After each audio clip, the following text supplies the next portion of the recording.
Chapter 561. In the afternoon.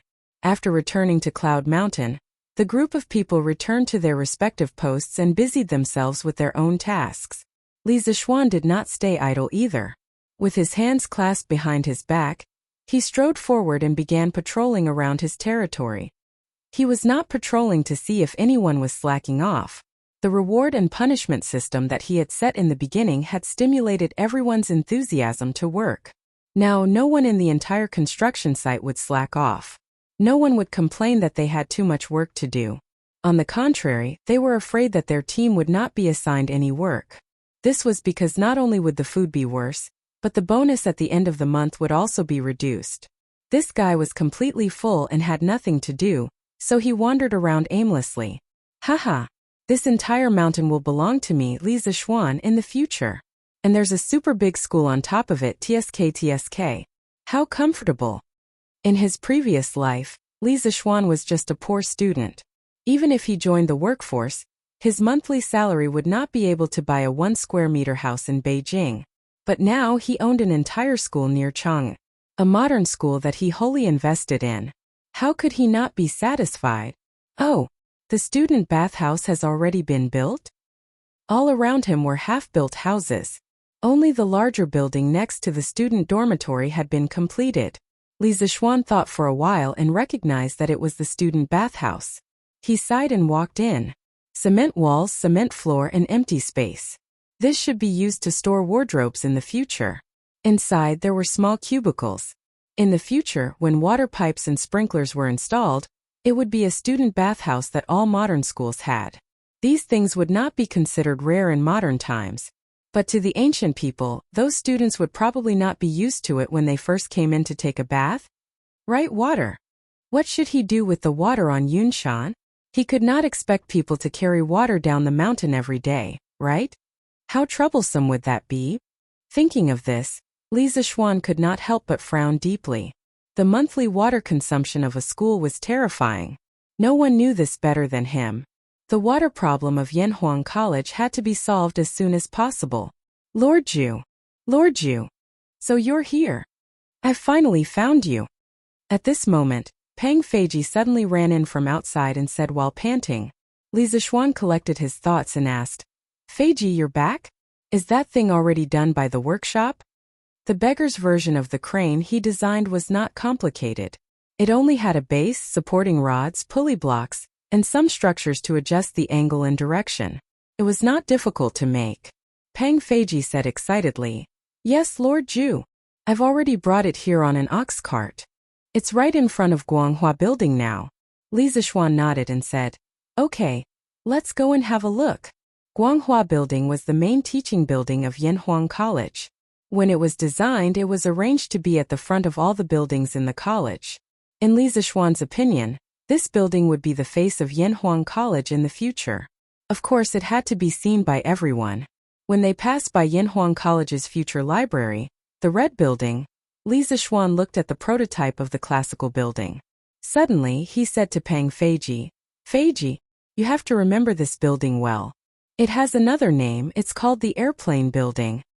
In Fengyu's previous life, the red building looked like a huge airplane when viewed from above.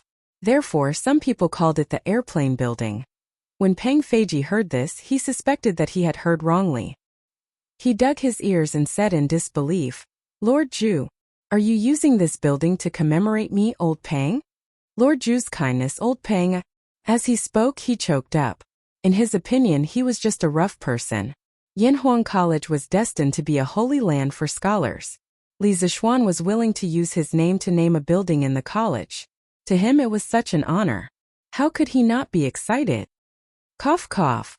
Li Zixuan saw that this guy was forcing himself to be dramatic. He couldn't help but cough and said, That's not it. The reason why I called it the Airplane Building was because it looked like an airplane. After that, he ran away as if there was oil on the soles of his feet. Brother Chicken, on the other hand, was stunned on the spot. He looked at the unfinished red house and muttered, Like me? How does this building look like me? Oh, hey! Sir, you're finally here. As soon as Li Zixuan arrived in front of Guanghua Building, he saw a group of people surrounding a tall frame with 4 wheels. They were basically the students of the School of Mathematics. When Sun Zifan saw Li Zishuan, he came over to greet him. Li Zishuan didn't ask how these students knew about it. He walked to the side of the crane and looked at it. Then he smiled at Li Tai and said, "Qingke, it's rare for you to have the opportunity to be a strong man. Do you want to try this crane yourself?" Although Li Tai was not happy with the first half of the sentence, he still rubbed his hands excitedly and nodded. Okay. After that, he ordered the people to hang a big basket of bricks on the hooks below the pulley block.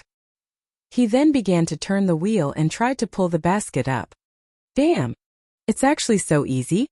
Li Tai originally used all of his strength and prepared to use all of his strength to turn the spinning wheel.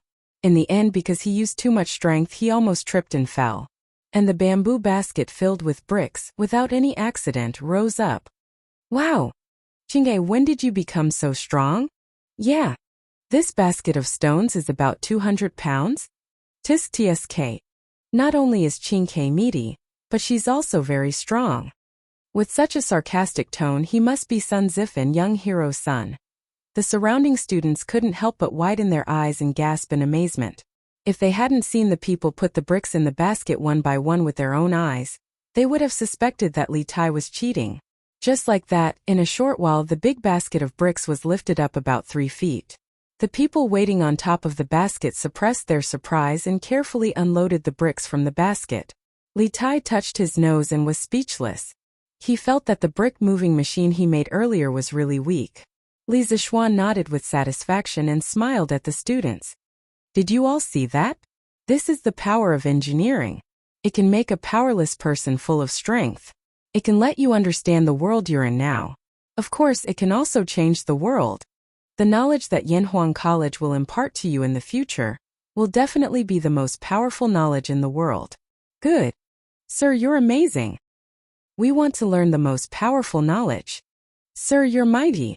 Who hasn't been young and frivolous? When the students heard this, they were all elated and excited, except for Li Tai. He was very dissatisfied with Li Zishuan's words. It can make a powerless person full of strength. He felt that Li Zishuan was talking about him, so he moved to Li Zishuan's side and whispered, "Xiao Xian, I don't think your crane is good."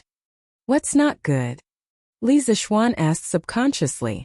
Li Tai replied, "It's too troublesome. You single-handedly lifted up such a big basket of bricks in the morning. I think you're better than a crane. Why don't you use Qinggong to help us move the bricks in the future?" Get lost.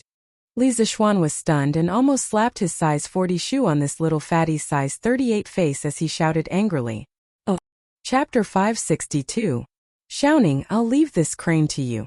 With this thing, I believe the construction of the academy will be much faster. Please be sure to finish building the bishop, the canteen, and the dormitory within a month. It was the first time they saw such a novel thing, so naturally, the students of the school couldn't help but try it themselves. After an hour, their enthusiasm faded, and they returned to their posts. Then, Li Zishuan found Yin Xiaoning and said with a smile. Yin Xiaoning had also tried the crane himself. He nodded and said, "Yes, that's right. This crane is really helpful to us. And no, Xiaoxian, are you going back to slack off again?"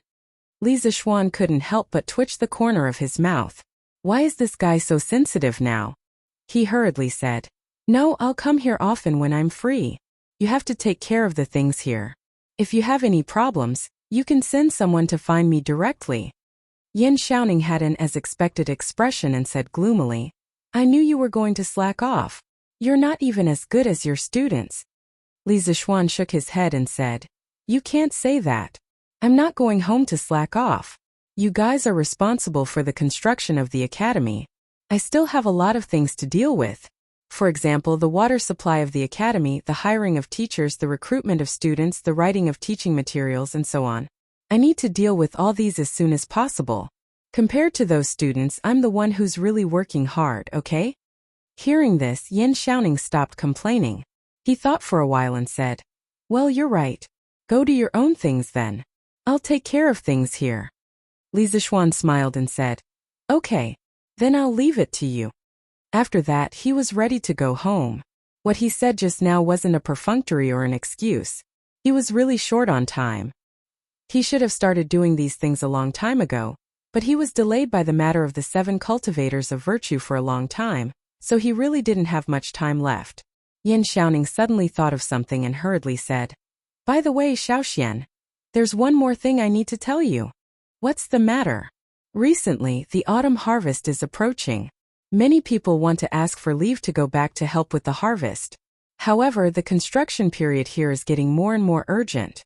Moreover, if we recruit new people, the new people will definitely not be as skilled as them. Therefore, I did not allow them to go home for the time being. But this is definitely not a long-term solution.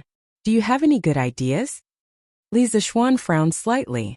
He had neglected this point. In ancient times, the spring planting and autumn harvest were important matters for the common people. Basically, the whole family counted on the grain in the fields to survive the year. He absolutely could not delay the autumn harvest of more than 10,000 families because of his own selfish interests. He pondered for a moment and said, "Let's go. More money. All the workers and craftsmen who are willing to stay will have their wages doubled this month. They can use this money to hire people to help with the autumn harvest. Besides, each of their families should have half-grown children, so it shouldn't be a big problem. Of course, if they don't want to stay, we won't force them. We'll allow them to take leave and go home after handing over their work. However, they won't get the double pay. We'll let them decide for themselves." Yin Xiaoning raised his eyebrows and exclaimed, "Double pay? Xiaoxian, are you crazy? Putting aside the sumptuous meals, the wages that we Yun Shan offer are already considered the most generous. Yet, you want to double the wages? Do you know that just based on this, you'll have to spend an extra 30,000 to 40,000 strings of cash this month?" Li Zixuan shook his head and said, "Xiaoning, you can't calculate it like this. Yunshan is a special case. Although the meals and wages are very good, don't you see that these people are also working very hard? Yanhuang College is such a big project. Which construction team can complete it in 2 months? They can. Their efforts are completely worthy of this treatment. As for the double pay, isn't there no other way? No matter what, I can't affect the students' start of school because of the construction progress of the college. This is the most important. In this era, the students' field break was usually in the middle of September. Counting the days, it was only a little more than a month from now. Li Zixuan's anxiousness made sense. Of course, he also had the capital to say this. Strange Interest Pavilion and Drunken Immortal House were now a group of hens that could lay golden eggs. It wasn't an exaggeration to say that they were raking in gold every day. Moreover, Datong Daily had long been on the right track and was no longer making a loss. Now, just the income from advertising alone was already very considerable. Yin Xiaoning said helplessly, "All right, it's your money anyway. The rich ones are the masters.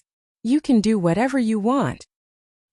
After coming down from Yunshan, Li Zixuan didn't go straight home. Instead, he went to the workshop. Yanhuang College's enrollment promotion needed the power of Datong Daily. At this time, he couldn't help but feel lucky that he started Datong Daily first. With this tool of public opinion, it would be much more convenient for him to do other things. "Brother Ma, for the next few issues of Datong Daily, help me write a few promotional drafts for Yanhuang College. I will personally write the first draft. Arrange for people to study it seriously and let them understand my engineering skills. You guys will write the drafts for the next few issues. I want to recruit students." In the editorial department, Li Zixuan found Ma Zhou and began to instruct him. Strictly speaking, Ma Zhou wasn't a pure Confucian disciple. He studied the art of governance and had a good understanding of the knowledge that was useful for governing a country. His character was flexible and flexible. Therefore, Li Zixuan felt assured to hand over such an important department like Datong Daily to Ma Zhou. Ma Zhou understood what Li Zixuan meant when he heard this. He nodded and said, "Lord Zhu, don't worry. We will do our best to cooperate." After experiencing so many things with Li Zixuan, Ma Zhou had a very deep understanding of engineering. He didn't have any bad feelings towards engineering because the current success of Datong Daily couldn't be separated from Li Zixuan's support of engineering. Moreover, he felt that engineering could make the people of Tang better. It could also make more people able to afford to study. The prosperity of the people's education could be brought about by engineering. Therefore, Ma Zhou still hoped that Li Zixuan's engineering could be carried forward. Okay, I will ask someone to send the draft up later. You have to save a good position for me in tomorrow's newspaper. Li Zixuan nodded and said his goodbyes before leaving. His time was really tight right now. Oh. Chapter 563. The next morning it was cloudy and breezy. A few pairs of young scholars walked on the streets of Chang'an City in groups of 2s and 3s. They looked like they were about to leave the city for sightseeing. It didn't mean that they were definitely students of the Imperial College. There were many other official schools in Chang'an City other than the Imperial College, such as Chongwen Hall, Hongwen Hall, Directorate of Astronomy, for Astronomy, Imperial Medical Department for Medicine, Taipu Temple for Veterinary Medicine, and so on. This was the capital of Chang'an City. If it were a local place, there would be local official schools as well. For example, each prefecture had its own prefectural school. Each county had its own county school. And each county had its own school. The official education system of the Sui and Tang dynasties was very complete. Of course, the ability of the rulers to tolerate culture was also incomparable to that of the Ming and Qing dynasties, especially during the Jingguan period. This was also one of the reasons why Li Zixuan dared to propose engineering studies. Mingda, look. Yanhuang College is recruiting students? Yanhuang College? What kind of college is that?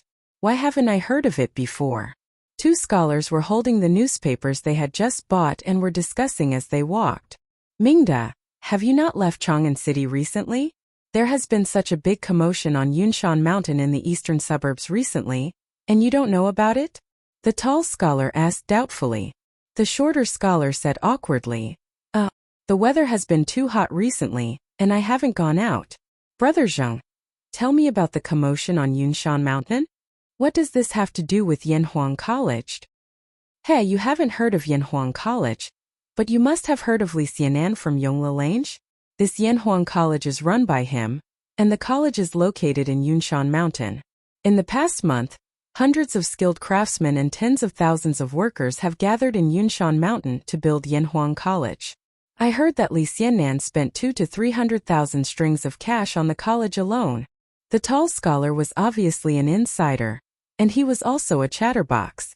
Once he started explaining, he went on endlessly. Of course I've heard of Li Xianan, but what future can he have in this college? Will anyone be willing to go? Haha. Mingda, what you said is wrong. Yanhuang College is not an ordinary college. The dean of this college is the current emperor.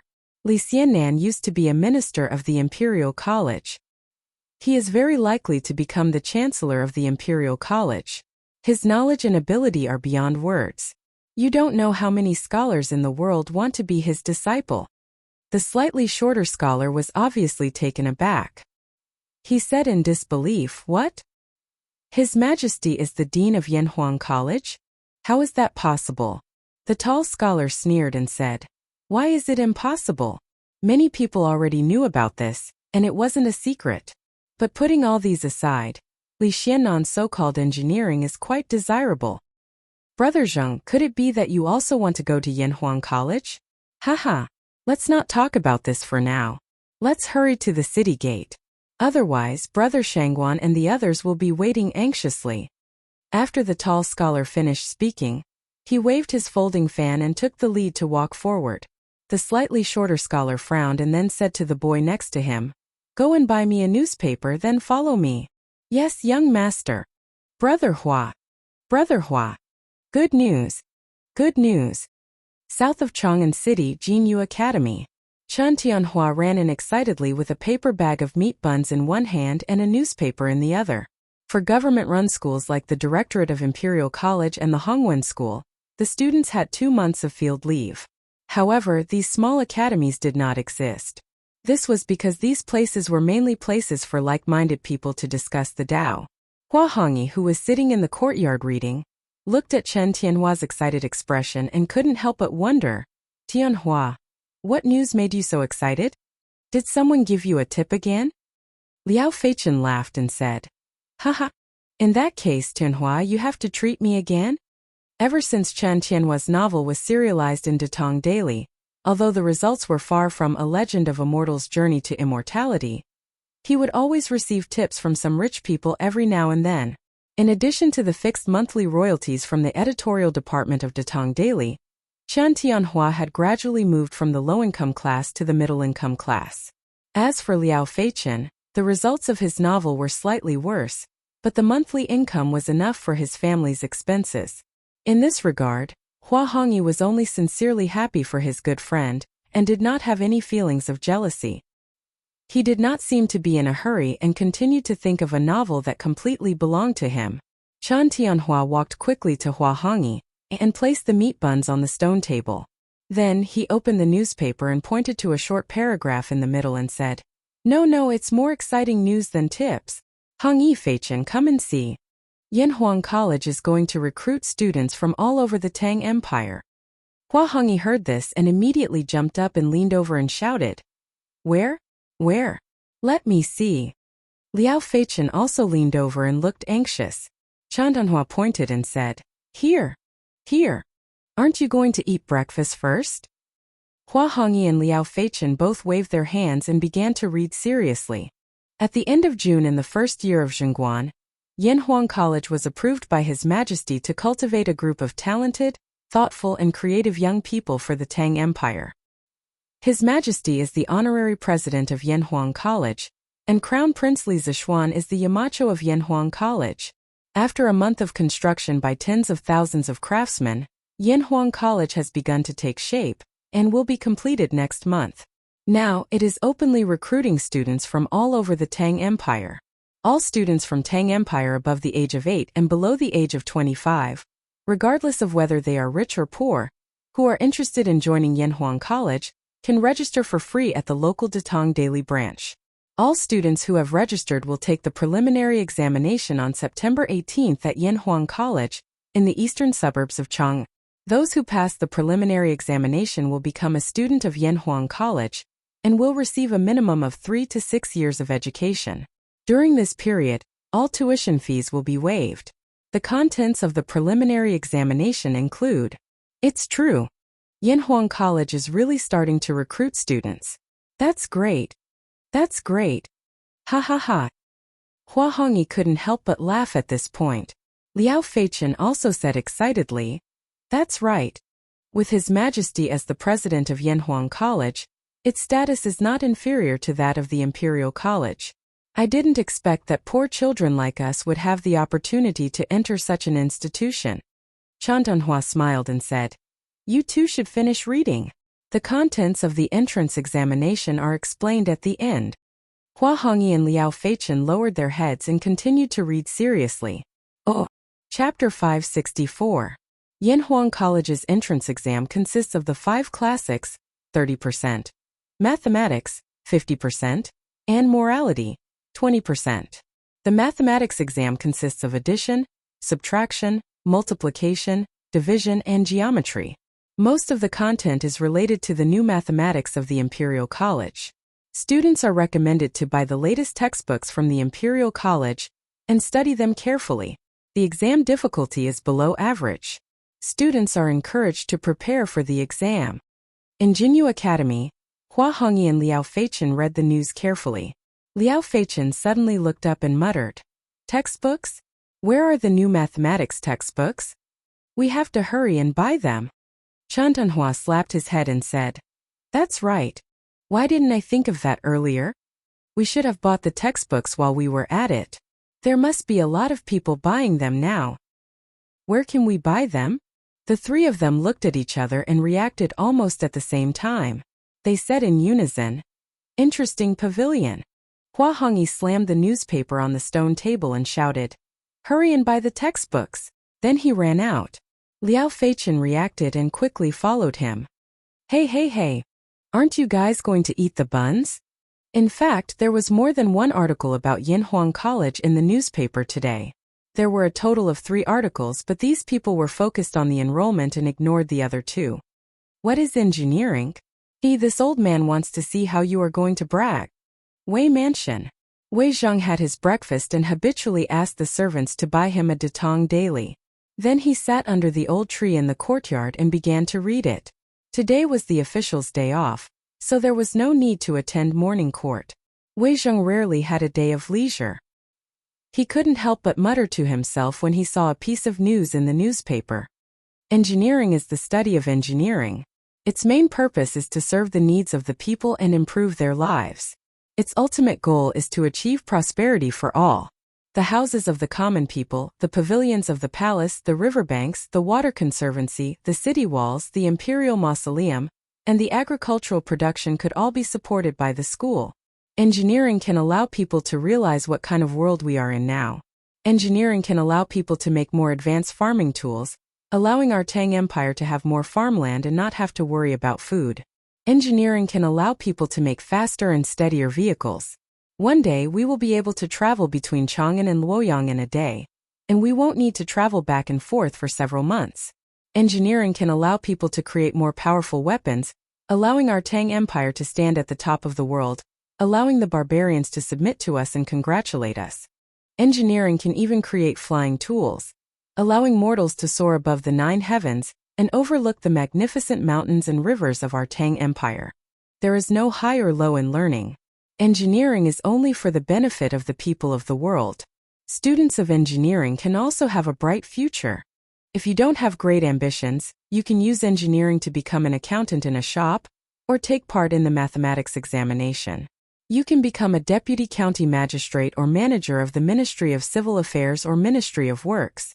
You can feed and clothe your entire family. If you have great ambitions and are willing to devote yourself to the study of engineering, you can become a master of the generation. You can do things that others don't dare to do. You can create divine weapons that others can't create. You can enjoy great wealth, be worshipped by thousands, and leave your name in history for all eternity. Engineering as a new study is actually not new. It combines the academic essence of the pre-Qin dynasty with the purpose of benefiting the people and the world. Young students who want to learn engineering, please immediately register for the entrance examination of Yanhuang College. Gentlemen, on the 18th of September, we will meet at Yanhuang College. Be there or be square. After reading this news, the joking expression on Wei Zheng's face had long disappeared. He stared at the newspaper in a daze and muttered to himself, "Engineering is only for the benefit of the people of the world." Previously, that kid from the Li family said that Confucianism cultivates the mind, while engineering benefits the world. So that's it. But if that's the case, won't the sky of my Tang dynasty be pierced by this kid's? Benefits the world. Back then, the school of Mo was righteous. Mencius said that it was for the benefit of the world. How similar is it to Li Zishuan's engineering? I'm afraid that many people will take this opportunity to make a big fuss. This kid is still too inexperienced. Wei Zhang had long passed the hot-blooded age where he would roll up his sleeves and do things on impulse. He wasn't bewitched by Li Zishuan's rather provocative words. Instead, he found a trace of worry in them. However, the reason why he had hidden worry was that he was slightly biased towards Li Zishuan. Otherwise, what was there to be worried about?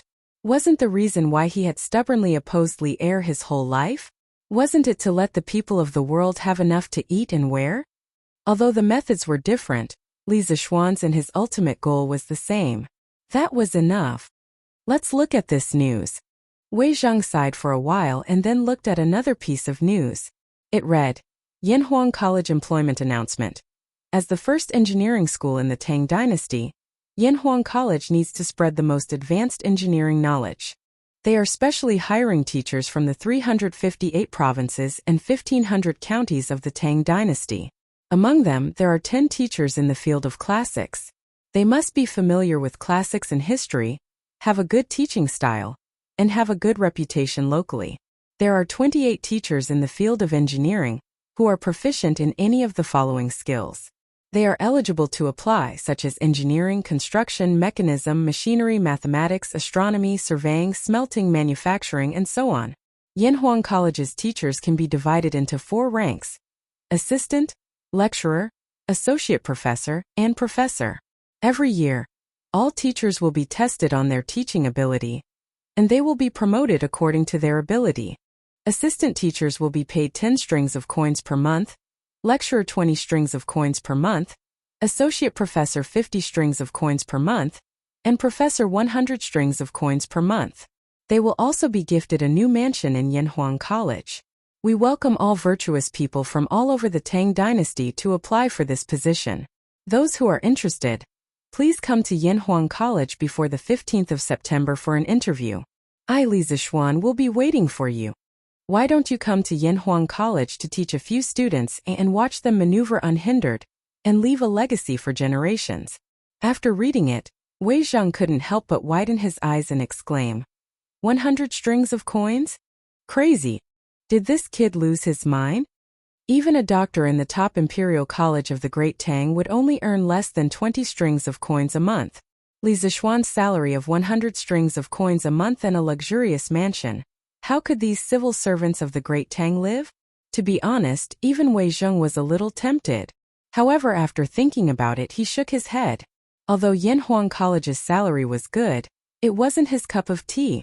To put it bluntly, other than criticizing people, what else could he do? He didn't know anything about engineering, but he knew about classics. However, he couldn't give up his best skill, criticizing people, to teach classics, right? Ooh. Chapter 565.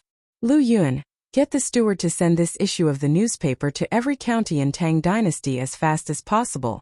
It has to be twice as fast as the previous one. Use fast horses. Azure Dragon Lane, the temporary residence of the Wang family in the capital. Wang Renbiao had obviously just finished reading today's newspaper.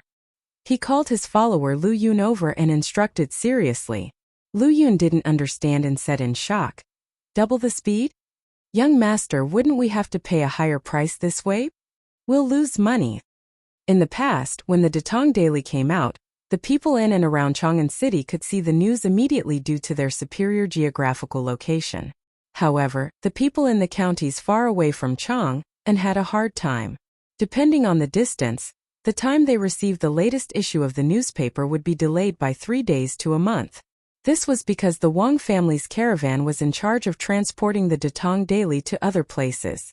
Now that Wang Renbiao had made this request, they definitely couldn't use the caravan's route. They had to use fast horses to travel 800 miles. The cost of that wasn't just high. Bastard. Just do whatever young master asks you to do. Lu Yun, have you forgotten the lesson from last time? Wang Renbiao was about to answer when Leng Yuyao's bone-chilling voice came from behind Lu Yun. Lu Yun was so scared that he shivered. He quickly slapped his mouth and begged for mercy. Young master, please forgive me, Miss Yuyao. This lowly one has spoken too much. This lowly one deserves to dive. Wang Renbiao waved his hand helplessly and said, all right. Get someone to buy a batch of mathematics teaching materials from shopkeeper's son, and get the steward to send them to every place in Tang Dynasty. Lu Yun cupped his hands and said, yes, young master. After that, he didn't dare to stay any longer and quickly left. Leng Yuyao looked at Lu Yun's back and snorted. Ignorant. Then she walked to Wang Renbiao's side and asked worriedly, young master, why do you have to speed up the delivery of this issue of the newspaper to every county? This girl had just said that Lu Yun was immature and liked to ask questions that shouldn't be asked, and now she was asking questions herself. Seriously, the corner of Wang Renbiao's mouth twitched. He looked at Leng Yuyao with a strange expression for a while before saying, Little Xian's Yanhuang College is going to start recruiting students and teachers. The relevant announcement will be published in this issue of Datong Daily. Yanhuang College will officially start school next month. Time is tight, so I have to help him. Leng Yuyao suddenly understood. She thought for a while and said, I've seen the Yanhuang College in Yunshan from afar. The architectural style there is completely different, and they actually used a building material that I've never seen before. The surface is extremely hard and smooth like stone. It's really strange. Moreover, the scale of that academy was comparable to that of the Imperial College. Thanks to Li Zishuan, the Li family has accumulated so much wealth in just half a year. How admirable! Wang Renbiao laughed and said, Haha, little Xian's ability was unquestionable. Otherwise, my father and I wouldn't have thought so highly of him. But Yuyao, you only saw the surface and didn't see the deeper layer of things. Leng Yuyao asked curiously, What is it? Wang Renbiao pointed at the article, What is Engineering, on the newspaper and said with a deep look in his eyes, Little Xian's ambition is all in here. Engineering. He wants to use his own strength to fight against the 800 years of dominance of Confucianism. Whether he succeeds or not, he will become the founder of a new school of thought. His name will be known throughout the world, and his name will be immortalized for eternity. If he succeeds, the countless disciples under his school of engineering will become an invisible force. By then, his Li family will be an unshakable existence in Tang dynasty except for the royal family. Leng Yuyao's mouth was wide open in shock. No matter what, she would never have thought that Li Zixuan not only left his peers 800 miles behind in the path of martial arts, but also established his own school and stood proudly in the path of literature. Such a character already made her unable to have any jealousy, and all that was left was admiration and worship. Wang Renbiao didn't stop after he finished speaking. Instead, he sighed and continued. Now, except for the royal family, the other 6 aristocratic families are all divided at heart. And because of my father, the other aristocratic families are showing signs of isolating the Wang family. Did they really think that I didn't know about the gathering of the 5 aristocratic families a few days ago? Naive. Our Wang family just doesn't want to be associated with them. The royal family is too powerful now, and the aristocratic families can only struggle at death's door. If they still can't see the reality, then they won't even have the right to struggle at death's door. And now our Wang family has a good relationship with Li Zixuan, a promising new star of the empire. Even if the royal family declines one day, the other aristocratic families can't compare to our Wang family's status. So this time we have to do Li Zixuan a favor. Helping him is also helping ourselves. Even if my father is here, he will also make the same decision. Leng Yuyao sighed and said, Gongzi is wise. If you don't have great ambitions, you can use engineering to become an accountant in a shop, or take part in the mathematics examination, and become a deputy of a county or a manager of the Ministry of Civil Affairs or the Ministry of Works. That way, your whole family will have enough food and clothing. If you have great ambitions and are willing to devote yourself to engineering, you can become a master of the generation. You can do things that others don't dare to do. You can create treasures that others can't create. You can enjoy great wealth, be worshipped by thousands, and leave your name in history for eternity. Chongren Lane, in a house with 3 courtyards. A young boy with acne was holding a newspaper and reading today's Datong Daily's news. He was in a daze. After a while he suddenly jumped up and ran to the backyard, shouting excitedly as he ran. Dad! Mom! I don't want to stay in the Imperial College. I want to follow Mr. Li to Yanhuang College to study engineering. This young boy was a student from the mathematics school. His name was Jiang Qingyu. It could be seen that he was also a poor child who was forced by his parents to stay in the Imperial College. Because not long after, angry scoldings sounded from the backyard. Bastard! What's so good about Yanhuang College? What kind of future can you have there? If you dare to be disobedient again, I will break your legs and make sure you can't go anywhere. Who said that going to Yanhuang College is useless? After you study there, not only can you become a deputy of a county or a manager of the Ministry of Works or the Ministry of Civil Affairs, but you can also become a master of the generation like Mr. Li. Bullshit. Men from Li County are capable, but that doesn't mean that Yanhuang College has a future. You better stay in the Imperial College obediently. No. Dad, look for yourself. Look at what engineering is. Look at what Yanhuang College is. Even if you break my legs, I will go to Yanhuang College. Otherwise, I will regret it for the rest of my life. Chapter 566. Hua Hongyi Jiang Qingyu, and the others' reactions to today's Datong Daily were just a microcosm of Yanhuang College's or Li Zixuan supporters. Of course, not everyone in Chang'an City was a brainless fan of Li Zixuan. There were also many people who did not like Li Zixuan. This Li Zixuan is really arrogant. Confucianism is in power, and he dares to promote engineering? He really doesn't know what's good for him. In Shengyafang, Cui Shanyu could not help but sneer as he read the news in the newspaper at home. He held the newspaper and paced back and forth in the house, looking like he was thinking of an idea. After a while, he seemed to have decided on something and said to himself, "Since you're looking for death and still boasting so much, then don't blame me for being ruthless. However, in less than 2 breaths of time after he said this, his expression began to become hesitant again. No. The Chui family just sent a message a few days ago to give up all actions against Li Zixuan. If I force myself at this time, won't I offend both sides? Chui Shanyu shook his head and finally sighed. Sigh. Forget it. It's just that I missed such a good opportunity. Ooh. Chui Shanyu was scared at the last minute because of the Chui family, but the other disciples of Confucianism would not be scared. The 3 pieces of news in today's newspaper made many Confucian defenders explode. Arrogant. Arrogant to the extreme. Does Li Zixuan think that he can be a deputy county magistrate, the head of the Ministry of Works, or the Ministry of Civil Affairs with just his engineering skills? Does he think that the mathematics exam is so easy for the disciples of engineering? In a restaurant somewhere, a young man in a Confucian robe slammed the table angrily and shouted. Another diner next to him could not help but say, Ahem! This brother. Let's not talk about other things for now.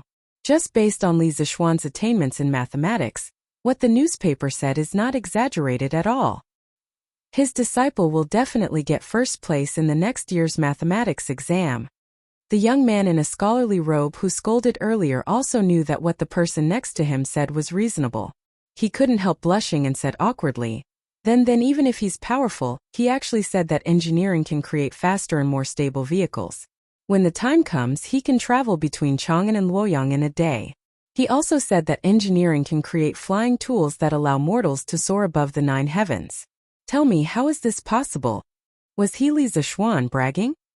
He is deviating from the orthodoxy and spreading miscellaneous knowledge. As soon as he said this, the person next to him couldn't refute anymore. The other scholars, however, started to jeer. That's right. The man from Li County is using Datang daily to promote his so-called engineering. He's simply deviating from the norm, despicable and shameless. Yes. This newspaper is full of nonsense. Chang'an is 1,000 li away from Luoyang. If he could set off in the morning and arrive at Luoyang in the evening, wouldn't he have to travel 1,000 li in a day? What kind of tool can do that? Also, what can allow mortals to fly above the 9 heavens? This is simply nonsense. Li Zixuan is really unscrupulous in order to promote his engineering. Yes. This is simply an insult to the disciples of the saints. Let's go to Yongla Lane together to criticize him. Let's make him repent. Yes. Let's go together. After a while, a group of scholars in the restaurant's main hall were incited together, wanting to gather at the entrance of the Li family's house to cause trouble. A bunch of ungrateful, heartless, and unscrupulous things. How could you forget about Li County's opening of the Strange Culture Flat Book Prize? Didn't you enjoy the favor? Now you're biting the hand that feeds you. Our restaurant doesn't welcome you. Get lost. At this time, a plump middle-aged man walked out and said coldly with a look of disdain, The shopkeeper is right. You bunch of people have really thrown your books to the dogs. Ungrateful, get lost. Get lost. Get lost.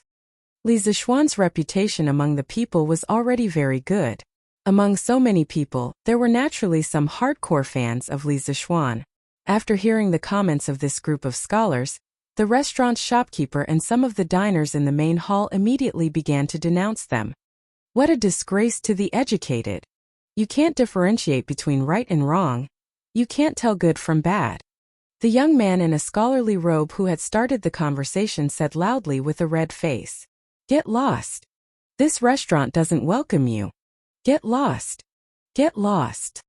Ooh, Yunhan. This bunch of people is too much. They are simply too stupid. They can't tell good from bad. Yes. This bunch of unruly people can only be fooled by Li Zixuan. They can't tell right from wrong. After being chased out of the restaurant, the group of scholars surrounded the young man in a scholarly robe and complained. It turned out that this young man was called Chui Yunhan. He was also from the Zhengzhou Chui clan of Qinghe. However, he was from the second branch. His grandfather was Chui Junchuo's younger brother. Chui Junchuo, as the current head of the Chui clan of Qinghe, had placed the hope of the 3rd generation on Chui Xuanji. This made Chui Yunhan very unhappy. A few days ago, Cui Xuanji was sent back to his hometown in Zhengzhou for some unknown reason. This made Cui Yunhan extremely happy and felt that his opportunity had come. Cui Zhenchuo's unfriendly attitude towards Li Zixuan was more or less known to Cui Yunhan. Therefore, after seeing the newspaper today, he couldn't help but want to do something to attract Cui Zhenchuo's attention. Let's not lower ourselves to the level of these unruly people. Let's go and block Li Zixuan's house. Originally, he wanted to instigate some people to do something with him. However, he didn't expect to get off on the wrong foot and even be chased out of the restaurant. Cui Yunhan, who had always been spoiled since childhood, had never been humiliated like this before. Of course, he was angry. However, after thinking about it, he felt that business was more important. Therefore, he clenched his teeth and said to his companions, But with just the few of us, isn't it too little? A scholar at the side hesitated. In the end, scholars like them, sometimes they would talk fiercely. However, when it came to doing it, they would probably be terrified. After all, Li Zixuan was a man who founded the country. Furthermore, he was also a popular figure in the imperial court. He was the Crown Prince Zhan Shi of the third rank. It was no wonder that this person would be terrified. Seeing that the others nodded in agreement, Cui Yunhan muttered, "Then let's go and gather our classmates." Li Zixuan wantonly spread miscellaneous studies and deceived the people. How can we, the disciples of the saints, sit back and do nothing? We must let the people see his true colors. That's right. I will go and find Dong Kong and the rest. All right. Then I will go and find Chao Lei and the rest. I will go and find Zhuo Jin and the rest. Cui Yunhan nodded and said, "All right. Then you guys hurry up. After an hour, we will gather here and go to the Li family together." All right. Chapter 567. Mr. Wenji Li Gang, courtesy name Wenji. Long time no see. I trust you have been well since we last met. In Crooked River Square, Li Zixuan knocked on the door and entered a quiet and elegant courtyard. When he saw Li Gang watering the orchids with a water ladle, he greeted him with a smile. This was a relatively simple old house. The decorations were not luxurious at all. There were no artificial mountains, ponds, or pavilions. There was only a small bamboo forest in the courtyard, plus a flower garden. It was quiet and elegant to the extreme. Hee. This old man's bones are good. But how come you, a busy person, have the time to look for an old man like me? Li Gang unhurriedly put the water ladle into the wooden bucket next to him, turned around and said with a smile. Li Zixuan did not directly answer Li Gang's question. Instead, he glanced at the Datong Daily that was quietly lying on the stool and asked Li Gang, "Mr. also reads Datong Daily?" "I do. This old man is idle at home. Other than watering the flowers, I can only read the newspaper. This newspaper of yours is really a good choice to pass the time." Li Gang suddenly came to a realization. He pointed at Li Zixuan and said with a deep smile, "Huh, this old man knows why you are here today. You want this old man to pay the wine debts. Haha. Let's talk inside." Inside the house, Li Gang asked his grandson Li Gang to pour a cup of tea for Li Zixuan. Then the two of them sat opposite each other. Li Gang smiled and said, "This old man's house is not as rich as yours. I don't have good wine, but I still have good tea. Don't dislike it." Li Zixuan cupped his hands and said, "I wouldn't dare. Mister, you don't care about fame and fortune. Although you live in a humble house, many of us can't compare to your moral character. How would I dare to dislike it?" Even Li Gang, a calm old pedant, couldn't help but laugh at his flattery. He laughed and scolded, "Glib tongue. I'm afraid I won't be able to bear your flattery. This tea was personally picked by this old man in March at the tea garden in the east of the city. It tastes very good. You should try it too." The corner of Li Zixuan's mouth twitched slightly. "Thank you for your kindness, sir. Although the tea is good, I'm not used to this kind of tea brewing technique. I appreciate your kindness." Li Gang frowned and asked curiously, "Tea brewing techniques? Could it be that other than this old man's tea cooking technique, there are other tea cooking techniques?" Li Zixuan coughed dryly and said, "Let's not talk about this for now. If old Mister is interested, I will use a new method to brew a pot of tea for you in the future. I came here today because I have something to ask of you." "Haha. You want to invite me to your Yinhuang College, right? It was easy to talk to smart people. Li Zixuan didn't even need to take the initiative to say it. Li Gang had already guessed the purpose of Li Zixuan's visit. He shook his head and couldn't help but laugh. This old man has already read today's Datong Daily. What you want to say should be in the newspaper, right? There is no high or low in learning. Engineering is only for the benefit of the world. Xiao Xian, although this old man agrees with this sentence, I'm afraid you will be criticized a lot if you write it like this. Li Zixuan said, I don't care about public opinion and criticism. If I can let engineering be known by the world, be used by the world, and benefit the world, then what do I have to fear even if I'm criticized? Li Gang slapped the table and laughed loudly. Haha. Good. You are really a newborn calf that isn't afraid of tigers. This old man is very pleased that my Tang Empire has such a young talent like you. If your Yanhuang College has any use for this old man will not refuse. Li Zixuan said happily. Old mister, you agreed? Li Gang smiled and said, yes. But your Yanhuang College mainly teaches engineering, right? Although this old man is familiar with the classics and history, I know very little about engineering and construction. I'm afraid I can't help you much. Li Zixuan had already considered this point.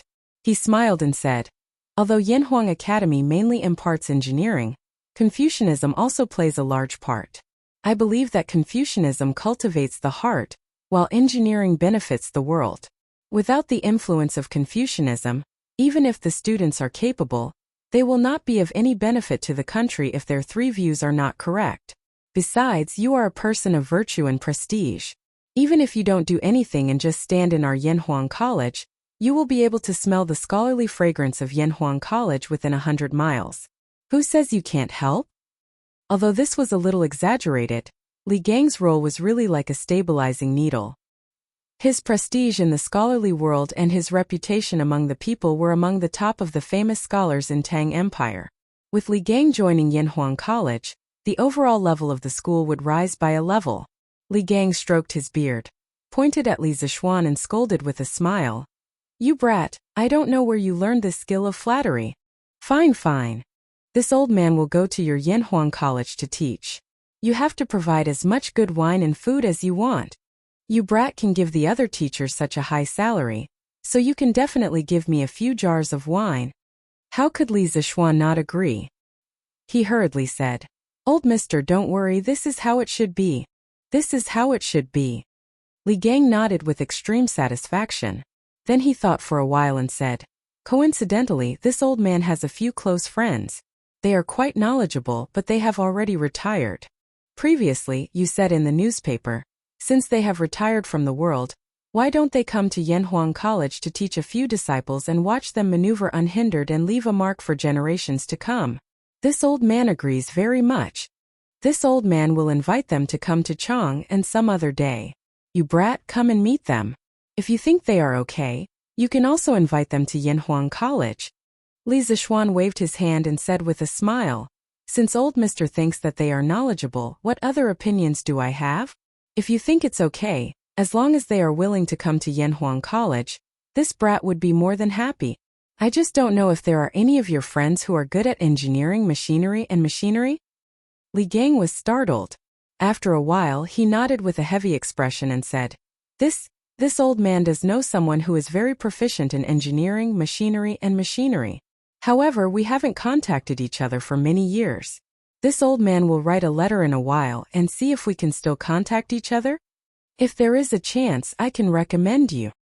Li Zixuan's eyes lit up and he said excitedly, Thank you for your trouble. He had been in Tang for so long, but the number of engineering talents he knew could be counted on one hand. Yanhuang College would be the #1 engineering college in Tang in the future. How could it not have a reserve of top talents? So today, Li Gang really solved his urgent problem. Li Gang hesitated and said, But this person's identity is a bit special.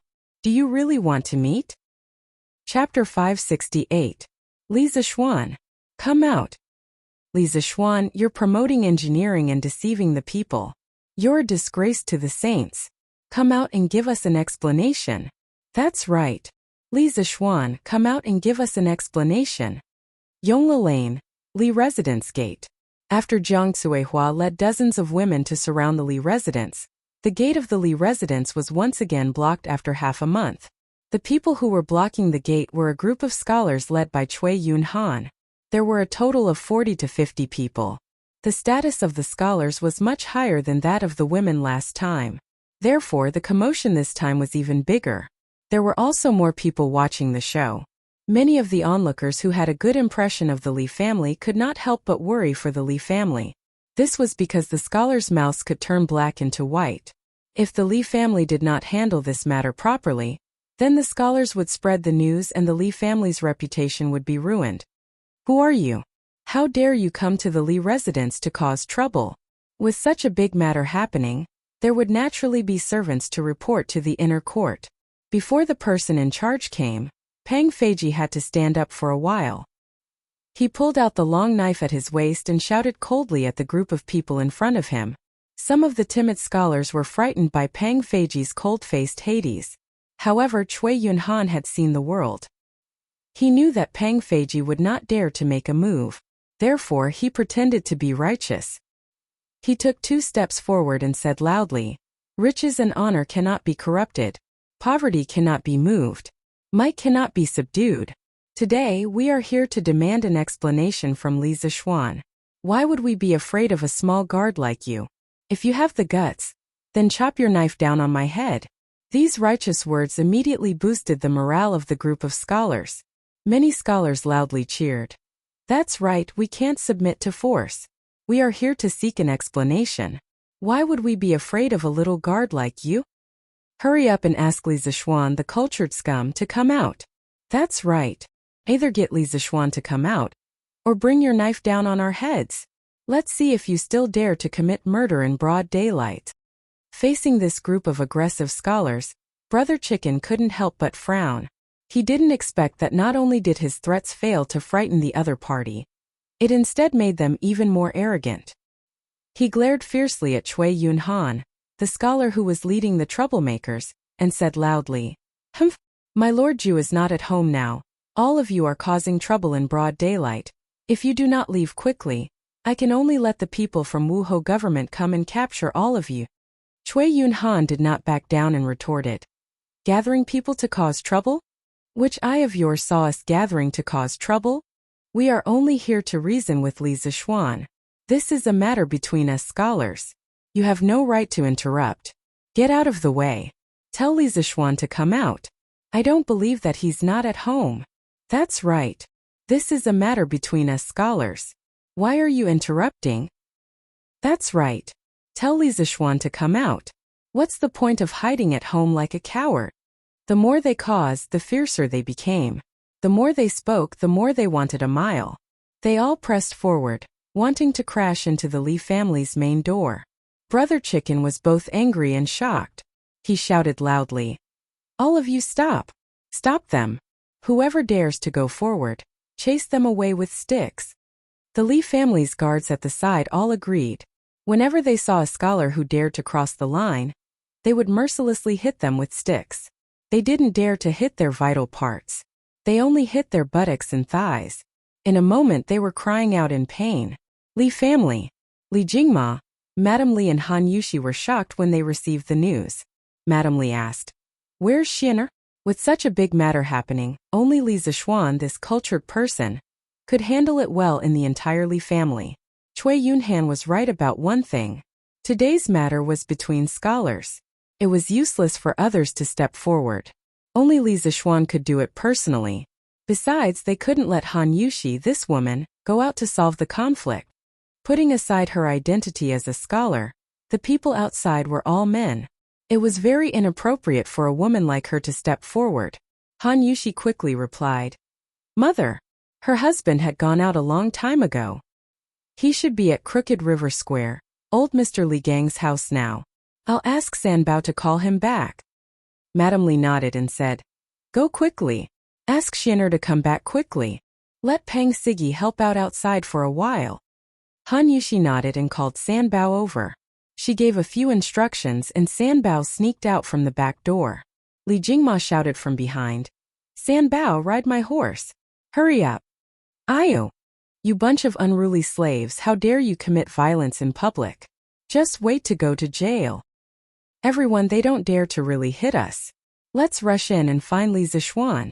Yes. Rush in and find Li Zixuan, this refined scum coward. Those scholars who suffered physical pain in front of the Li family's residence were incomparably furious. They couldn't help but curse. Cui Yunhan, on the other hand, was calmer. He kept fanning the flames from the back. When the scholars heard that, they felt that it was reasonable. They started to press forward with the sticks of the Li family's guards. When Brother Ji saw this, he was so anxious that he was sweating profusely. If these people barged in and offended the women in the residence, then he would really die 1,000 deaths. But if these scholars in front of him were to really hit them, he definitely couldn't hit them. If he really hit them, he might even cause trouble for Li Zixuan. He really didn't dare to act on his own accord. So at this moment, Brother Ji really didn't know what to do. Are you the ones who want to see me? At this moment, many of the scholars who were causing trouble felt a bump on their shoulders. Then they felt a gust of wind brushing past their ears. Then they saw a man who was dressed like jade and had a dignified appearance. He stared at them and snorted coldly. Li Zixuan? Cui Yunhan's eyes flickered slightly. Then he pretended to be calm and said, Li Zixuan, you finally dare to come out. That's right, the person who came was Li Zixuan. Sanbao had just left Yongla Lane when she met him. After he left Li Gang's house 15 minutes ago, of course, in the end, Li Gang didn't tell him what was special about that person's identity. He originally planned to go directly to Yang Lane to look for Su Hongji. After all, Su Hongji had taught with him for so long and had a very deep understanding of the new mathematics. So Li Zixuan wanted to invite Su Hongji to Yanhuang College to teach. But when he passed by Yongla Lane on the way, he could hear the commotion from outside. Just as he was about to investigate, Sanbao rode out on a horse. Li Zixuan asked and found out that his house was being blocked again.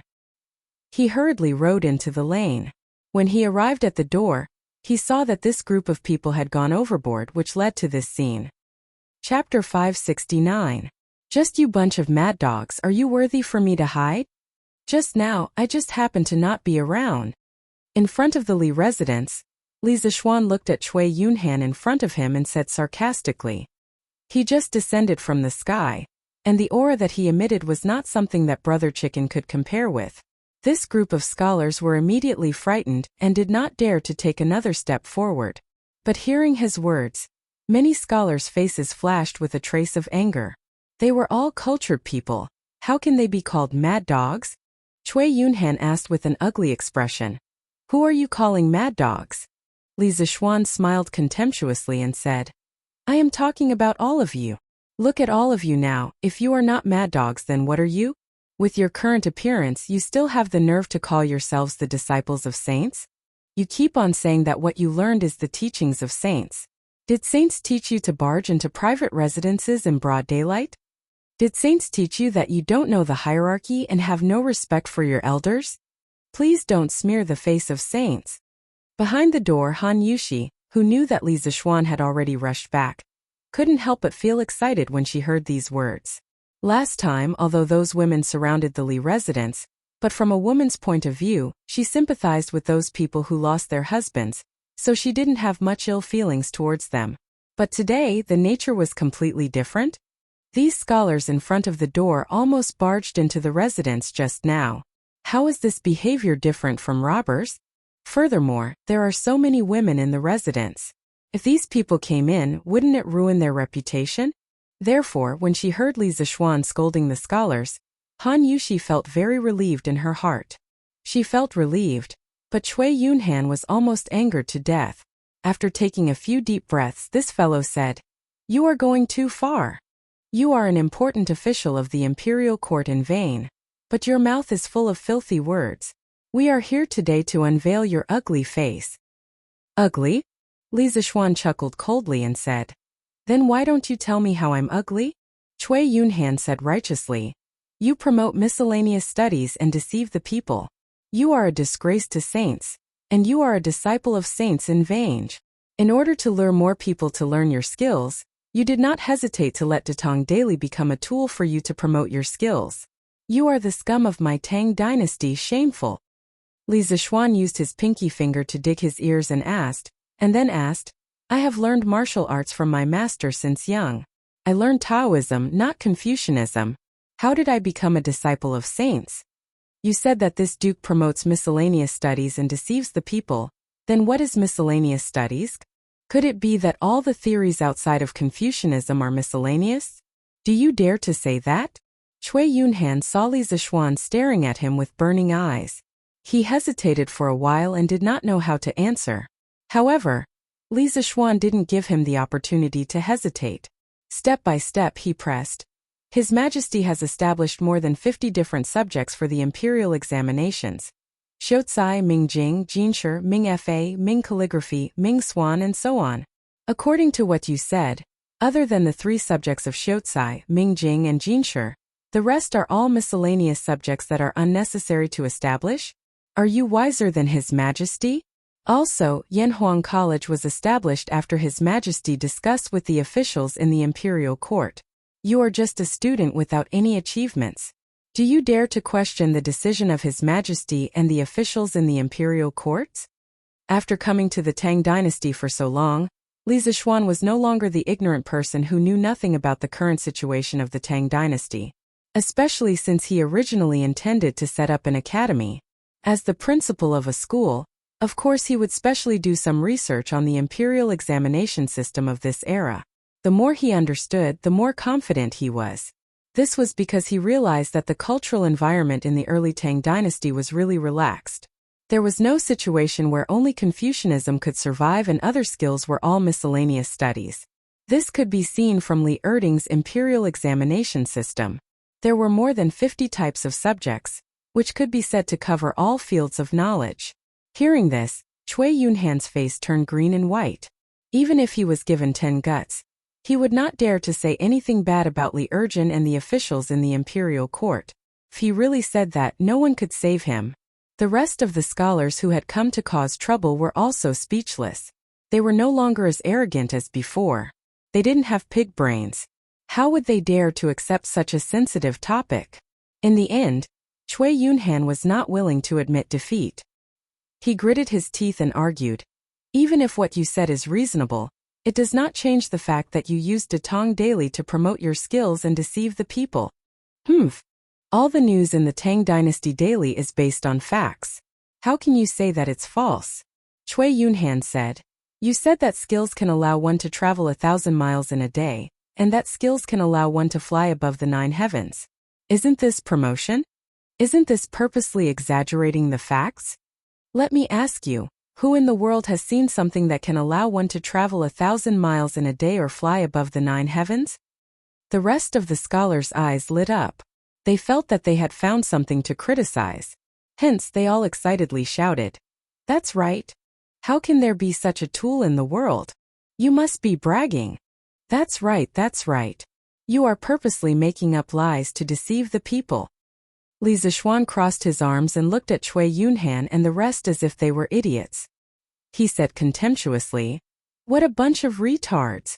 Just because you haven't seen it before, does it mean that it doesn't exist in the world? Without investigation, you have no right to speak. Within 3 years, you will definitely see that kind of tool that can travel 1,000 miles in a day. Furthermore, it was made by my Yanhuang College. As for that flying tool that can carry people, have you not heard of it? Half a month ago, I destroyed the Snake Spirit Mountain by myself. I sat on that kind of tool and flew up. Have you guys not heard of it? Cui Yunhan was shocked. After such a long time, he had almost forgotten about it. However, after thinking about it, he said with relief, that flying tool is just your side of the story. If you really have that kind of thing, why would you hide it from others? There must be something fishy. After saying that, Cui Yunhan felt that his analysis was very reasonable. In his opinion, if anyone had such a heaven-defying tool, they would definitely show it off everywhere. However, Li Zishuan had not done anything for such a long time. There must be something fishy about it. Perhaps the rumor that Li Zishuan flew up the Snake Spirit Mountain was fabricated. Li Zishuan was so angry that he was amused. He sneered and said, ha! Do you think that everyone is like you? Once you have something good, you must let the whole world know about it? If you keep a low profile, you will think that others are lying? I have to say, you are really an idiot. Ooh. Chapter 570. In the Ganlu Palace, Li'er was quietly flipping through the memorials. Perhaps the contents of the memorials made him unhappy. He frowned and looked very serious. Although it was a rest day and there was no need for morning court, Li'er, as the ruler of a country, would not give himself a day off like the other courtiers. He still had to read through the backlog of memorials. It was really tough. Your Majesty, there is a group of students from the Hongwen Institute causing a ruckus in front of Li Zhanshi's house. There are many people gathered in Yongla Lane now. Zhao Song walked in from outside the hall. Initially, he saw that Li'er was concentrating on reviewing the memorials and did not dare to disturb him. He did not expect Li'er to suddenly raise his head as though he had sensed his arrival. Li'er frowned and said, "Why are there people surrounding his house again?" Zhao Song cupped his hands and said, "Your Majesty, it is said that the group of students felt that Li Zhanshi was promoting engineering in the newspaper and deceiving the people. They wanted to argue with Li Zhanshi face to face. At first, Li Zhanshi was not at home, and the group of students wanted to barge into the Li residence. Fortunately, Li Zhanshi rushed back in time." Li'er heard this and his eyes flashed fiercely. He said angrily, "How dare you? There are people who dare to barge into the residence of an important courtier in broad daylight. Do these people still have the imperial court in their eyes? Do they still have me? Send a decree immediately and let Dugu Exine lead the imperial army to chase them away. Those who are unwilling to leave, arrest them all. Oh right, bring the student who started the ruckus to the Supreme Court for interrogation. If he has ulterior motives, expel him from the school and never enroll him again." Zhao Song could not help but be stunned. He did not expect that Li'er would be so angry and give such a heavy punishment for an ordinary ruckus. It was really illogical. Although that was what he thought, Zhao Song did not dare to ask. He bowed and said, "Yes, Your Majesty." Then he prepared to go out and make the arrangements. Li'er suddenly asked, "How is the Supreme Court's interrogation of Zhang Zihua from last time? Did they find out the mastermind?" Zhao Song stopped in his tracks and thought for a while. He cupped his hands and said, "Your Majesty, according to Zhang Zihua, she was indeed instructed by someone. However, she did not see the person's face. Judging from the voice, it should be a young man around 20 years old." "A young man in his 20s? Li'er furrowed his brows and ordered thoughtfully, "Let the people from the Supreme Court interrogate the student who led the trouble today. See if he has any connection with the previous incident."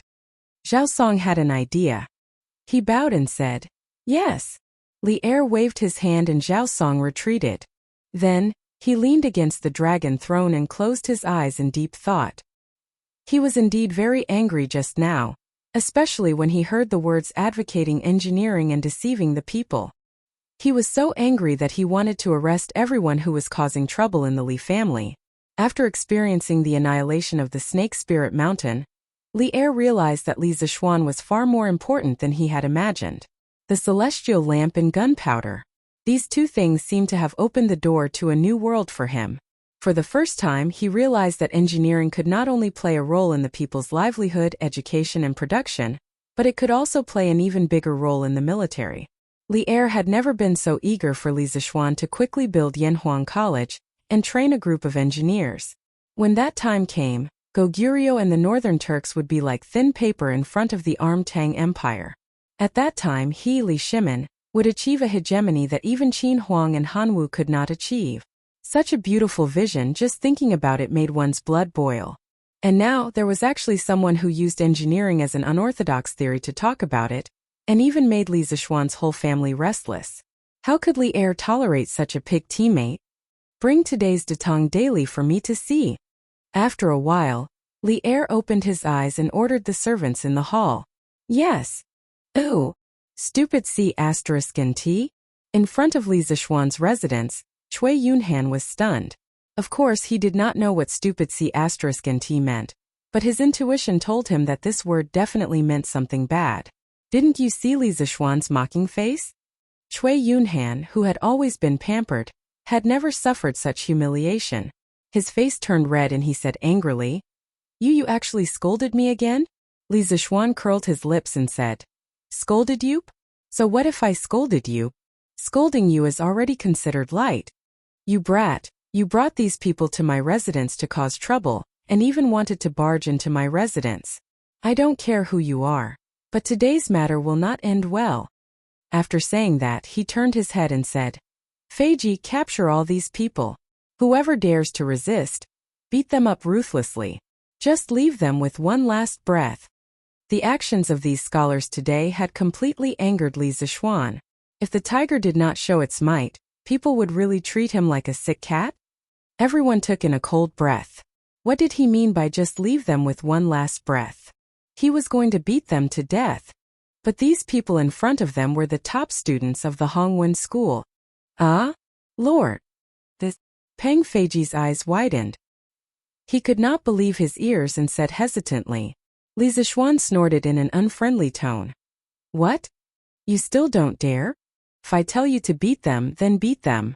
If anything happens, I'll take responsibility. Peng Feiji shivered and said hurriedly, Yes, Lord. I won't hide it from you. Our brothers have tolerated these people for a long time.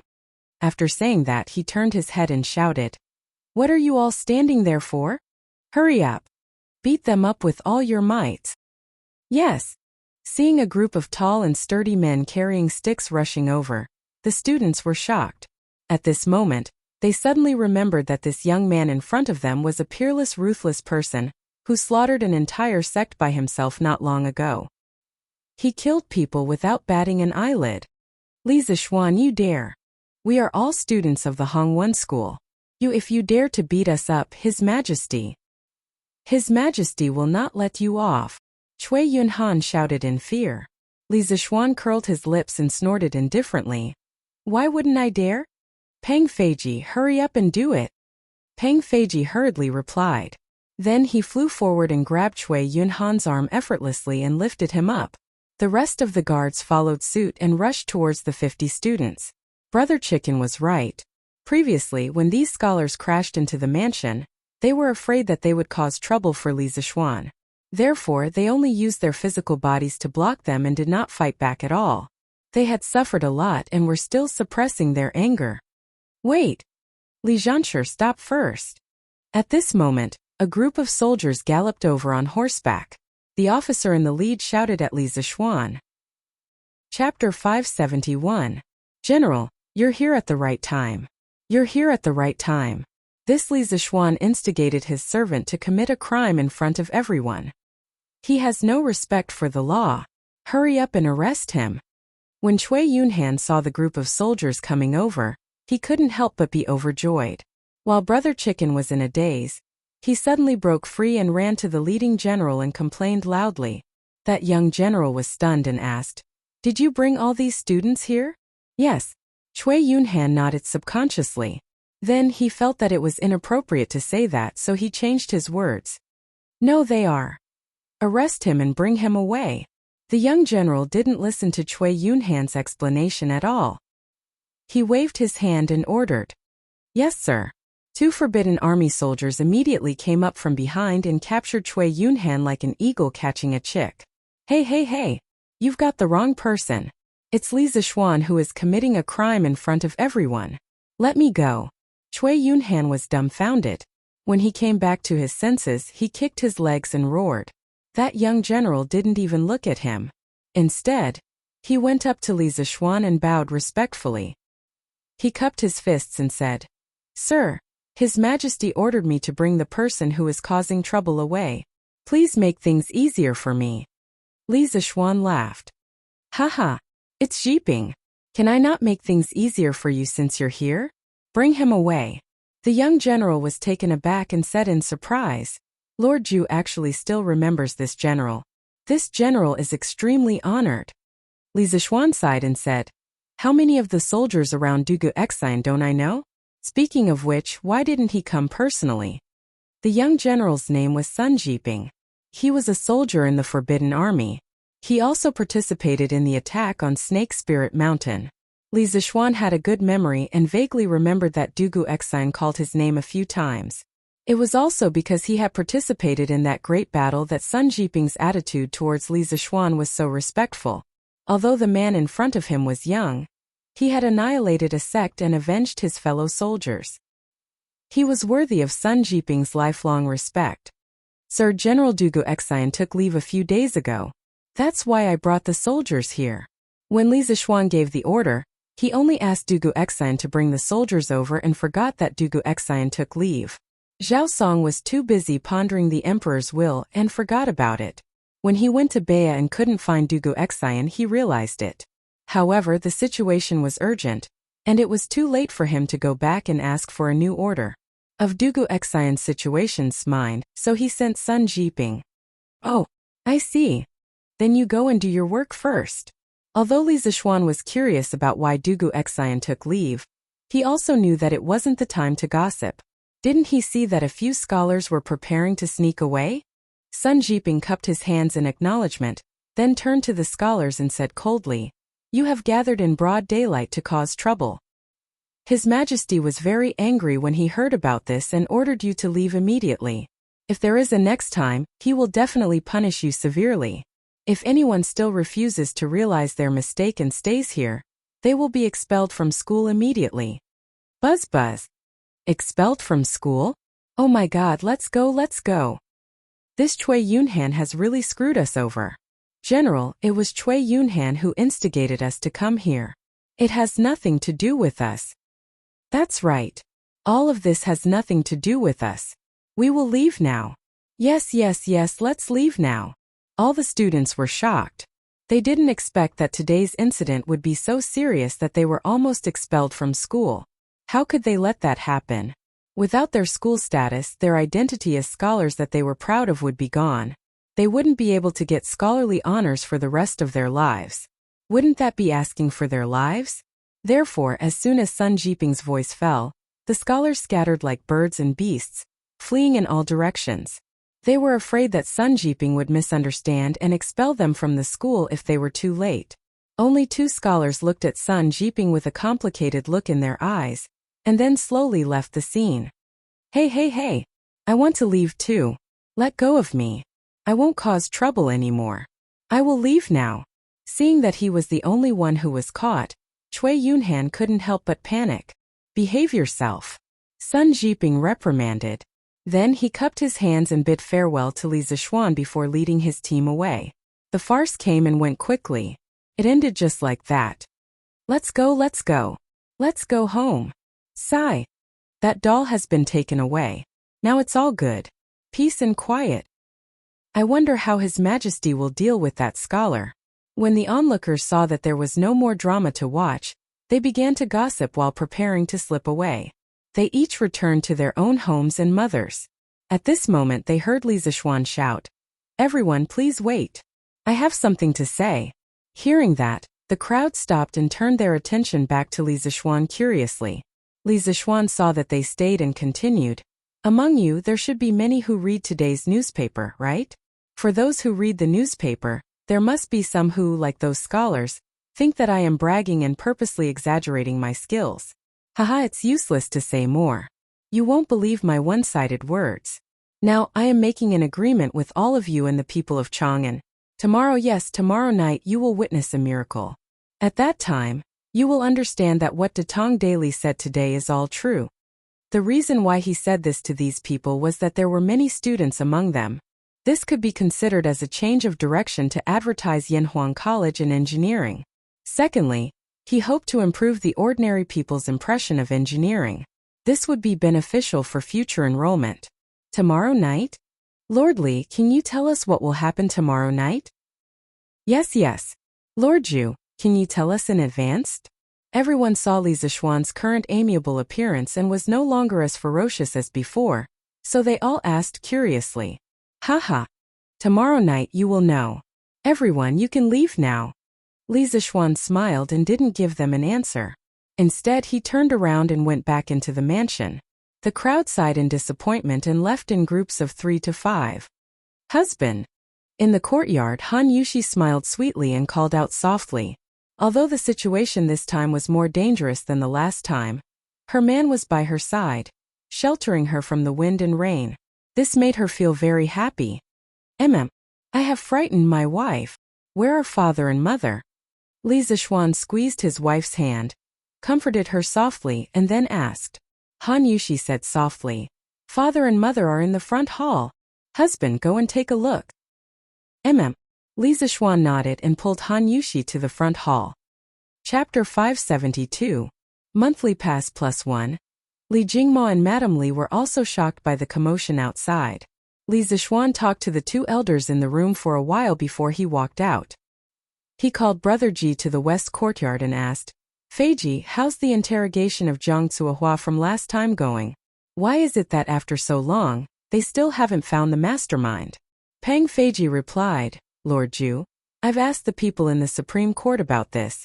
According to Zhang Cuohua, someone gave her 100 strings of cash and asked her to instigate those women who had lost their husbands to come here and cause trouble. However, the person who instigated her was wearing a bamboo hat and didn't show up, so she didn't know who that person was. She only knew that it was a man around 20 years old. Li Zixuan snorted coldly and said, Still hiding your head but showing your tail? No matter where you hide, I'll find you. Feiji, if anyone dares to block my door in the future, you don't have to worry about anything. If you should chase them away, chase them away. If you can't chase them away, beat them to death. If anything happens, I'll take responsibility. If I can't even take care of my own family, what's the point of being a Lord Zhu? Pang Feiji shrunk his neck. Li Zixuan looked like he was really angry. He could only salute and agree. I understand. Don't worry, Lord Zhu. In the future, no one will be a threat to the people in the mansion.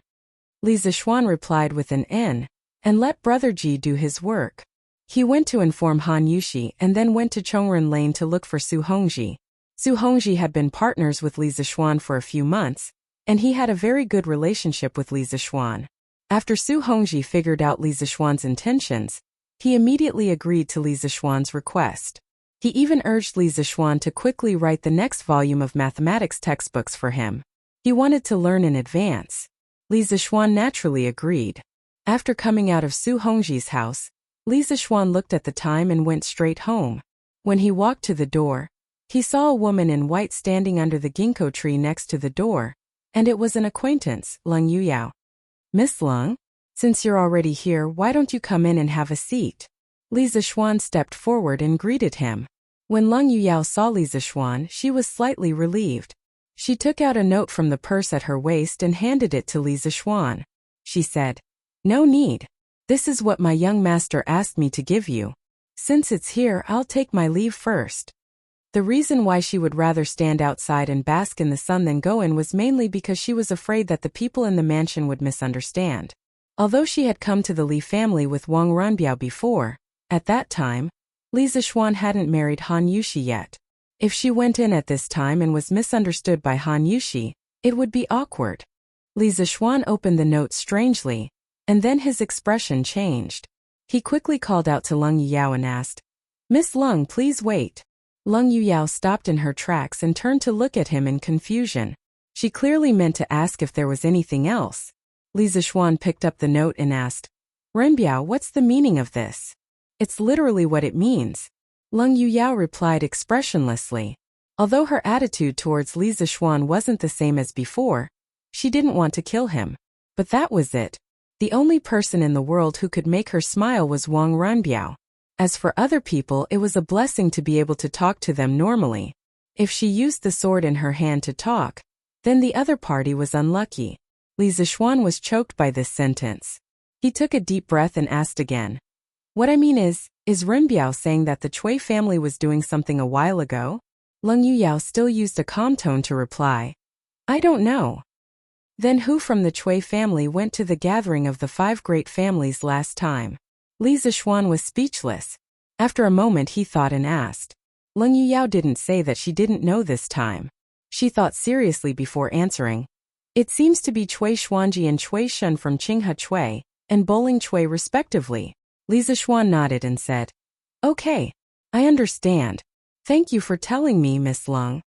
Leng Yuyao replied with an and then floated away. Eh? Wife? What are you doing in the courtyard on such a hot day? After seeing Leng Yuyao walk away, Li Zixuan turned and entered the residence. He saw Han Yushi with her back facing him and walking quickly to the front hall. So he couldn't help but chase after her and ask. When Han Yushi heard his voice, her body instantly froze on the spot. She looked flustered and said helplessly, nothing. Husband, you're back. Let's go for lunch. Dad and Mom are waiting for you. Li Zixuan was even more suspicious and asked again. Really nothing? Han Yushi hurriedly said. Really nothing. Husband, quickly go and eat. Oh. Although Li Zixuan didn't believe it, Han Yushi didn't want to say it, and he didn't want to get to the bottom of it. So he shook his head and went into the house to eat. Han Yushi, who was behind him, pouted and muttered softly. What a fool! After lunch, the couple returned to the west courtyard. According to the usual practice, this was the time to take a nap. However, Li Zixuan didn't take a nap today. Instead, he bent over a few tables and wrote a manuscript. It had to be said that for the sake of Yanhuang College, he sacrificed too much of his rest time as a big otaku. Oh, wife, didn't I tell you to sleep first? Why aren't you sleeping? Feeling that there was someone behind him, Li Zixuan smiled slightly and said without looking back. Han Yushi stammered. I can't sleep. Li Zixuan put down the pen in his hand and turned his head to ask in confusion. Why? He wanted to say that he didn't have time to sleep even if he wanted to. Why was there someone who had time to sleep but couldn't sleep? Han Yushi avoided his gaze and said hesitantly. My husband, who was the girl who looked for you this morning? Sweat. So it's because of this. At this moment, Li Zixuan understood even if he was stupid. He found it funny and said, that girl is the maid of the Wang family's young master. What's wrong? Is my wife jealous? Han Yushi was relieved at first, and then she asked doubtfully, jealous? I didn't get jealous at noon? Ahem. Li Zixuan was stunned. Only then did he remember that Li Er hadn't given Fang Xuanling's wife the poisonous wine yet, so the other meaning of the word jealous hadn't been developed yet. He patted his head and changed the topic. Well, my wife, you should be relieved now. Go to sleep. I'll come over after I finish writing this manuscript. Han Yushi looked embarrassed and said, What do you mean by relieved or not relieved? Husband, what are you talking about? At this time she inadvertently glanced at the manuscript Li Zixuan was writing, and saw that the title was, On a Full Moon Night, Flying Immortals from Outer Space. Chapter 573. The Night of the Full Moon, Flying Immortal from Outer Space?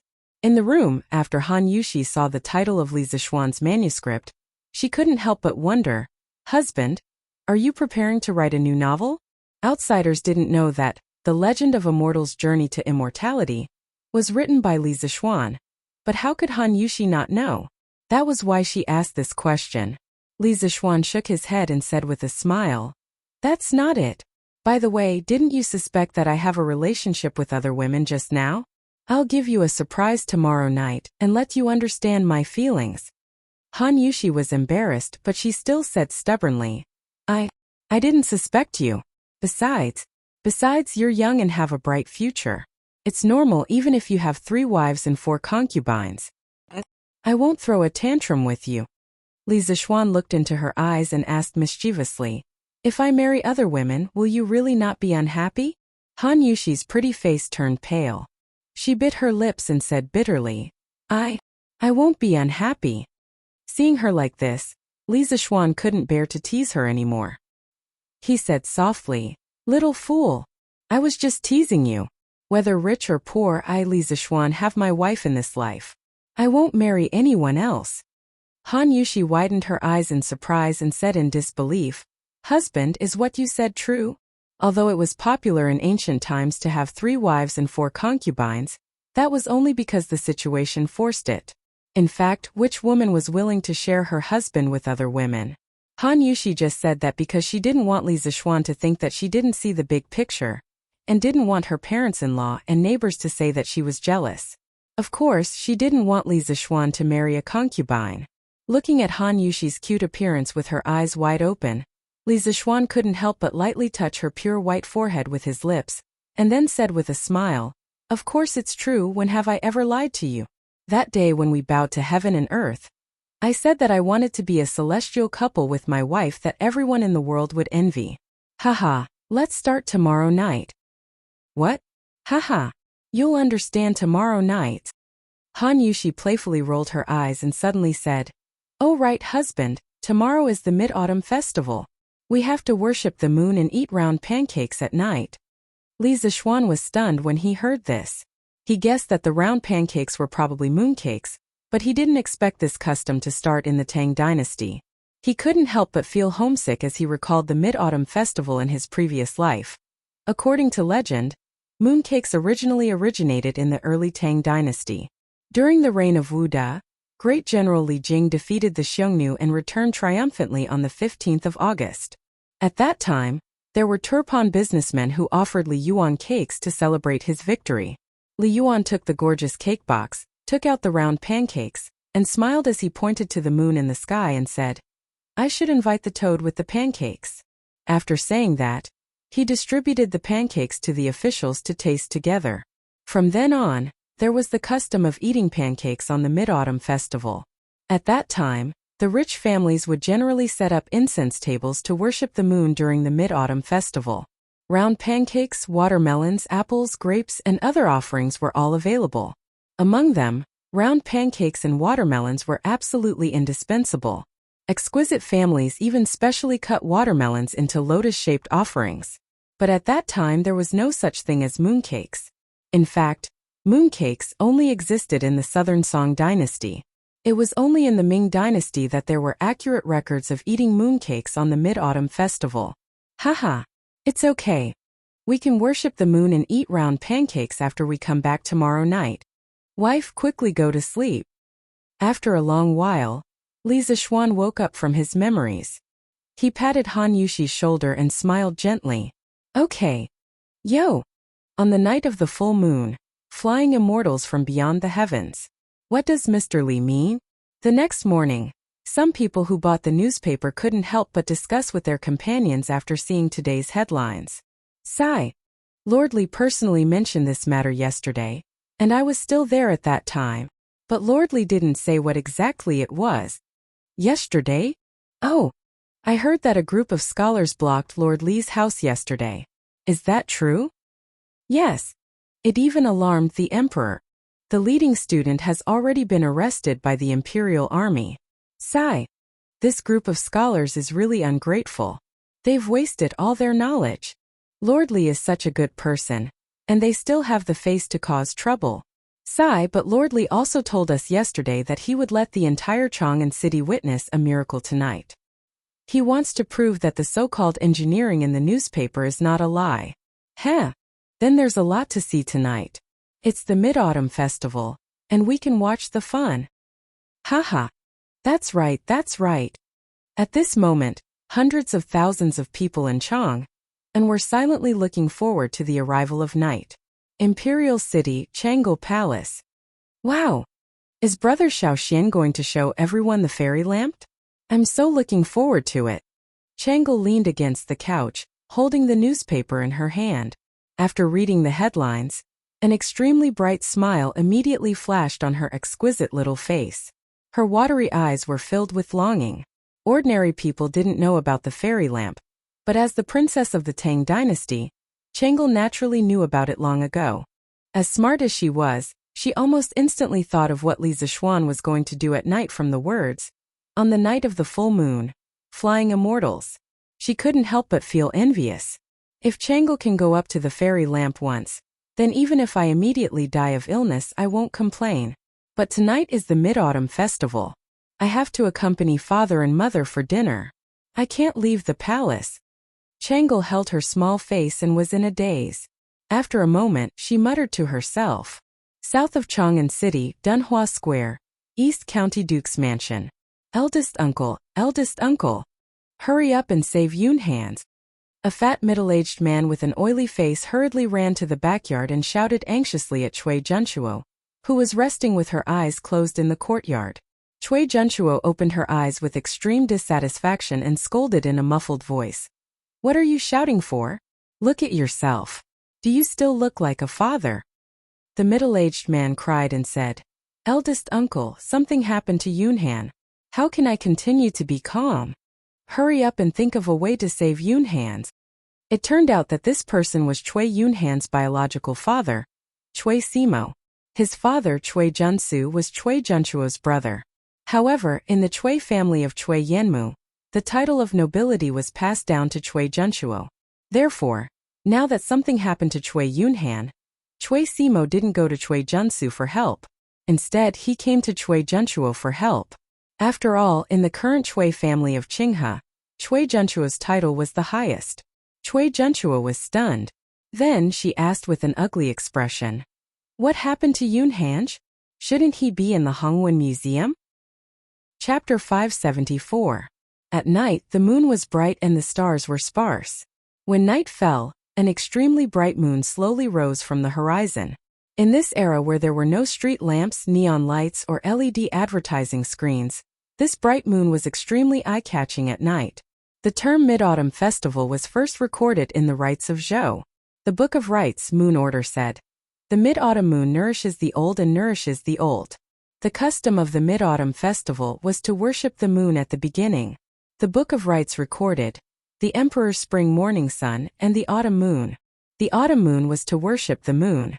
This meant that the emperor had already started worshipping the moon as early as the spring and autumn period. Later on, the aristocrats, officials, and scholars followed suit and gradually spread it to the people. Later on, the Mid-Autumn Festival was gradually used to celebrate the harvest. This was because the Mid-Autumn Festival in August was the season for crops and fruits to ripen. Tonight, the curfew in Chang'an City was lifted. Therefore, although the sky was dark, the streets outside were still very lively. All kinds of vendors selling small toys began to wander the streets and alleys. Lanterns had also become the favorite plaything of the rich young masters and young ladies. Laughter and exclamations could be heard everywhere. Although there were no stars in the sky, the colorful lanterns gradually rose to replace the stars and adorned the night sky. Brother, I want to sit too. I want to sit in the fairy lantern too. In the west courtyard of the Li residence, Lan'er tugged on Li Zishuan's arm and kept acting coquettishly. Today was the Mid-Autumn Festival. Of course, Lan'er couldn't continue to stay in the Han family village. Mrs. Li personally went to fetch the little girl back early in the morning. Li Zishuan face-bombed. He didn't know where this little girl got the news from. He had clearly brought his wife here in secret. However, in this situation, he could only helplessly say, "Lana, next time. We can't carry too many people on it at once. Otherwise, it will fall from the sky. After brother brings Yushi down, I'll bring you up to play. Okay?" Lan'er looked up at Han Yushi. After hesitating for a while, she said, "All right. Then brother, you have to keep your word." Li Zishuan laughed and said, "Of course." Han Yushi bent over and patted Lan'er's little head. She smiled and said, "Lan'er, don't worry. When he doesn't bring you along, I won't listen to him either." Lan'er nodded happily. Okay. Then the little girl skipped down the corridor to watch the fun. "Husband, can this really withstand the two of us?" At this point, Han Yushi looked at the hanging basket and became a little hesitant and afraid. She grabbed Li Zishuan's arm and said worriedly. Li Zishuan smiled and comforted her. "Don't worry, my wife. The celestial lamp will definitely be able to withstand the weight of two people. I'm confident about this. Besides, even if there is an accident, I will protect you. Let's go up." In fact, there wouldn't be much of a problem even if 3 people came up together, let alone 2 people. The reason why he didn't let Lan'er come up together was mainly because Li Zishuan wanted to take Han Yushi for a romantic time. Recently, he had been running around for the academy and the Snake Spirit Mountain. He didn't have much time to accompany his wife. Today, he could take this opportunity to make up for it. Okay. Han Yushi heard that and felt a little relieved. She lifted the corner of her skirt and successfully boarded the hanging basket with Li Zishuan's help. Then, Li Zishuan quickly untied the rope that fixed the hanging basket. Then, he also boarded the hanging basket and ignited the kerosene above the hanging basket. A moment later, the heavy hanging basket gradually overcame the gravity of the earth under the effect of the strong lifting force of the hot air. It slowly left the ground and rose into the sky, rising higher and higher. The servants of the Li residence looked at the huge ball of fire in the sky and were stunned. They were close, But they saw Li Zixuan and Han Yushi fly directly into the sky after sitting on the hanging basket. This kind of shock was not felt by others. Wow, wow, what? We can really fly. Brother. Sister Yushi. You guys have to come down quickly. Don't run too far. Lanner also wants to sit on it. Lanner saw that the celestial lamp had successfully ascended into the sky. She did not care if others could hear her, and hurriedly shouted towards the man and woman in the sky. Wah! Young master and young madam really flew into the sky. They are flying so high. Xiaohe opened her eyes wide and exclaimed in surprise. Xiaoxi's eyes were filled with enchantment. Following beside Li Zixuan, she could always feel an endless stream of surprises. She looked at the handsome man and beautiful woman in the sky and sighed softly. Young master is so good to young madam. What's wrong? Xiaoxi, are you starting to have feelings for young master? Although Xiaoxi's voice was soft, Xiaohe heard it clearly. She, who had a lively personality, smirked and teased Xiaoxi. Yeah. Xiaohe, what nonsense are you saying? Young master and young madam are so good to us, how can you say that? I'm not going to talk to you, Xiaoxi said shyly. Oh, this time, Li Zixuan did not let the celestial lamp fly too high. It was only about 5 stories high. So when he and Han Yushi flew out of the mansion, the people on the streets reflected the bright moonlight and immediately saw the outline of the celestial lamp clearly. Wah! Mother, look! Look! What a huge lantern! A young boy who was eating candy and looked dignified saw the celestial lamp in the sky and quickly pulled the woman beside him and shouted excitedly. The beautiful woman looked up and exclaimed, Who bought this sky lantern? Why is it so big? In just a short while, more and more people noticed the strange phenomenon in the sky. Wow! Such a huge sky lantern. It seems to have flown out of the Lee County men's mansion. Hey! Look, there are people on the sky lantern. How is that possible? Although the sky lantern is huge, how can it carry people? Damn! There are really people. And it's not just one person, there are 2 people. Wow! Isn't that young man in white Lord Lee? Then the woman in white next to him must be Lord Lee's wife? A talented man and a beautiful woman. A celestial couple. Countless people exclaimed at the celestial lamp under the moonlight. There were even people who were chasing after the celestial lamp. Luckily, it was only a light breeze tonight.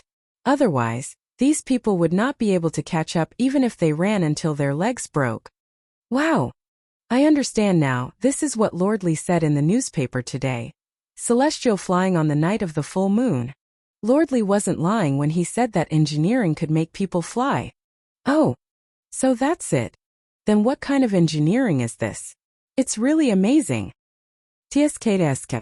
Compared to engineering, Lord Lee's celestial couple is the one that is really enviable. Oh. Chapter 575. Monthly ticket +2. Wow! Hubby! We're really flying. In the sky, Han Yushi was 100 times more excited than the onlookers below. She looked at the buildings that were getting smaller and smaller below and felt very fresh. She had never been able to look at the magnificent Chang'an city from such a high position. She had also never been able to be with the person she loved so quietly and undisturbed. She was really satisfied. Li Zixuan smiled and lazily hugged Han Yushi's slender waist. He said, Yes, we're flying. Only in the sky can we not be bound by any imperial power and secular etiquette. We can do whatever we want. There's only the 2 of us. Do you like it, my wife? Han Yushi quickly nodded and replied, Yes, yes. I like it very much. Thank you, hubby, for being so good to me. Haha, my wife. I'll take you to Chang'an City tonight. Let them envy us, this immortal couple. His wife was really easy to satisfy, but Li Zixuan felt that it was not enough. He pointed to the other markets below and said with a smile. Han Yushi blinked and was very tempted, but in the end she shook her head and said, Let's not. Lanner is still waiting for us below. We'll just stay up there for a while and then go down. Li Zixuan laughed and said, Haha, that little girl still has other friends to play with. Don't worry, my wife. If she doesn't see us in a while, she'll definitely go out and play with others. It's rare that the curfew in Chang'an City is lifted tonight. Let me accompany you. Tonight, millions of people will be envious of us. When Han Yushi heard that, she could no longer refuse. She said sweetly in her heart, "Yes." But then she seemed to think of something and looked up. "But hubby, the wind is blowing from the south now. Our fairy lantern can only float to the north. How can we tour Chang'an City?" Li Zixuan chuckled and said smugly, "Heh, wife, watch carefully. Watch my 18 dragon-subduing palms. Oh, quick look. Quick look. There's a huge lantern in the sky." Li Zixuan was right. It was rare that there was no curfew in Chang'an tonight, so many people would not go to bed so early. Those who had money would go to the night market, while those who had no money would go to their homes to chat and beat their sons. All the markets were bustling.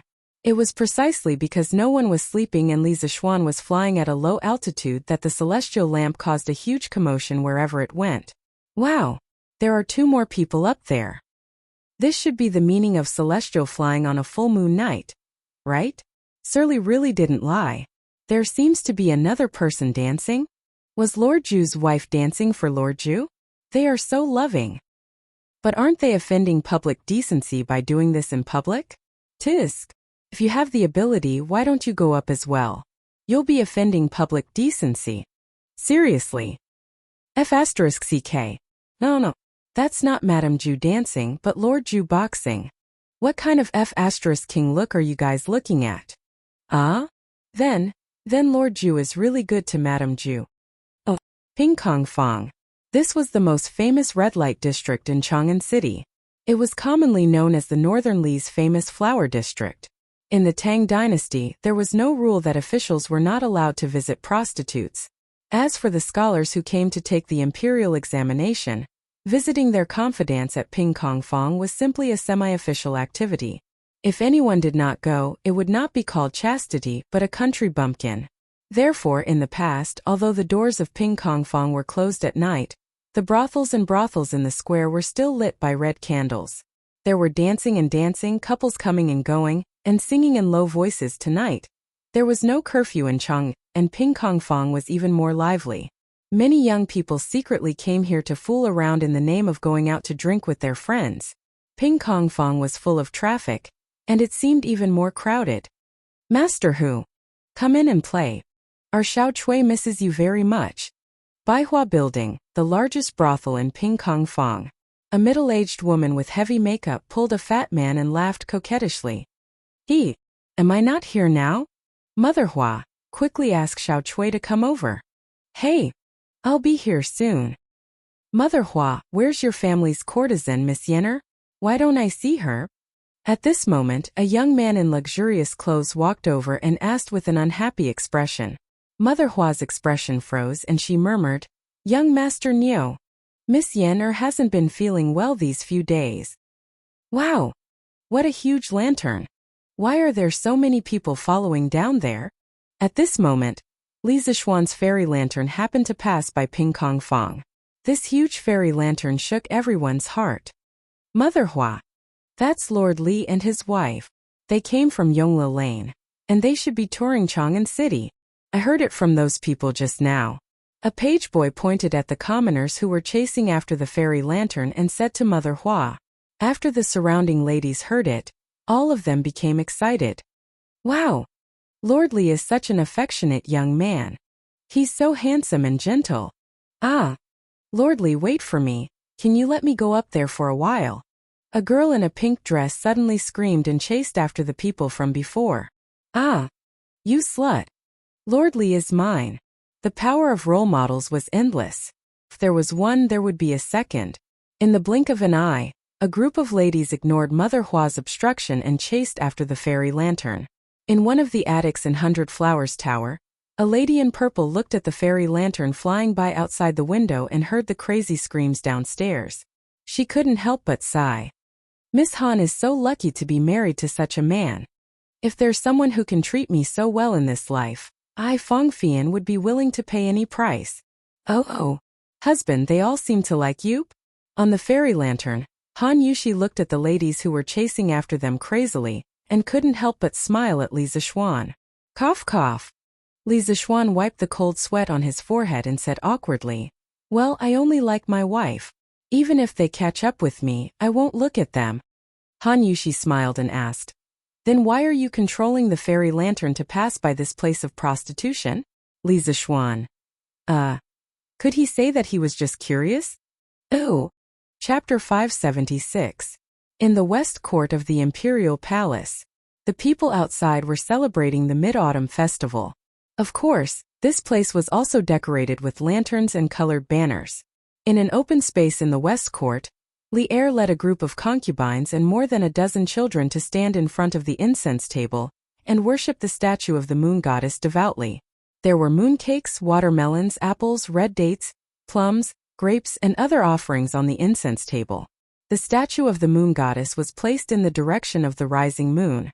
The incense table and red candles were solemn. Looking at their posture, they should be praying to the moon. Speaking of praying to the moon, the story of Saltless praying to the moon had to be mentioned. It was said that the ugly girl of the ancient Qi state, Wu Yan, prayed to the moon devoutly when she was young. When she grew up, she entered the palace with outstanding virtue, but was not favored. On the 15th of August, Wu Yan was praying to the moon. King Xian of Qi happened to see Wu Yan under the moonlight. He felt that she was beautiful and outstanding, so he made her his queen. That was how the tradition of praying to the moon came about. Chang'e of the moon was famous for her beauty. Therefore, the girl prayed to the moon and wished to be like Chang'e with a face like the bright moon. The story of Saltless praying to the moon first appeared in the biography of the women written by Lu Xiang of the Western Han Dynasty.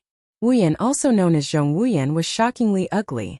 She had a wide forehead, small eyes, a high nose, a big throat, a hunchback, and a thick neck.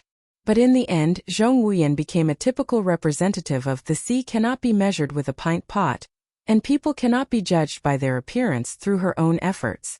May the Tang Empire be free of disasters and have good weather. Li Er looked at the bright moon in the sky and sighed faintly. There were less than 10 months left before the locust plague mentioned by Li Zishuan. He was somewhat uncertain. In the past few days, he had been concerned about the harvest of various places. He even personally went to the farms near Chang several times. It could be said that he was worried sick. Your Majesty, don't worry. The Tang Empire is established according to the will of heaven, and will be protected by heaven. Empress Zhongsun knew what her husband was worried about. She smiled and comforted him softly. Yes. Wow. Father, mother, look. What is that? Chang'e, who was at the side, suddenly saw a ball of fire floating in the southern sky. He couldn't help exclaiming in shock. Li Er, Zhongsun, Li Changqian, Li Tai, Li Ku, and the Princess of Xiangqing all looked in the direction of Chang'e's finger. They saw an extremely bright flame floating in the sky far to the south. It seemed to be moving slowly.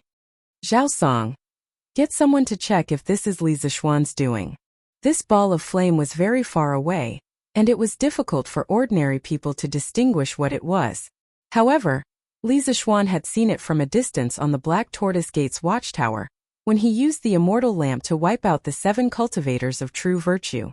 Therefore, he was able to recognize it at a glance. Zhao Song responded and ran out. Not long after, he came back. He bowed and said, "Your Majesty, that is Li Xianan and his wife. They are touring the city on the immortal lamp. They are still some distance away from the imperial city, and it seems like they are about to turn around."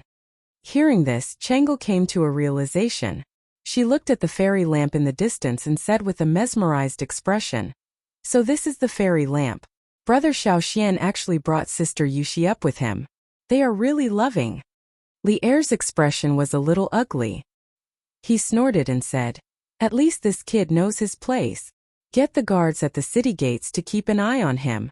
If he dares to approach the imperial palace, shoot him down." Shoot him down? Everyone present was stunned. They were all thunderstruck by Li Er's words. Zhao Song wiped his sweat and said respectfully, "Yes, Your Majesty. However, Li Xianan shouldn't be so reckless." Li Er glanced at the immortal lamp in the sky and said unhappily, "That better be the case." This was Li Zishuan. If it were someone else, he would have ordered the imperial guards to shoot down the immortal lamp. After Li Er said that, he pulled Empress Zhongsun, who was holding back her laughter, and walked to the back of the palace. He said to the concubines and children, "Let's go to Lijiang Hall for the Mid-Autumn Festival." Everyone bowed and agreed.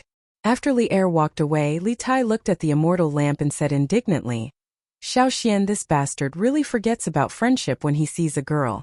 He told us that the immortal lamp is unstable, has a limited capacity, and can't control the direction. Now it seems like he was lying. This won't do. I'll settle the score with this kid tomorrow. Li Ku, who was following behind Li Er, looked back at the immortal lamp in the sky as he walked. He thought to himself, is this engineering? Li Zishuan's engineering is so amazing. No wonder Qin Ke is so obsessed with engineering. Tunghua Square, Sun Residence. Sun Zifen, who was eating biscuits and admiring the moon in the courtyard, also saw the immortal lamp in the sky. Moreover, he was closer to the immortal lamp than Li Tai, so he could see the outline of the immortal lamp very clearly. When he found out that Li Zishuan and Han Yushi were still standing on it, his reaction was exactly the same as Li Tai's. Damn! Sir, you're too mean. That day, you told me that the immortal lamp is unstable. Why are you sitting on it today?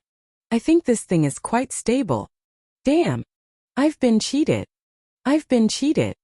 Putting aside whether the immortal lamp was stable or not, the two people on it were so romantic that they couldn't control themselves. Husband. This is the Imperial City. Han Yushi snuggled in Li Zishuan's arms and pointed to the Imperial City in the north as she asked. Li Zishuan draped his outer robe over Han Yushi's body. Just now, in order to bring Han Yushi to see the Imperial Palace, he deliberately raised the immortal lamp quite a bit because he couldn't ride the immortal lamp to the sky above the Imperial Palace. If he did, Li Er would definitely mess with him. After all, no emperor could tolerate others spying on his territory. This was also the main reason why the residential buildings next to the Imperial Palace couldn't be built too high. In this way the night was already cool, and they still stayed in the sky so high up in the sky it seemed a little cold. After putting on the clothes, Li Zishuan smiled and said, Yes, this is the Imperial City. Isn't it spectacular? Han Yushi replied softly, Yes. I've never seen the Imperial City from this angle. It's really magnificent. But husband, if we look like this we won't attract the city defense soldiers later, right? Li Zishuan chuckled and said, That's hard to say, so let's run nows. Han Yushi was stunned and speechless. She thought that since Li Zishuan dared to do this, he must have a card up his sleeve. Haha. Let's go. Lanner is probably waiting anxiously. We should go back. Li Zishuan laughed and used 10 dragon-subduing slaps to the back. The immortal lamp began to change direction and flew toward Yongla Lane. Chapter 577. After sending Han Yushi down, Li Zishuan took Lanner Xiaohe and Xiaoxi for a walk in the sky for a while before returning home to worship the moon, eat pancakes, and celebrate the Mid-Autumn Festival with his family. It wasn't that he didn't think of letting his parents experience the celestial lamp in the sky, but Li Jingma and Mrs. Li firmly disagreed. It was said that they would feel dizzy if they looked down from above. Therefore, Li Zishuan didn't force them. He went home to celebrate the Mid-Autumn Festival, but his legend was left outside. The appearance of the celestial lamp tonight ignited the enthusiasm of the people in the city. Everywhere Li Zishuan and Han Yushi passed by, many people would scream or chase after them. Until now, there were still many people in front of the Li Zishuan's residence. They were waiting for Li Zishuan to come out with the celestial lamp again. But this time, they were destined to be disappointed because the person they were waiting for was having dinner with his family. After dinner, he didn't have time to go out and had to go back to his room to hug his wife and sleep. The next day, after a whole night of brewing and accumulating, the enthusiasm of the people of Chong and City finally erupted. Every street, alley, tea house, tavern, and every corner, as long as there were people could hear the discussion about the celestial lamp. On the street, 2 big men got up early and prepared to go to work.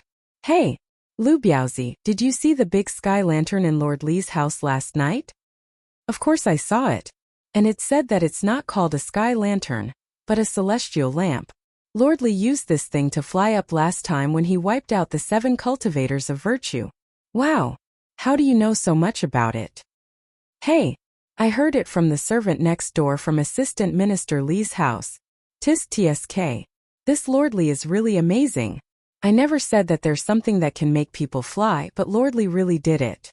It's really the work of a celestial.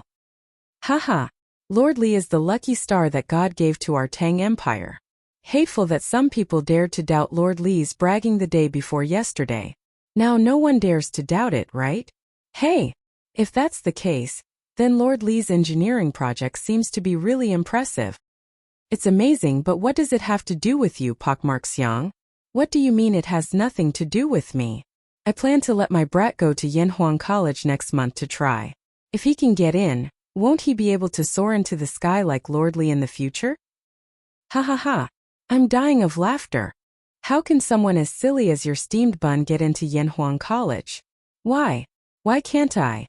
My little bun has already been enlightened. I'll buy him an arithmetic book and let him study for a month. There's an 80% chance that he'll pass. Inside the classroom of the Hongwon School. Although it was the start of the field break, many students who lived in Chong and still volunteered to stay in the school for supplementary lessons. This phenomenon was not only present in the Hongwon School, but also in the Imperial College, Chongwon School, and other places. In a certain classroom, the students took advantage of the fact that the teacher hadn't arrived yet to discuss the celestial lamp that carried people into the sky last night. Did you all see Li Xianen riding the lantern and flying in the air last night? Of course I saw it. It was so exciting. I didn't expect Sir Li to really do what he said. With the power of a mortal, he flew in the sky. This kind of thing can only be seen in cultivation novels. I didn't expect to see it with my own eyes last night. It's so amazing. Yeah, celestial flying on the night of the full moon. I was still wondering what this news meant.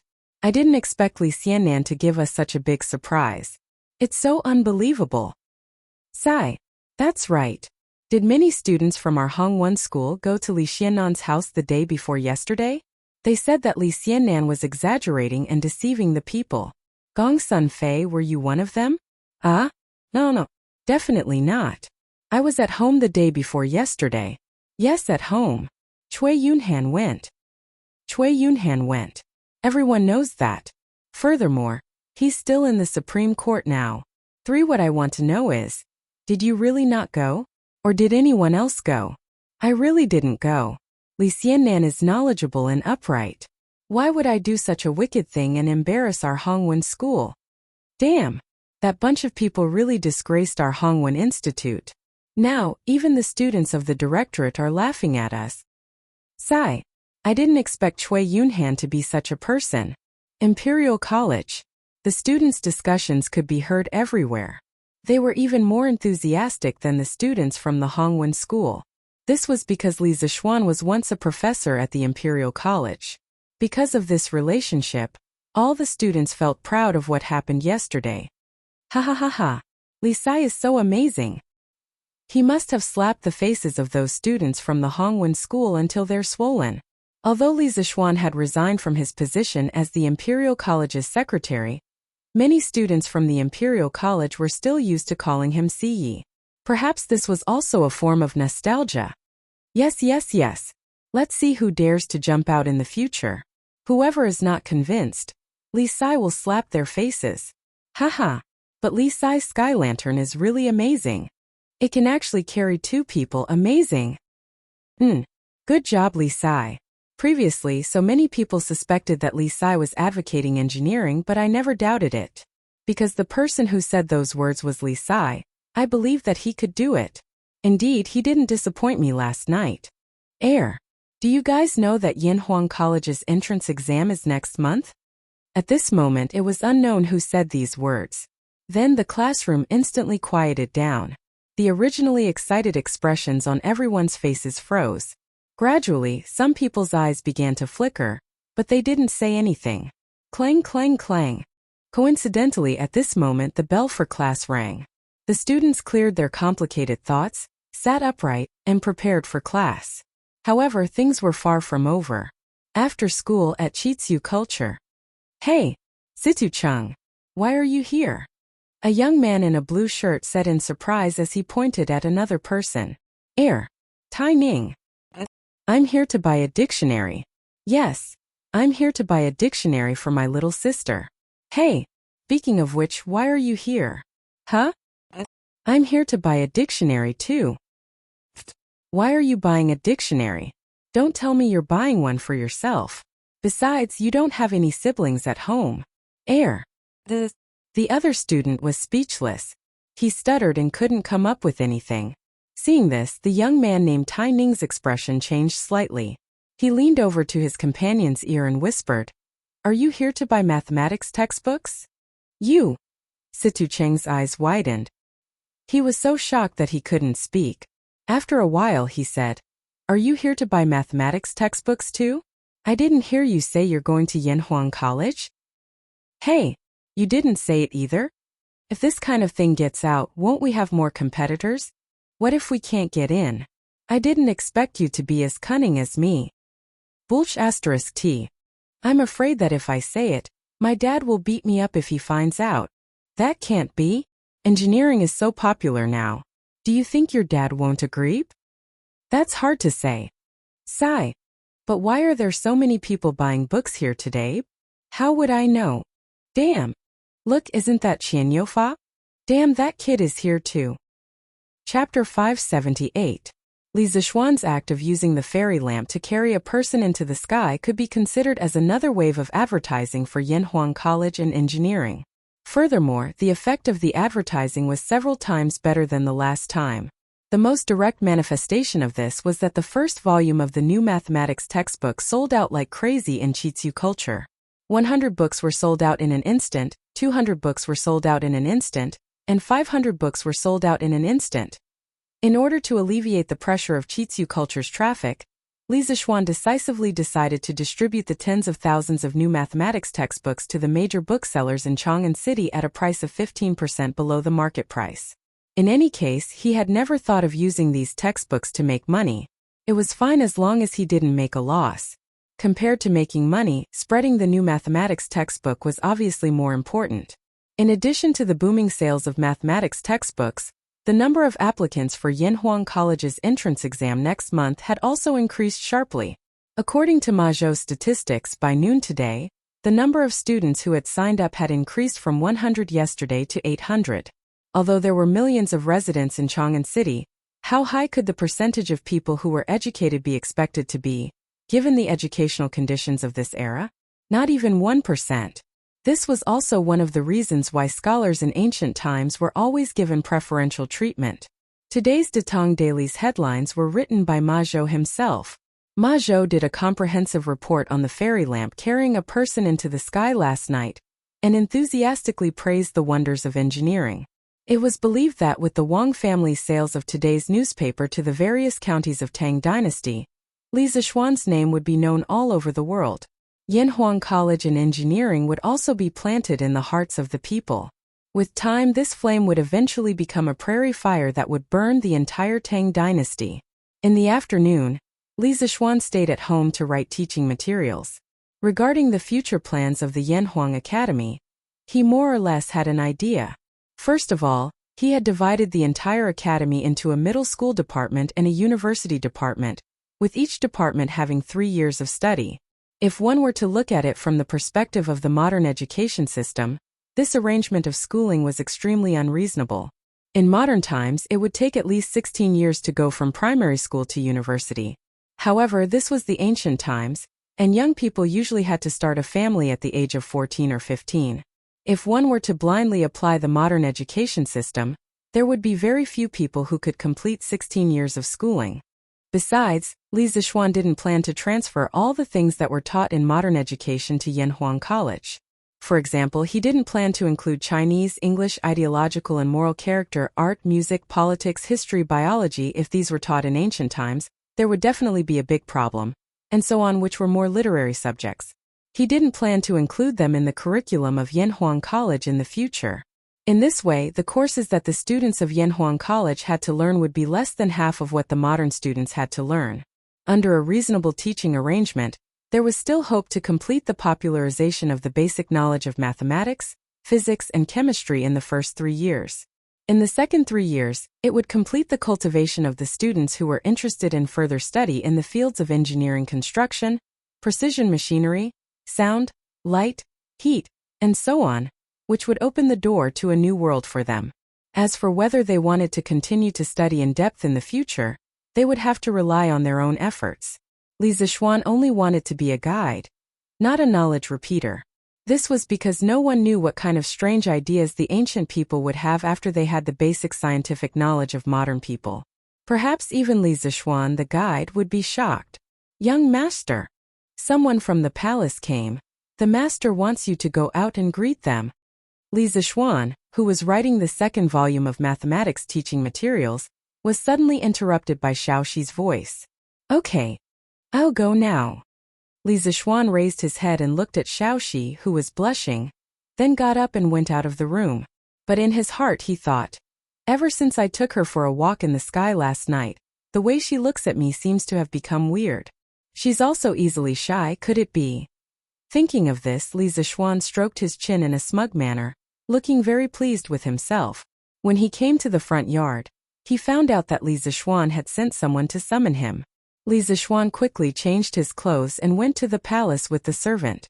After entering the palace so many times, Li Zixuan was not as nervous as before. However, he could not help but wonder if old Li was looking for trouble with him because of what happened last night. If that was the case, then he was really petty. Last night, he only took a few glances at the palace from afar. When he came to the Sweet Dew Palace, Li Er was sitting at the top reading a book. Li Zixuan bowed, but Li Er pretended not to see it. It was as if there were 10,000 beauties in the book that attracted his eyes, making him unwilling to look at Li Zixuan. Seeing this situation, Li Zixuan was even more certain that Li Er called him over because of what happened last night. He wanted to show off his power in front of him. He secretly curled his lips but did not show it on his face. He started to play the role of an obedient child. He stood below and did not say a word. "Oh, you're here." After about a quarter of an hour, Li Er seemed to have just noticed Li Zixuan's arrival. He put down his book and said lightly. Li Zixuan scolded old Li for being pretentious in his heart. However, he said, "Your humble servant greets your majesty. I wonder what your majesty has summoned this humble servant here for." Every word and action of this fellow was methodical. He was like an old fox who had been in the imperial court for decades. No one could find fault with him. Li Er's mouth twitched slightly. He did not answer but asked, "What have you been busy with recently?" "As the Crown Prince Jean, I haven't seen you do anything in the East Palace. If it wasn't for me protecting you, you would have been impeached and sent to prison." Li Zixuan's face was full of black lines. When others wanted to find fault with you, how could they find fault with you? However, after being promoted for so long, he only knew that the Crown Prince Jean's rank was very high. He was a primary third rank. However, he had no idea what the Crown Prince Jean was doing. "Why did you ask him to go to the East Palace?" Cough cough. "Your Majesty, this humble servant has been busy with the construction of the academy, the hiring of teachers, and the compilation of teaching materials. I really have no time to work in the East Palace. This humble servant is suspected of dereliction of duty. Your Majesty, please punish me. Why don't this humble servant resign from the position of Crown Prince Jean and appoint another worthy person?" After thinking for a moment, Li Zixuan took a step back in order to advance. He pretended to be in a bad mood and blamed himself. Li Er glared at him and said angrily, "Bastard! Do you think you can resign from the official position that I gave you? It's understandable that you are busy with the academy. After all, you have put a lot of effort into it.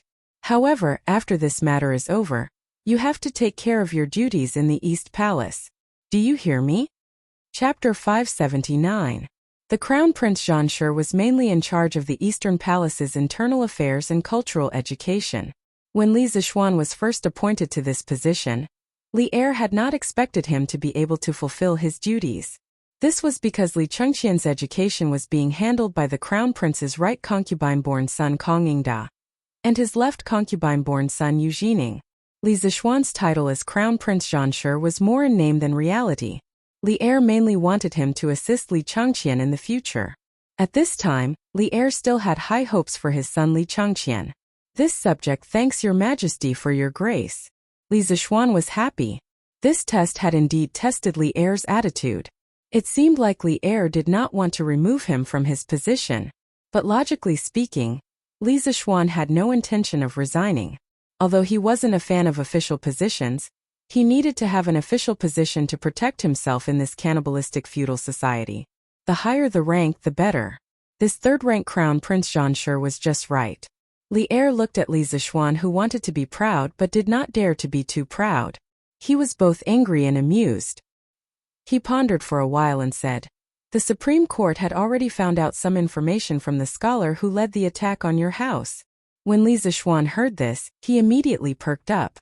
However, Li Er suddenly stopped talking. This made him very angry. He cursed old Li in his heart for not having little Chirpy. After waiting for a long while, Li Er continued. "That student is from Qinghe's Chui family's Zhengzhou branch's second branch. His name is Chui Yunhan. His grandfather is the East County Duke's younger brother. According to him, because he saw you wantonly advocating engineering studies, he felt that you were insulting the sage's studies. He felt indignant and wanted to gather a group of classmates to denounce you." Qinghe's Chui family? When Li Zixuan heard Chui Yunhan's identity, he was shocked in his heart. Combined with the news of the aristocratic family gathering that Leng Yuyao brought the day before, he finally had a rough idea of what happened. The aristocratic family had already made a move on him. But after hearing Chui Yunhan's confession, Li Zixuan could not help but frown. He stepped forward and cupped his hands. "Your Majesty, please forgive me for speaking bluntly. The truth is definitely not what Chui Yunhan said. All of my actions after leaving the mountain have harmed the aristocratic families and benefited the common people. Those aristocratic families all see me as a thorn in their side. If you say that Chui Yunhan's actions are only to protect the position of the Saint Academy, I will never believe it." Li Er said in annoyance. "Of course I know that kid is lying. Do I need you to teach me?" However, as Chui Junchuo was the prefectural duke, the people of the Supreme Court could not punish his grandnephew without any evidence. However, the Supreme Court didn't come out empty-handed. They also found some other things. Li Zixuan's expression changed slightly, but he couldn't rush him. He could only stand there anxiously and wait for him to continue. The incident this time was less than a month apart from the time when Jiang Cuihua led a group of women to surround your house. Previously, I suspected that there should be some connection between the two cases. Thus, I let the Supreme Court officials try the two cases together. As expected, Jiang Cuihua testified that Chui Yunhan's figure and voice were very similar to the person who instigated her last time. Thus, Chui Yunhan has been detained by the Supreme Court and will be handed over to the Ministry of Justice to be convicted. After Li Er finished speaking, there was a trace of complacency in his expression. Li Zixuan felt that he should play the background music of Detective Conan for old Li. However, he felt that the previous case had nothing to do with this case. Because the day before yesterday, Leng Yuyao brought news that during the gathering of the 5 aristocratic families, the one who went to the Chui family was Chui Xuanji. "Your Majesty is wise and observant. I admire you, but I wonder how your Majesty intends to deal with it?" Li Zixuan thought to himself, no matter if the previous incident was done by Chui Yunhan or not, this kid will definitely not be able to escape. I will kill him first. Li Er stared into Li Zixuan's eyes and asked, "How do you want me to deal with him?" A qualified and virtuous official would definitely say, "Your Majesty can decide at this moment." However, Li Zixuan was never a qualified and virtuous official. He said with a serious face, "Your Majesty, to be honest, ever since I decided to establish Yanhuang College and promote engineering, I have been running around everywhere for the college. Even so, the progress of the college is not satisfactory. The main reason is that in the process of building the college, there are always some people with bad intentions who want to harm me.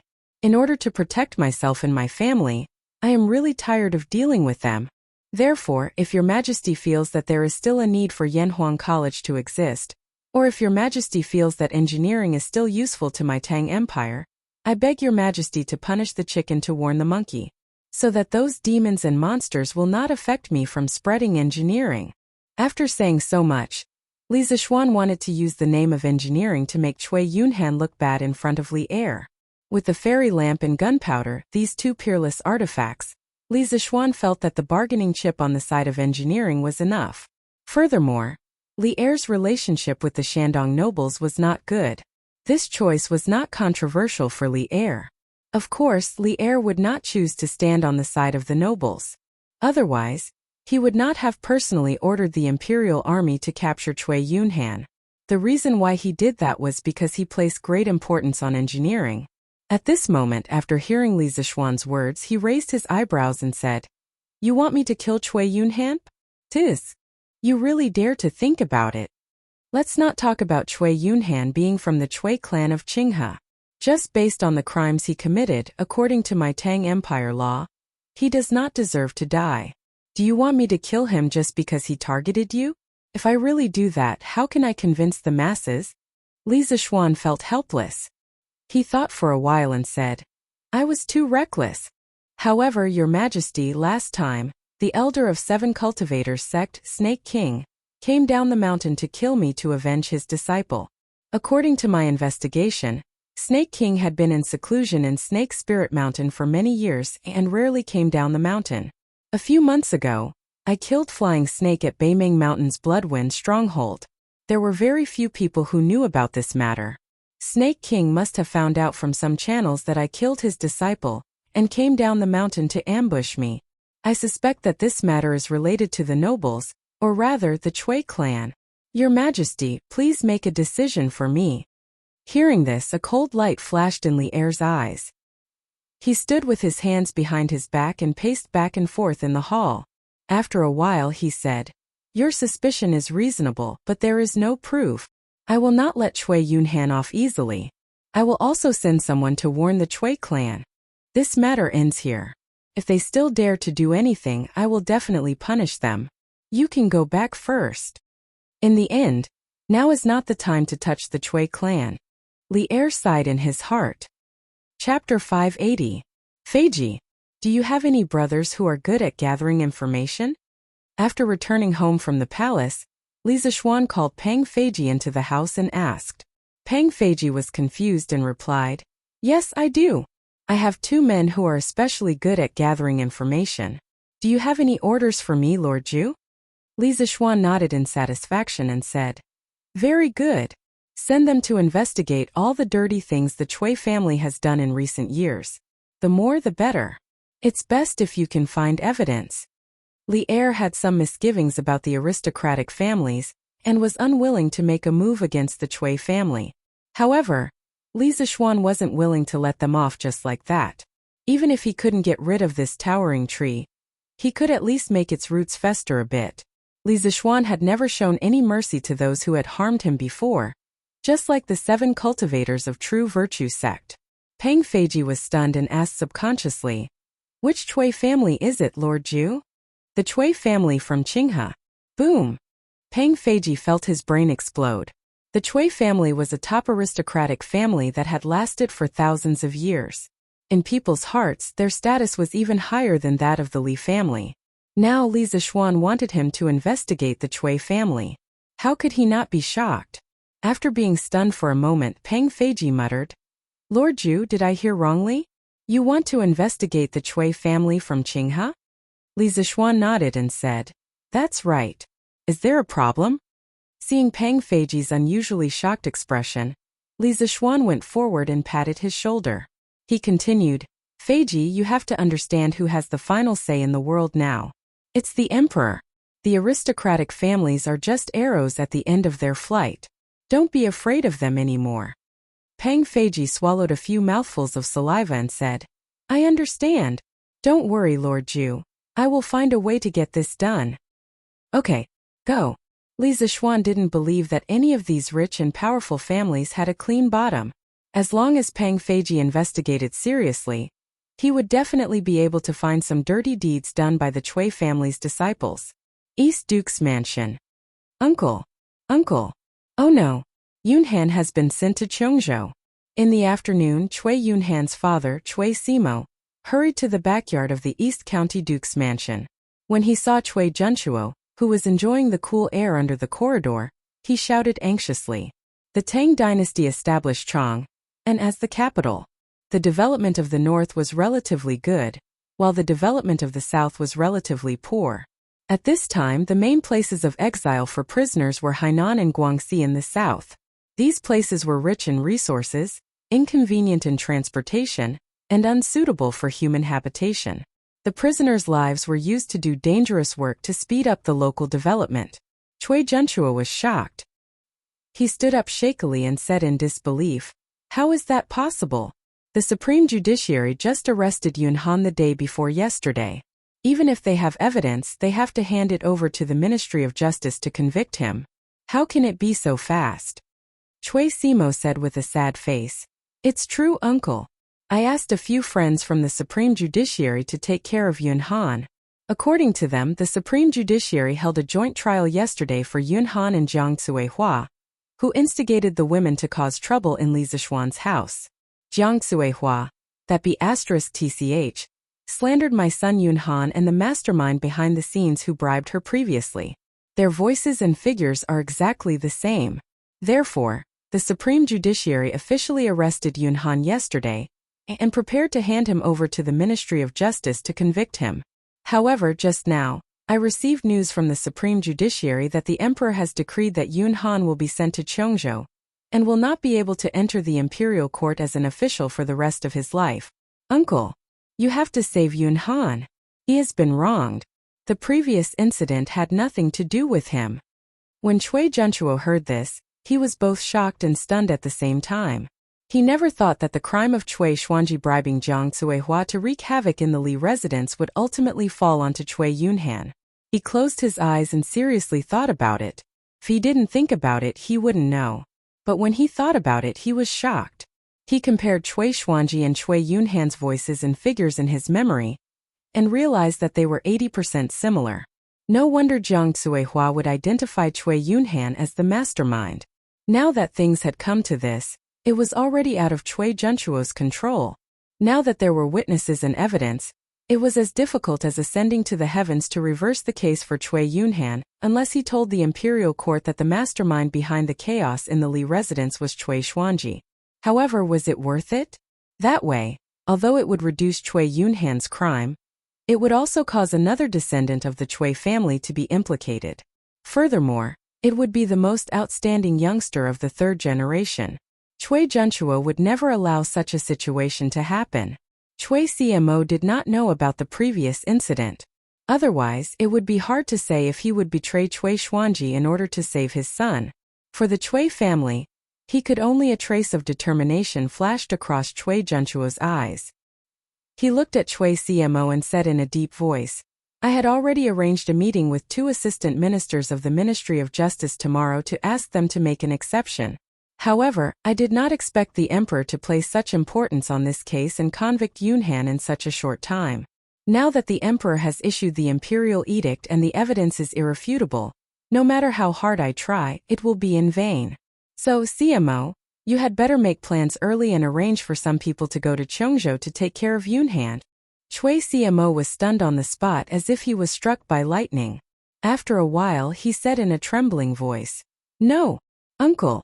Yunhan is also your nephew. She couldn't ruin his future because of such a small matter. Please help him. Don't you know Minister Li? Ask him to plead for leniency for Yunhan." "Patriarch, the imperial edict is here. The eunuch who delivers the imperial edict is waiting outside." At this moment, a servant ran in a panic and reported with a bow. Chui Junchuo's expression changed abruptly. Then he said to Chui CMO, "Take care of yourself. The Chui family is no longer the same as before. If you don't wake up now, sooner or later, you will follow in Yunhan's footsteps." After saying that, he snorted and left in a huff. When Chui CMO heard that, he knew that this matter had really reached the point of no return. When he thought that his only son was going to be exiled to a barren land thousands of miles away, even though he was a man in his 40s, he could not help but feel sad and his eyes turned red. "Yunhan, my son, I have let you down. Uncle, you are so cruel." The person Chui CMO was complaining about in his heart had already arrived at the front yard. When he saw the eunuch who came to deliver the imperial edict, his pupils suddenly shrank. His already stooped back bent even lower. If one looked carefully, one could see that his body was still trembling slightly. Chapter 581. Steward Zhao, why have you come personally? East County Duke's Mansion. The person who came to deliver the imperial edict was Zhao Song. Although this person did not have any rank, He was the person closest to the center of power of the Tang Empire. No one dared to ignore him. Furthermore, Cui Zhenchuo had just heard the news of Cui Yunhan being exiled to Cheongzhou, and Zhao Song, the head eunuch, came with the imperial edict.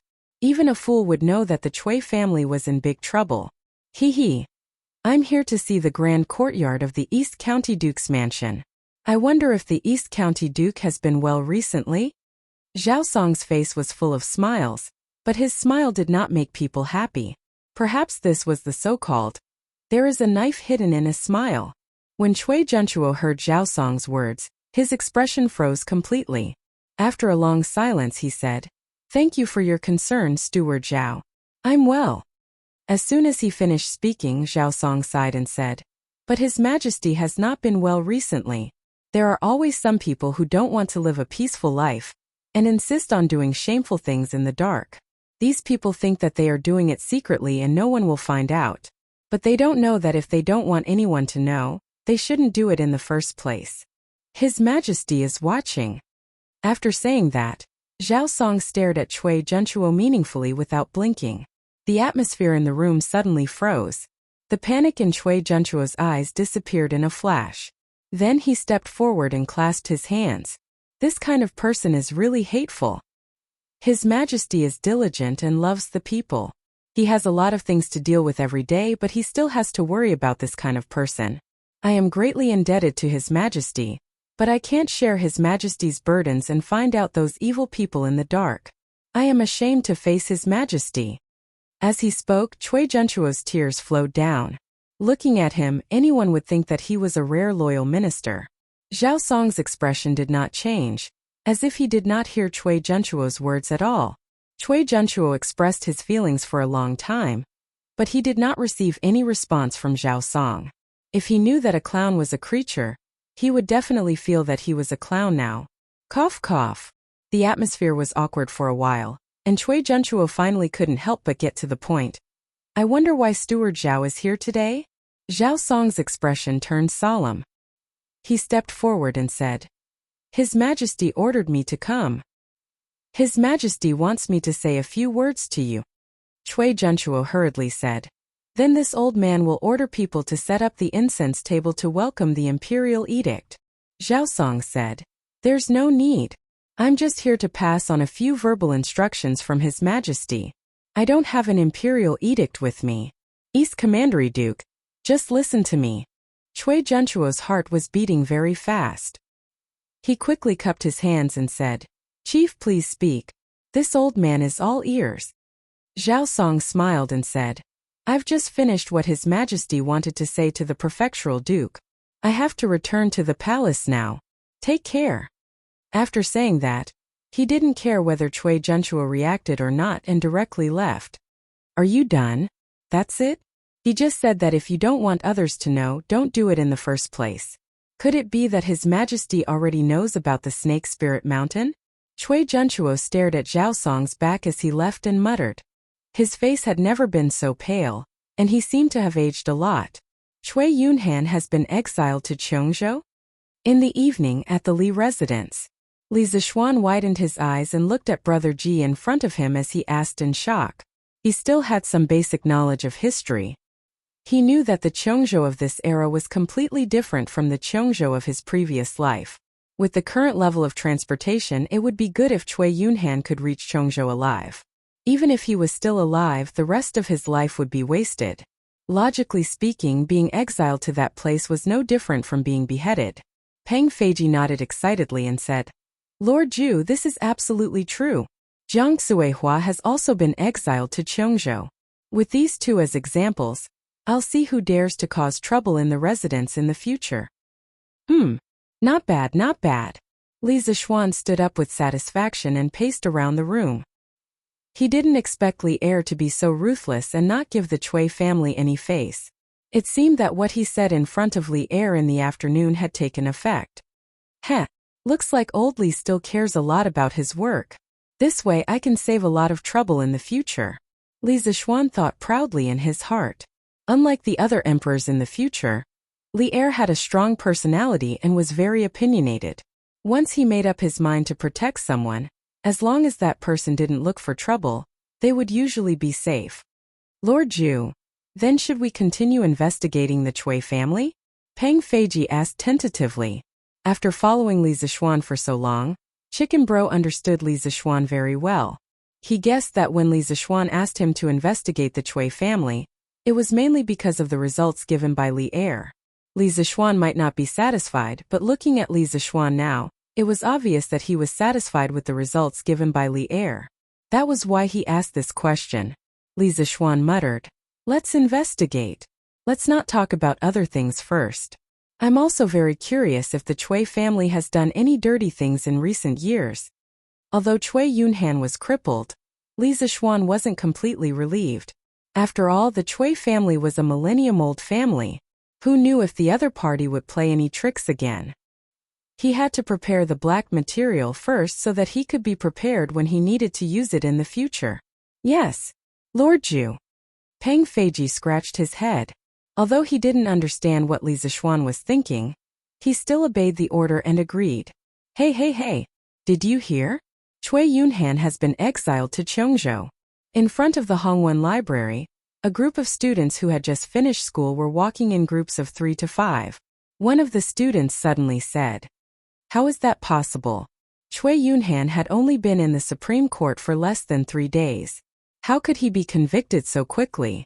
"Yeah, Dongfengra, where did you get this unreliable news?" "It's true. My father is the head of the Supreme Court. How can the news I got be fake? I heard that Her Majesty personally issued an imperial edict to exile Cui Yunhan to Chongzhou. He can't be an official for the rest of his life." And Jiang Cuihua, who started the trouble at Li Xiannan's house, was also exiled to Chongzhou. Her Majesty is. Looks like I can't say bad things about Gongxue in the future. Her Majesty is obviously supporting Li Xiannan. TSK. Luckily I didn't cause trouble that day. Otherwise, wouldn't I have to live in fear every day? The punishment that Li Er gave Cui Yunhan could not be said to be light. To a scholar, their greatest wish was to obtain scholarly honors and enter the imperial court. And now with Cui Yunhan as an example, all of them could not help but feel fear in their hearts. From this aspect, the goal of punishing the chicken to warn the monkey had been completely achieved. Chapter 582. How was it? What was Cui Junchuo's reaction after hearing those words? In the Ganlu Palace, after dealing with the last memorial, Li Er raised his head and asked Zhao Song. Zhao Song bowed and said, "Your Majesty," the East County Duke said. "His Majesty is diligent and loves the people, but he still has to work hard for such a villain. He is deeply indebted to the Emperor, but he can't share the Emperor's worries and find out the demons and monsters in the dark. He is ashamed to face the Emperor." Old man. Li Er snorted angrily. Zhao Song glanced at Li Er cautiously and didn't dare to answer. After a while, Li Er asked again, "Is there anything unusual about his expression?" Zhao Song pursed his lips and said, "There's nothing too obvious." Li Er smiled and said, "Oh? Then there's something unusual? I'm not very sure, so I don't dare to jump to conclusions." Li Er stood up and pointed at Zhao Song. Zhao Song. After so many years you're still so cautious. Don't worry and say it boldly. I'll make the final decision in my heart. Only then did Zhao Song tell the truth. "Your Majesty, when I said, if you don't want others to know about it, don't do it in the first place, I clearly saw Duke Dong's eyelids twitch twice. Also, with all due respect, with my many years of experience, there was panic and uneasiness in the East County Duke's eyes, but it was fleeting." Li Er's face sank and he frowned. This old man really has something up his sleeve. At this moment, Li Er remembered that during the day, Li Zixuan said that the reason why the 7 cultivator sect's Snake King came down the mountain to avenge his disciple was probably because the aristocratic family deliberately released the news to kill with a borrowed knife. He asked Zhao Song to go to Cui Junchuo's residence to test it out. Now, looking at the situation, the Cui family probably played some dishonorable role in it. The reason why Li Er came to this conclusion was mainly because he believed in the observation skills of a master. Although Cui Junchuo was an old fox, Zhao Song's eyesight was also good. Send someone to keep an eye on him. If he doesn't behave, then I can only. The next day, East Market of Chang'an City, Huji Grain Store. Shopkeeper Shun, last month, our grain store still had 1,500 strings of coins left. Among them, the Yun family in Yongning Square had 200 strings of coins, the Chow family's restaurant had 370 strings of coins, the Su family in Anqing Square had 215 strings of coins, the Zhu family in Chonghua Square had 300 strings of coins, the Hu family's restaurant had 280 strings of coins, and the Miao family in Changshu Square had 135 strings of coins. Here I've written these accounts for you. You can have someone check them later. Meng Wenhao picked up an account book, walked to the counter in front of the grain store, and handed it to an old man in a scholarly robe. The old man took the account book, nodded and said, "Hey little brother Meng, this old man can rest assured that you're the one who did the accounting. But are you leaving now? Do you want to tell young mistress?" Meng Wenhao hurriedly shook his head and said, "No need. I've already told young master and young mistress earlier. Thank you for taking care of me for the past month." Wenhao is very grateful. The old man waved his hand and said, "Haha, little brother Meng, you're too polite. It's your own ability that's great. This old man didn't help you with anything." Although he said that, from the expression on the old man's face, he still enjoyed Meng Wenhao's compliment. "Shopkeeper Shen, you're too modest. Since the work here has been handed over, then Wenhao will take his leave." Meng Wenhao bowed, then put away the package and prepared to go out. "Meng Wenhao, stop right there." At this moment, a delicate voice came from outside the house. Then a girl in a light pink dress, slightly plump, and with a passable appearance walked in. Then she looked at Meng Wenhao with burning eyes and said, "Meng Wenhao, are you in such a hurry to leave? Do you not want to see me that much?" Meng Wenhao's footsteps stopped, and the expression on his face was extremely awkward. He murmured, "Young mistress, who you're here?" "Call me Qingwan," the girl snorted and said with dissatisfaction. "Meng Wenhao, why are you in such a hurry to leave? Could it be that someone here made you unhappy? Or are you not satisfied with your current salary?" Hearing what she said, the shopkeepers and workers in the grain store all kept quiet out of fear. Then they looked at Meng Wenhao anxiously, afraid that this young man would say something he shouldn't. Meng Wenhao waved his hands and said, No. I'm very happy here. Shopkeeper Shun and the others take good care of me, and Squire Hu gives me a very high salary. There's nothing I'm dissatisfied with." After he said that, the shopkeepers and workers all breathed a sigh of relief. Hu Qingwan frowned and said, "Since you're happy here and satisfied with your salary, then why do you still want to leave?" After saying that, the girl put her hands on her small waist, She put her hands on her waist and took a step forward, looking at Meng Wenhao with burning eyes, with an aggressive posture. Meng Wenhao timidly took 2 steps back and said, "Young mistress Hu, Qingwan, I'm very grateful to you and Squire Hu for giving me such a high salary, but it's already August. I came here to be an accountant just to help reduce my mother's burden. Although I made a lot of money, I missed a lot of things because of it. I, Meng Wenhao, am a disciple of Mr. Li, and I'm studying engineering. Yanhuang College started construction more than a month ago, and the students from the School of Mathematics all went to Yunshan to help, but I couldn't go. Now that school is about to start, I have to go back to Yunshan to help. So I can only leave." Hu Qingwan pouted her small mouth, holding the belt of her skirt with her hand, and hesitantly said, Then after you leave the college, you don't have me in your heart?" Cough. Hearing that, old man Shun's face turned red, and he coughed violently. Then he waved at the workers in the grain store who were gossiping and scolded. "What are you all standing here for? Come with me to move the grain. Let's go. The workers suddenly understood, and under Old Man Shun's lead, they all left the grain store. Before Old Man Shun left, he even considerately closed the door. Seeing that, Hu Qingwan also knew that she had misspoken, and her face quickly turned red. However, although she was shy, she still raised her head and looked directly into Meng Wenhao's eyes. Meng Wenhao was sweating profusely. This was the first time someone had confessed to him, and he didn't feel any better. His face was even redder than Hu Wanqing's. After hemming and hawing for a long time, Meng Wenhao opened his mouth and said, "Qingwan, I'm very grateful for the care you and Minister Hu have given me during this period of time, but I don't intend to consider a romantic relationship right now. Your feelings, Hu Qingwan didn't wait for Meng Wanhao to finish and interrupted him. It's okay. If you don't consider it now, I can wait. Meng Wanhao rubbed his eyebrows, and his face was full of speechlessness.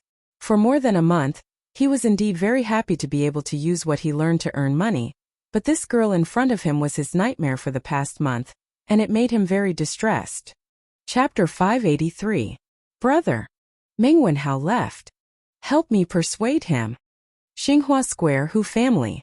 Hu Qingwan went straight to the backyard after returning from the grain store in the East Market.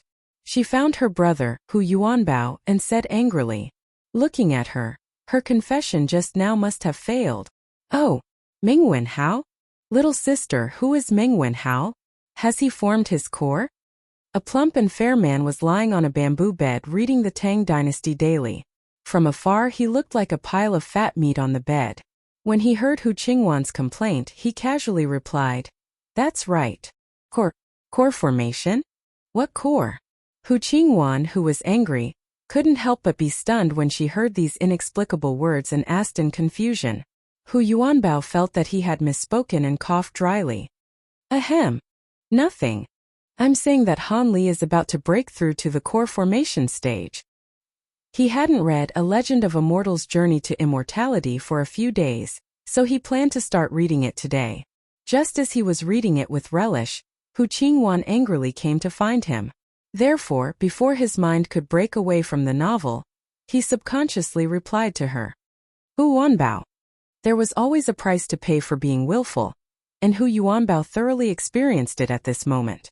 After figuring out what core formation was, Hu Qingwan yelled angrily, which resounded throughout the Hu family's courtyard. The birds on the branches flapped their wings and fled in fright. Hu Yuanbao. I'm talking business with you. Can you not just stay at home and read novels all day long? Can you? Hu Yuanbao was so scared that his cheeks were trembling. He hurriedly said, Little sister, that's Big Brother's fault. You have something to say. Combined with Hu Qingwan's description of him just now, if he was in the modern world, he would definitely be a fat otaku. Hu Qingwan snorted angrily. Meng Wanhao is gone. Help me keep him. Hu Yuanbao scratched his head in distress and asked weakly. Ahem. Little sister, I forgot who Meng Wanhao is. You didn't mention it just now. You. Hu Qingwan was so angry that her chest heaved up and down a few times. Meng Wanhao is the new accountant of our family's grain store. Say you. Daddy asked you to help take care of the family business, but you didn't listen. Do you know how long it's been since you went out? You don't even know who your own accountant is. Hu Yuanbao licked his lips and walked over to grab Hu Qingwan's arm. Haha, don't we still have you, little sister? You and Dad are enough for those businesses. Bullshit. I'm going to get married in a few years' time. Won't the family business that father earned still have to be passed to you?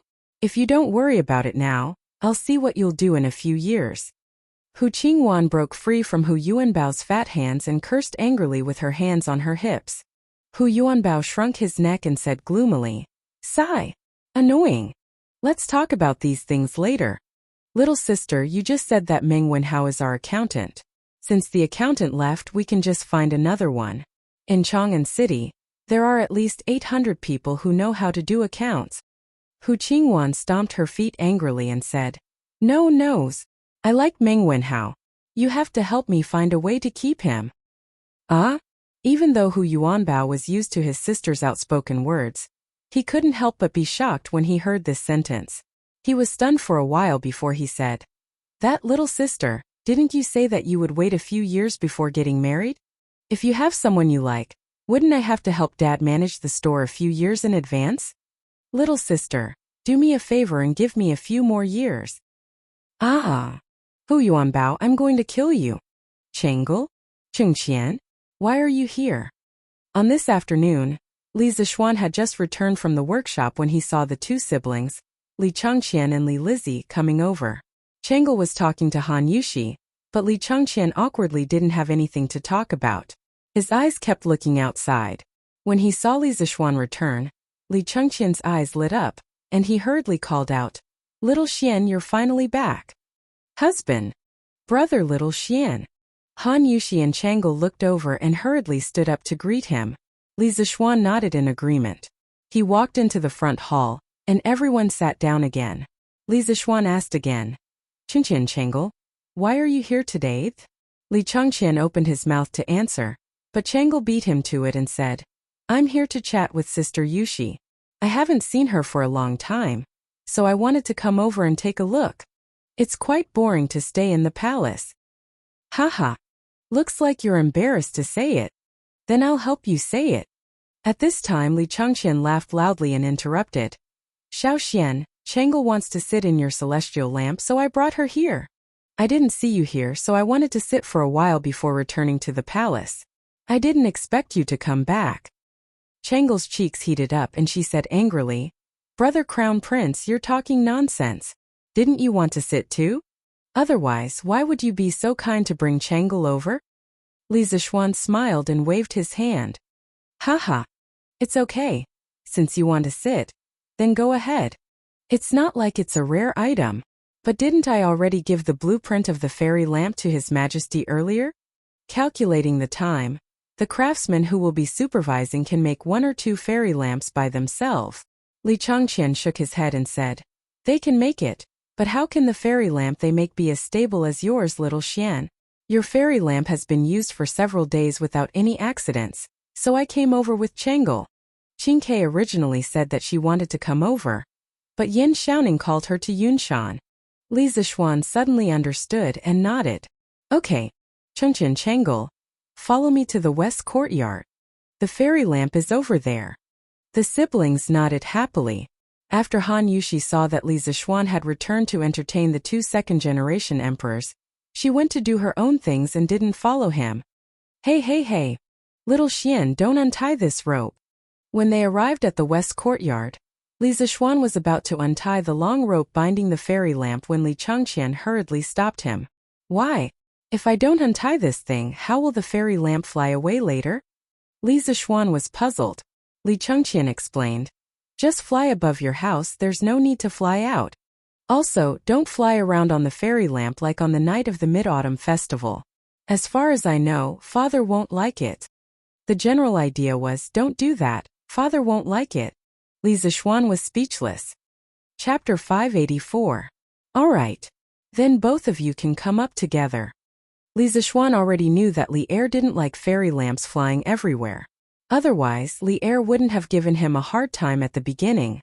While cursing Li Er's stinginess in his heart, Li Zishuan checked the fairy lamp and said to Li Changqian and Li Lizzie, Xiao Xian, aren't you coming up?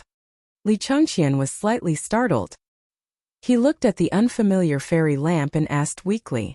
Although he had seen this thing before, he didn't know how to operate it. If some unknown malfunction occurred in the sky, wouldn't he and Chang'e be dead? Chang'e also looked at Li Zishuan with some worry, but she didn't question him. Li Zishuan asked curiously, Of course I'll go up. If I don't go up, how can this fairy fly into the sky?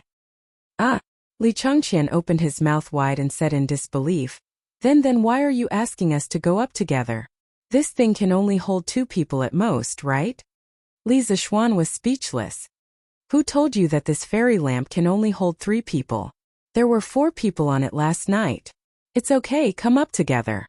After saying that, he took the lead and walked up, waving at the siblings. Li Changqian was skeptical. After hesitating for a moment, he shook his head and said, No. It's better to do it one by one. This way, even if the fairy lamp malfunctions, you can still save Xiao Xian. Chang'e, you go up first. Chang'e nodded and said, Okay. Then the little girl walked happily to the fairy lamp. Li Zishuan said helplessly, Okay. Then let's do it one by one. However, he muttered in his heart, the richer and more powerful people are indeed afraid of death. After a series of operations, the celestial lamp slowly rose into the sky. Because there was a rope between the bamboo basket and the ground, the celestial lamp could only rise up to the height of a 4- or 5-story building. Moreover, the flying range was limited to the western courtyard. Facing the afternoon breeze, Li Zishuan's exhausted body and mind were greatly relaxed at this moment as he looked at the 108 streets of Chang, and in picturesque disorder. If it weren't for Changle and Li Changqian beside him, he would definitely roar a few times to relax. The main thing was that there were too many things to do recently. Li Zishuan had never felt so tired, mentally and physically. Wow, Chang'an City looks so beautiful from the sky. It's so beautiful. After the fairy lamp stabilized, Changle walked to the edge of the bamboo basket and held it. She couldn't help but exclaim as she looked at the scenery below. The sun's reflection on her pink palace dress made her look like a fairy princess who had just come out of the palace. She was beautiful and beautiful. Haha, that's right. In this world, I'm afraid there's no city more beautiful than Chang. When Li Zishuan heard this, he sighed faintly and said, "Those who were born in this era were very lucky. Those who were born in this era and in Chang'an were extremely lucky. They sat in the world's #1 city and enjoyed the protection of the most powerful empire in the world. Wherever they went, they could hold their heads high and not be bullied. But now he, a person with a modern soul, had inexplicably entered this time and space. Everything he did now would speed up the Tang Empire's path to invincibility. Although it was a little tiring, it was all worth it. After the academy was built, he would be much more relaxed." Brother Xiaoxian, have you been to many places?" Changle turned around and asked crisply. Li Zishuan shook his head and said, "No, I don't like to travel. But I've heard my master talk about many interesting places." "Oh." Changle nodded and looked at the bulging ball-shaped canopy above her head. Suddenly, she asked, "Brother Xiaoxian, if we let this celestial lamp fly all the way up, will we fly to the moon? Then we'll be able to see Fairy Chang." Li Zishuan was amused by her childish words and couldn't help but laugh. "How is that possible? The moon is at least a few 100,000 miles away from us. How can we fly to the moon with this little celestial lamp? Also, we won't be able to breathe on the moon. We'll suffocate to death." Changle opened her mouth in shock and said in disbelief, "Ah? That's so far. And according to what Brother Xiaoxian said, how does Fairy Chang live on the moon? Don't deities need to breathe?" "Haha, there are no deities in this world. Chang is just an ancient legend. There's nothing on the moon either. It's just a lonely rock without any life. Brother Xiaoxian, you know so much. No wonder Father is always praising you." Li Zishuan was stunned. "Is that so? His Majesty praises me?" Logically speaking, it was good enough that Li Er didn't insult him. Why would he praise him? If the person who said that wasn't Changle, he would definitely slap her. Although Father is strict on the surface, he knows who is virtuous and who is mediocre. It's just that he won't say it in front of you. Brother Xiaoxian, don't be fooled by Father's appearance." Changle giggled and winked playfully. She was extremely adorable. Li Zishuan couldn't help but smile and say, "Haha, if His Majesty knew that Changle told me all this, he would definitely be sad." Changle was slightly embarrassed.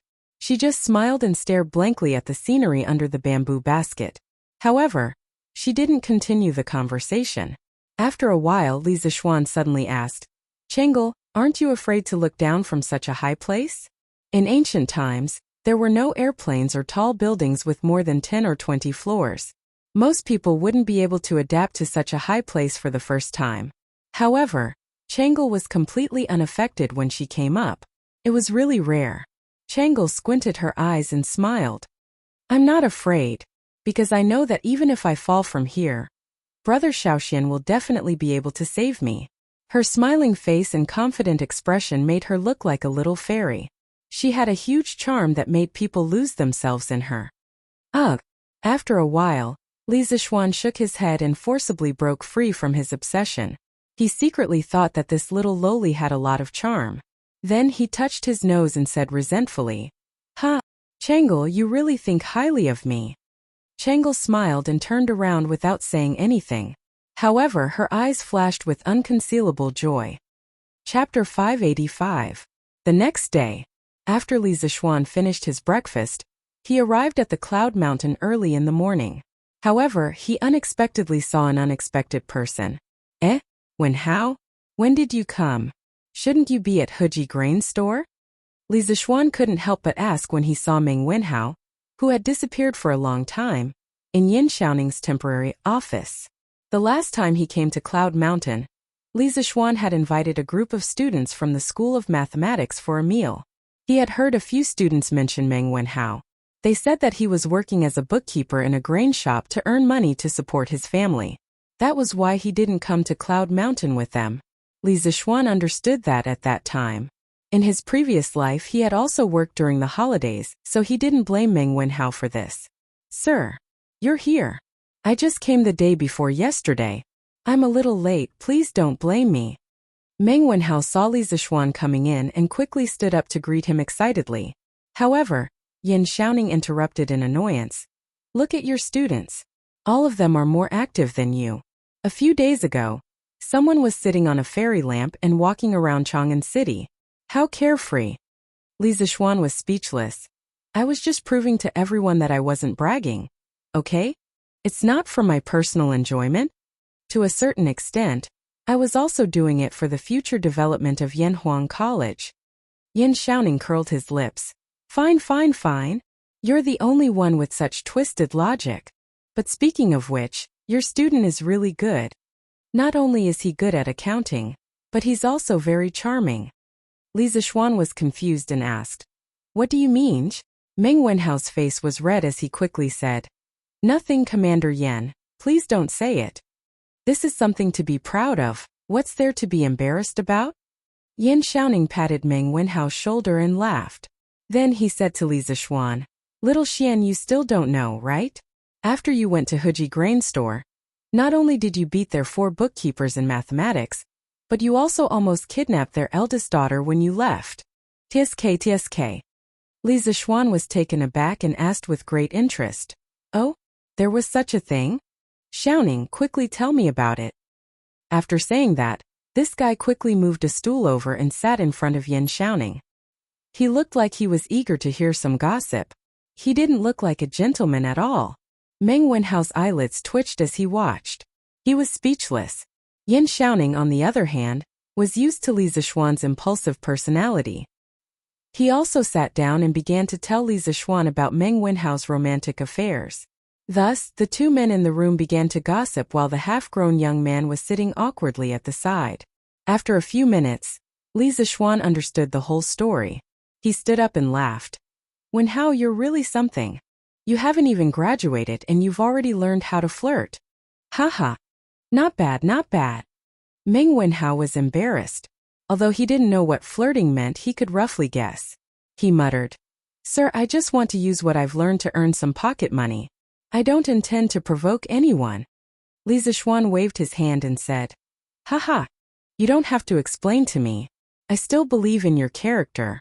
But why didn't you accept the eldest daughter of the Hu family?" This. Meng Wenhao scratched his head in embarrassment. He didn't know how to answer. Li Zixuan looked at Yin Xiaoning and asked, "Is it because of her appearance?" "Xiaoning, what does the eldest daughter of the Hu family look like?" Yin Xiaoning held back his laughter and said, "Her facial features are all right. It's just that her figure is slightly plump. There's nothing bad about it." "Oh," Li Zixuan replied with a meaningful, "Oh."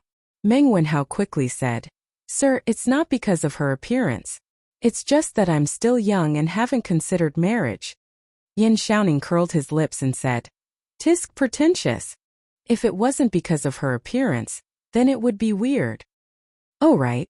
Li Zixuan suddenly thought of something and asked, "Xiaoning, don't you like girls with plump figures?" He remembered that many books in his previous life wrote that the Tangs viewed plump people as beautiful. Logically speaking, since Miss Hu's facial features weren't bad and her figure was slightly plump, such a girl should be more popular nowadays. But looking at them now, it was obviously not the case. Yin Xiaoning said in disdain, "Go? Who said that I like girls with plump figures? I don't see you like girls like that. Why do we have to like them? Wenhao, do you like girls like that?" Meng Wenhao hesitated for a moment but still shook his head. Li Zixuan sweated and thought to himself, "Did I remember wrongly again?" He didn't remember wrongly, he was just misled. In his previous life, the saying that the Tangs viewed plump women as beautiful had been around for a long time and was widely spread. Some experts, after some research, asserted that the Tangs did view plump women as beautiful. They also pointed out several reasons why the Tangs viewed plump women as beautiful. The Tang's economy was prosperous, and people had the means to eat well and wear warm clothes to maintain healthy and plump bodies. The Tang's culture was open and inclusive, and they were generous and fat. The Tang's Xianbei bloodline in the Tang's royal family made them innately fond of women with strong bodies. In reality, this saying was wrong, or at least not accurate. The reason why people thought that the Tangs viewed plump women as beautiful was mainly based on Yang Guifei's body shape, and the images of women in the Tang's palace paintings and paintings. In fact, as long as one looked carefully at the famous Tang's Yan Libin's walking carriage painting and Zhou Feng's flower hairpin painting, it was not difficult to find that the palace maids and ladies in the paintings were not plump at all. The 9 palace maids in the walking carriage painting clustered around Li Shimin as they walked slowly. Some were carrying the carriage, some were holding umbrellas, and some were holding fans. They all seemed to have some strength and were definitely not sickly beauties who could not stand a gust of wind. However, looking at their figures, they were all quite slender. The women in the flower hairpin painting were probably of noble status and slightly older.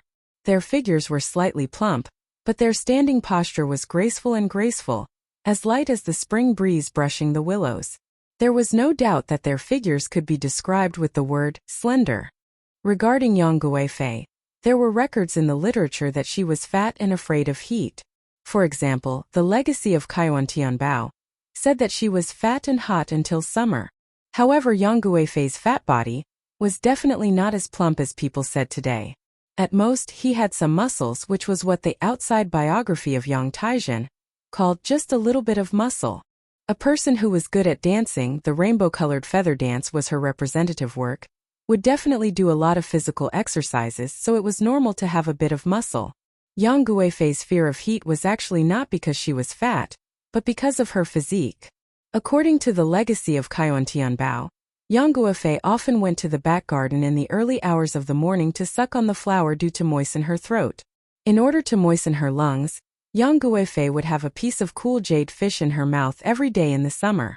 Moreover, there were no historical records that showed that Yang Guifei was favored by Emperor Ming of the Tang dynasty because she was fat or plump. According to the old and new Tang books about Yang Guifei was favored mainly because of her good aptitude. Specifically, it included good at singing and dancing, good at music, wise and alert, welcoming and understanding. The new Tang book.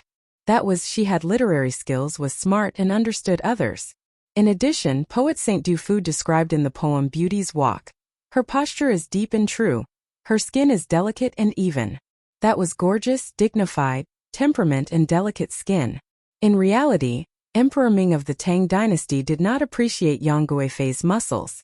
According to the biography of Yang Taizhen, Emperor Ming of the Tang dynasty was reading the biography of Emperor Chang of Han in the Baihua courtyard. After Yang Guifei saw it, she asked him what he was reading. Emperor Ming of the Tang dynasty smiled and said, "Don't ask. You will feel bad if you know." Yang Guifei snatched the book and saw that it said, Emperor Chang of Han obtained the flying swallow, and his body was light and unable to withstand the wind. Fearing that he was floating, the emperor made a crystal plate and ordered the palace servants to dance and dance. At this time, Emperor Ming of the Tang dynasty joked with her and said, "You can withstand the wind more than her." Yang Guifei was not convinced and confidently expressed that her rainbow-colored feather dance surpassed Zhao Fian's. When Li Bai was enshrined in Hanlin, he was ordered to write 3 songs of purity and peace, to praise Yang Guifei's beauty and the life in the palace at that time. The second one was dedicated to Yang Guifei's beauty. A stick of red dew and fragrance, the clouds and rain Wushan heartbroken. Who in the Han Palace can be like her? Poor flying swallow is wearing new makeup. In the poem, Yang Guifei was compared to a peony and Zhao Fian. If Yang Guifei was really a fat person, she could form a sharp contrast with Zhao Fian. Then this comparison would be a mockery and disobedience. It was very likely that Yang Guifei herself also admired Zhao Fian, and was willing for others to compare her to Zhao Fian. It was said that Yang Guifei had the nickname of Fat Maid, which was very likely a curse from people who were jealous and hated her, such as Concubine Mei. From this, it could be seen that people at that time did not view fat as beauty. The most interesting were 2 lines of Bai Jui's poem. A fat horse walks fast. A prostitute sings and dances. 3 poems with feelings. Fat horses are beautiful, The 6 horses of Zhaoling are all fat and strong, but thin and tall prostitutes are beautiful. Being fat is an unforgivable flaw for prostitutes. The famous poet Du Mu met a fat prostitute in Shaanxi, a bar girl, who urged him to drink. He immediately wrote a poem that was extremely sarcastic and ugly. Take a look. At that time, Pangu had a distant grandson, and he still ordered today to show off his family. A cart of white earth covered with mud, and 10 red flags patched up. In the Wagwan temple there were traces of footsteps, and in front of Huaiyue mountain there were palm marks. There was no need to be melancholy and worry about marriage, waiting to ask Likuan. All kinds of evidence showed that the Tang people saying that fat was beautiful lacked evidence. Moreover, this was the first year of Zhengguan, and the Tang dynasty had only been established for less than 10 years. Even if the Tang dynasty had a trend of fat being beautiful, it certainly hadn't been completely established yet. At the very least, Empress Zhongsun and Princess Chang'e were not fat, and were very slim. F***ck, there's a problem here. Li Zishuan muttered to himself. He suddenly remembered that he had seen Empress Zhongsun, and realized that at this time people didn't think fat was beautiful. Otherwise, Empress Zhongsun wouldn't be so thin. Chapter 586. Hello, boss. Good. How are you guys? Is there any difficulty in harvesting the food at home? Hi. No difficulty. I asked my wife to ask the 3 uncles to help us harvest the food, so there's no problem. On the other hand, it's us who have taken too much money from you, boss. We feel a little ashamed. Haha. What's there to be ashamed of? This is all earned through your own sweat and hard work. Just take it with a peace of mind. Don't tire yourself out too much. It's not worth it if you get a heat stroke. Hey. Don't worry, boss.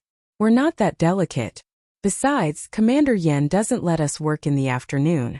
We won't get a heat stroke even if we want to. After teasing Meng Wenhao in the house, Yin Xiaoning brought Li Zishuan to inspect the construction site. Li Zishuan looked at the tall buildings that rose from the ground and casually chatted with some of the workers by the roadside. Although it was called chatting, it wasn't really chatting. There was a lot of evidence that proved that a leader's occasional concern for his subordinates was very useful in improving the overall work efficiency. This couldn't be called showing off but encouraging. Ever since Li Zishuan had brought the first crane to Yunshan, more and more people had discovered the huge advantage that machines had over humans. In response to Yen Xiaoning's strong request, the workshop had sent more than 20 cranes one after another. This was a sharp weapon that was ahead of the times. In addition to the large number of workers, it directly led to the construction speed of the academy to be greatly improved once again. Now, the situation on Yunshan was really changing day by day. Xiao Xian. A few old masters and I estimated that the main building of Yanhuang College, the bishop, canteen, dormitory, bathhouse and library, will be completed by the end of this month. Walking on the hard and flat cement road, Yin Xiaoning felt quite emotional. He had never seen such a cement road and such high-rise buildings before, but now he had built them, which filled him with a sense of achievement. Perhaps with this academy, he could be ranked as a top master architect like his father. At this time, the 2 of them arrived at the back of the college. Yin Xiaoning said to Li Zishuan. Li Zishuan heard it and said in surprise, "So fast?" Yin Xiaoning laughed and said, "Heh, it's not that fast. Little Xian, on your way here, you should be able to see that many of the buildings are about to be completed. In the future, I plan to divide these 10,000 people into 3 groups. One group will do the interior decoration of these buildings, another group will build other buildings, and the other group will follow your previous plan to create scenery for the academy. They will transplant trees and flowers, build fake mountains, dig lakes, and also build that sports field you want to build." Li Zishuan thought for a while and agreed. "Yeah, we'll do as you say. After the main building of the academy is completed, don't be in a hurry to dismiss the craftsmen and commoners. The later construction of the academy has been completed, and I don't lack money now. Also, in addition to the buildings that I have planned earlier, I need you to send a group of people out to help me build some independent buildings behind the academy. I will give you the blueprints later." Yin Xiaoning asked curiously, "What do you want these small buildings for?" Li Zishuan laughed and said, "Xiaoning, didn't you read the newspaper earlier? The academy will assign some professors to their own houses. Although the academy doesn't have any professors now, I have to prepare these houses in advance. You can't go back on your words. The environment here in Yunshan is beautiful, and I believe many people will be willing to live here. Later, I will find a good location here and build a house for myself. Yin Xiaoning was speechless and said, I think you have too much money and nowhere to spend it. If you build a house here, how many days can you stay in a year? Li Zishuan didn't think much of it and said, That's hard to say.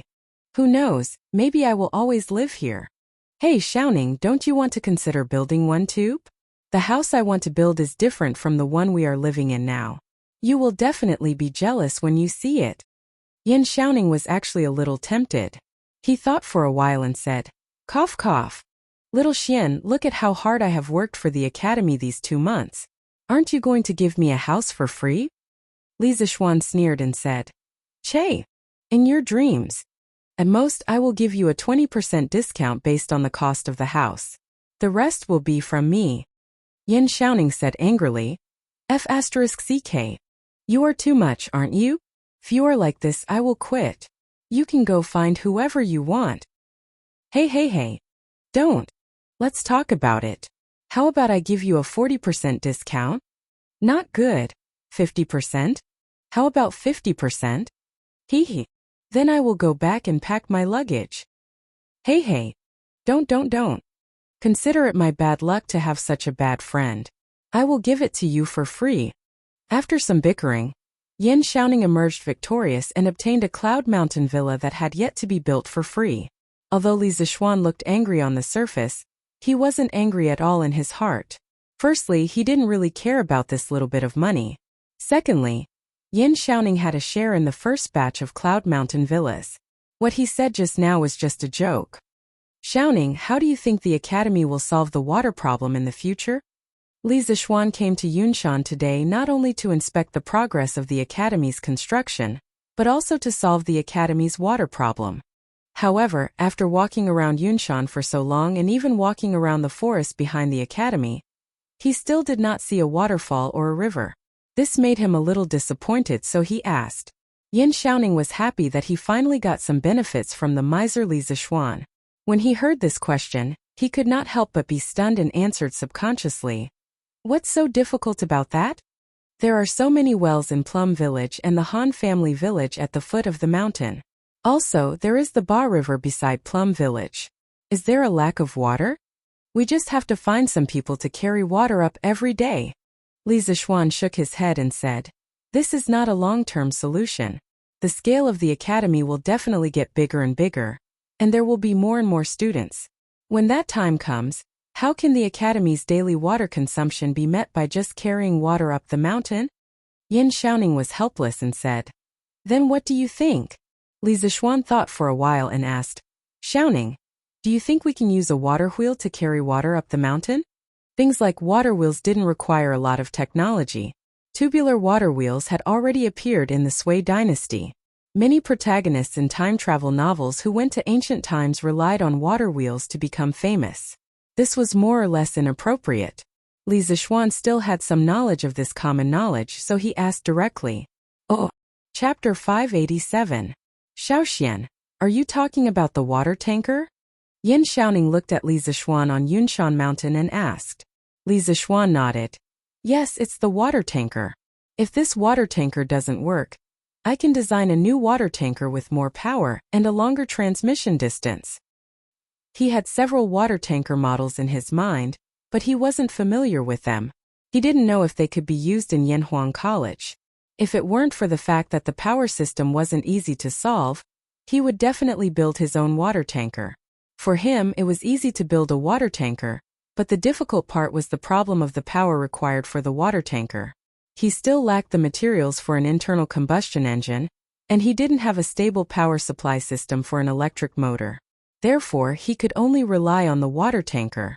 Although Yin Xiaoning was confident in Li Zishuan's creativity, he still shook his head and said, I don't think it's possible. Yanhuang College is too far away from Ba River, and the terrain is too high.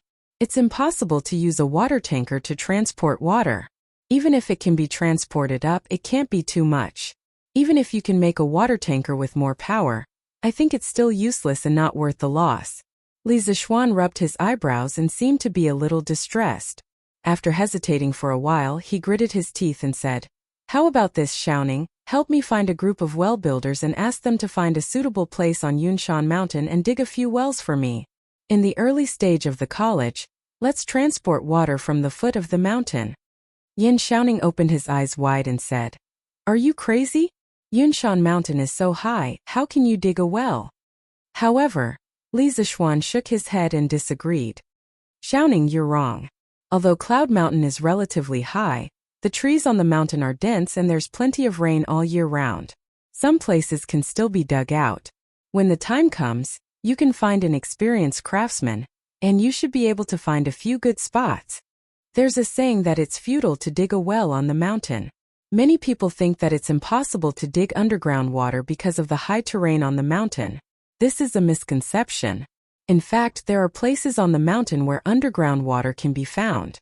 Underground water didn't only exist on flat land, but also on high mountains. Sometimes there was no water at all in places lower than the horizon. The existence of underground water was related to the structure of rock strata. Some rock strata couldn't store water, while some rock strata had confined water. Besides, there were soil, trees, and flowers on the mountain. These things were the main factors for storing water. If the soil and water were well preserved, it was not impossible to dig up water by just digging 2 or 3 meters. In Li Zixuan's previous life, one of his relatives had contracted a mountain to raise chickens. Because the mountain was high and there was no running water, his relative had hired someone to dig a well on the mountain.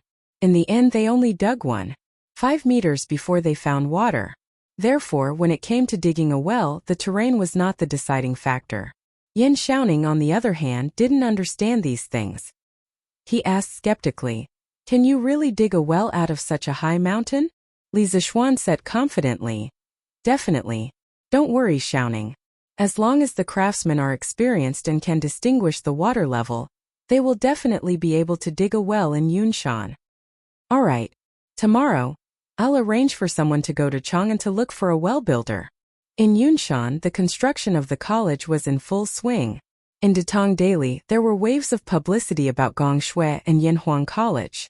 When Gongshui was first publicized, Ma Zhou had arranged for a group of people to study Li Zixuan's published articles. Many people in the editorial department had a deeper understanding of Gongshui, so there was no need for Li Zixuan to do the publicity. There were plenty of people in the editorial department who were talented in this field. Therefore, recently, the news section of the newspaper was almost filled with the words Yanhuang College and Gongshui. Under such fierce publicity, more and more people knew what Gongshui was, and what kind of college Yanhuang College was being built outside Chang'an City. Gongshui Yanhuang Academy. In an instant, their momentum was like a rainbow. Of course, in the past, there would be many Confucian defenders who would jump out and criticize Li Zixuan for bragging about Gongshui in the newspaper. However, since Cui Yunhan left Cheongzhou and Li Zixuan flew to Chang'an City in the middle of autumn, almost all the voices of opposition died down. First, they were unreasonable, and second, they were cowards. Moreover, as the Wang family quickly sold the newspapers to other states and counties, Gongshui and Yanhuang College's reputation began to radiate to other regions. In particular, the story of Li Zixuan flying into the sky on the Mid-Autumn Festival was particularly shocking. The most intuitive manifestation was that according to the data fed back by the branches of Tang Dynasty Daily, the number of students signing up for Yanhuang Academy began to show an exponential explosive growth. As early as 2 days ago, it had already exceeded 2,000 people. If this data were to be announced, it would definitely cause a huge uproar. This was because even the Directorate of Education and the Hongwan School combined didn't have that many students. Of course, there were many students who signed up on impulse after seeing the news. It was very likely that they hadn't fully grasped the subjects of Yanhuang College's entrance exam.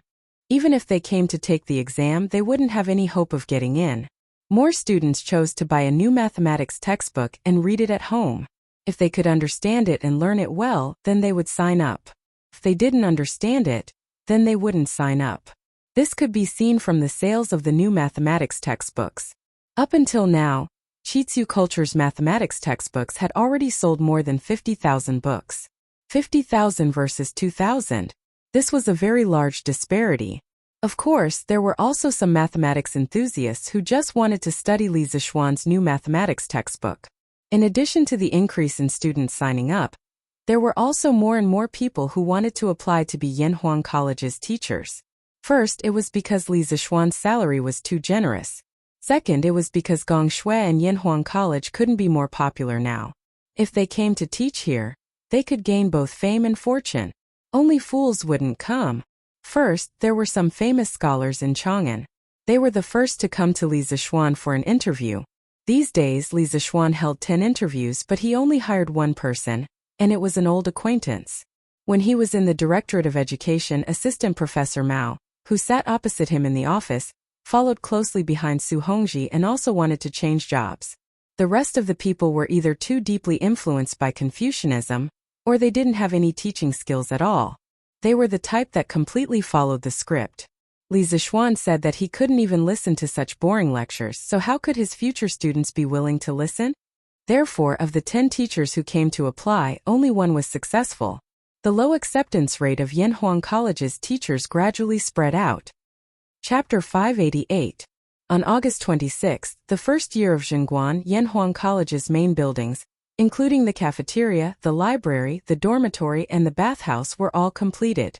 The magnificent cement skyscraper stood at the top of Yunshan Mountain, silently showing the world the majesty of Yanhuang College. Those who were observant had already discovered that there was a giant on Yunshan Mountain.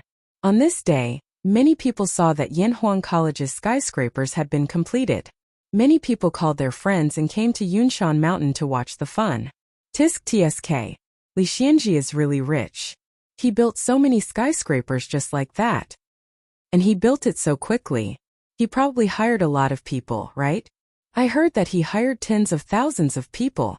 Our neighbor Fatty Pan has been hired, and the pay is not ordinary. Hey, old Nyo, why weren't you invited? Is it because your body is weak and you weren't chosen by Lord Li? Hee. Could it be that Shui Nyang emptied your body last night? Ahahaha. A certain frivolous man made a frivolous joke, which made the people around him burst into laughter. The young man who was mocked blushed and then said angrily, "LV Dazhuang F** King bullshit. Do you want to fight? Come on, I'm not afraid of you. Hey, don't embarrass yourselves here. This is a place for educated people to study. How can you fight like this? That's right. This is outrageous. Hey, old Meng, look at the road on this mountain. It's completely different from the bluestone road at the foot of the mountain. It's hard and flat. I wonder what material it's made of? Oh, I heard from the Han family village that it's called cement. Cement can be used to make roads when mixed with sand and stone. And look, it's not just the road. Yanhuang College's walls are also covered with cement. They're using cement to replace glutinous rice mortar. An old man with coarse white hair, holding a walking stick and stroking his beard, slowly told the truth. Cement? What's cement? Where can I buy it? Looks like it's pretty useful. The house built with this looks quite sturdy, but I wonder how much more expensive it is than glutinous rice mortar. The coarse-clothed old man shook his head and laughed. Many people want to buy it, but it's not on sale yet. Why is that? Is there anything money can't buy? What's so strange about that? It was said that this cement was invented by Lord Li himself. Of course, he would use it for his own academy first. It's not like Lord Li lacks money. Oh, so that's how it is. Lord Li has really put in a lot of effort for this academy. Tsk. Yanhuang College's skyscraper looked so imposing. Which family's kid would be lucky if he could get in? I heard that there's no tuition fee here. And you can even learn Lord Li's skills. That's right. My child is already preparing for Yanhuang College's entrance exam. If he doesn't pass this year, he'll take the exam next year. Tisk. How can your stupid son get into Yanhuang College? Why is it impossible? For the first time, Yanhuang College's image was more complete in front of the world. The people who came to watch the fun saw this magnificent and mysterious academy. The older people with children of the right age were all thinking of ways to send their children to Yanhuang College. The younger people were thinking about how to persuade their parents so that they could apply for Yanhuang College. Excuse me. Please make way. At this moment, dozens of ox carts suddenly appeared on the mountain road. The person in the lead was Li Tai. When the little fatty saw that so many people came to watch the academy today, he couldn't help but frown and ask the people to disperse. When the crowd heard the shout, they subconsciously opened up a path. However, when they saw the contents of the car, their eyes almost popped out of their sockets. Hiss! This is colored glass? This is top-notch colored glaze. Every piece is so big and beautiful. There are nearly 10 carts of colored glass. Why did Yanhuang College bring so much colored glass? Who knows? Maybe we can use it in one of the houses. Yanhuang College's architecture can't be estimated with common sense. Oh my God, how much is this? In fact, not only were the onlookers dumbfounded, but the people who followed Li Tai to the workshop to transport the colored glass were also dumbfounded. In this era, colored glass was worth as much as gold. When these people saw so much colored glass in the workshop in the morning, they were almost blinded.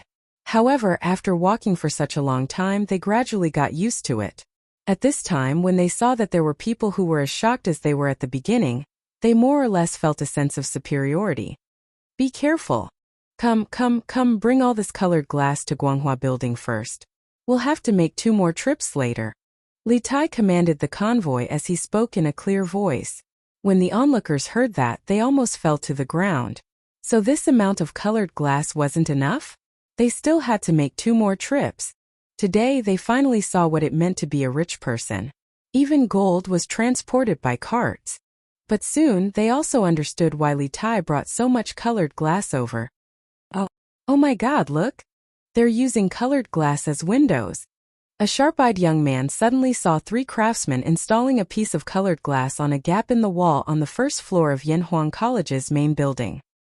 He tilted his head and thought for a while, then suddenly came to his senses and couldn't help but exclaim in horror. Oh my God! Is Lord Li crazy? Even if he's rich, he can't waste it like this. What a waste of natural resources. I was just wondering why there were so many gaps in the walls of Yanhuang College's buildings. Aren't they afraid of the cold wind in winter? I didn't expect them to be used to install windows. This window is enough for a family to eat for decades. Lord Li is really a rich man. Haha. If Lord Li doesn't have money, who else would have money? However, Lord Li earns money openly and honestly, so no one can say anything about it. Hey! You don't say. These houses with colored glass windows are quite beautiful. The inside of the house must be very bright. It's true. Not only are these colored glass windows beautiful, but they also let in light and block the wind. Lord Li really knows how to have fun. Sigh. I really regret not letting my child prepare for Yanhuang College's entrance exam as soon as possible. It's probably too late now. Chapter 589. Although using colored glass to make windows had never happened in the Tang Dynasty, it was completely normal for a modern person like Li Zixuan. Moreover, unlike the current mainstream architectural style of courtyards, the high-rise buildings of the Yanhuang Academy contained hundreds of rooms in each building. This kind of house built with bricks and cement, if not for the glass windows, would be as dark as night even in the day. As for the expensive cost of colored glass that shocked others, it wasn't a problem for Li Zixuan at all. This was because the bright and transparent colored glass was just a pile of sand in his eyes. Gu Xiaomao, how's the well-digging craftsman that I asked you to find coming along? In the temporary office, Yin Xiaoning asked Gu Xiaomao to come in and asked. Gu Xiaomao bowed and reported to Yin Xiaoning. Commander Yin, I've found many well-digging craftsmen in Chang'an City. When they heard that we were going to dig a well in the mountains, they all rejected us. They said that they wouldn't be able to dig water no matter how much money they were given. But this morning, I heard that there was a Master Liao in the south of the city who helped a temple dig a well in the mountains. So I went to his house to find him, but he was already out. I heard from his wife that he was digging a well for a village outside the city these few days. After saying that, he couldn't help but wipe the sweat off his forehead. He was really exhausted from searching everywhere for the past 2 days. Yin Xiaoning listened and frowned slightly. Since this Master Liao has experience in digging wells in the mountains, then invite him over as soon as possible. Time waits for no one. Go and tell him to put down the task on hand, and we'll compensate him double for all his losses. After working with Li Zixuan for so long, Yan Xiaoning had learned to use money to solve problems that he couldn't solve. Cough cough. Besides, he didn't have to pay for it himself. Gu Xiaomao quickly replied, "Yes, Commander Yan. Then I'll go and find Master Liao now." Yan Xiaoning let out a soft and said, "Okay, go. Thank you for your hard work." Gu Xiaomao scratched his head excitedly and giggled. Hee. It's not hard. It's not hard.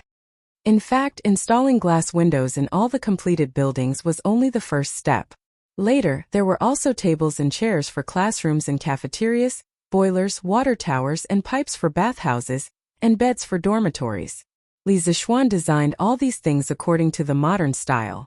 Of course, all of them were made by the workshop. This was also one of the reasons why the production of cement was only enough for Yanhuang College to use after so long.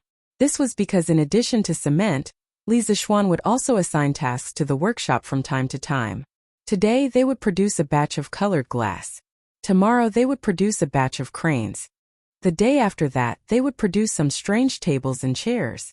It could be said that half of Yanhuang College's work was done by the workshop. 3 days later at Yanhuang College. Commander Yan. Commander Yan. Out of the water. Out of the water. Yan Xiaoning was sorting out the recent assessment results of various engineering teams in the office when he heard Gu Xiaomao rushing in from outside while shouting, "What's out of the water?" Gu Xiaomao's words were very ambiguous, and Yan Xiaoning was dumbfounded. Huff huff. Commander Yan, it's Master Liao and the others who dug out water in the east of the college. Gu Xiaomao bent over and panted heavily. Yan Xiaoning's eyes widened. He said in disbelief, "How is that possible? It hasn't even been 3 days. How can they dig out water?" Gu Xiaomao said anxiously, "It's true. If you don't believe me, you can follow me to take a look." "Xiaomao, bring me to take a look first." Yan Xiaoning nodded.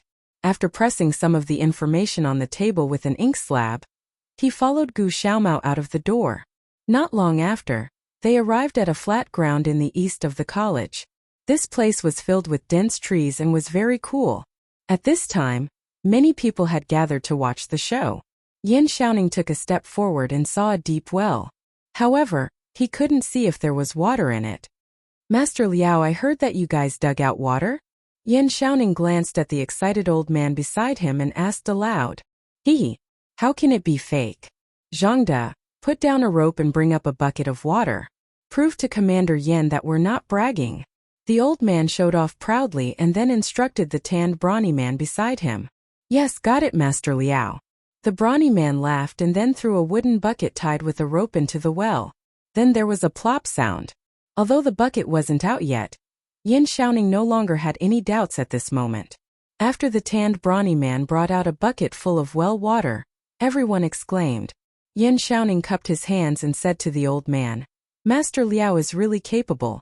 You can dig out a well in the Cloud Mountain in such a short time. I'm impressed." The old man grinned and waved his hand. It's nothing. It's nothing. We've agreed before." Yan Xiaoning smiled and said, "Don't worry, Master Liao. We agreed on 10 strings of coins. You won't be short of a single cent. I just don't know if you can tell us how you know that water can be dug out from this position?" The old man's face turned serious and said seriously, "It's not that difficult.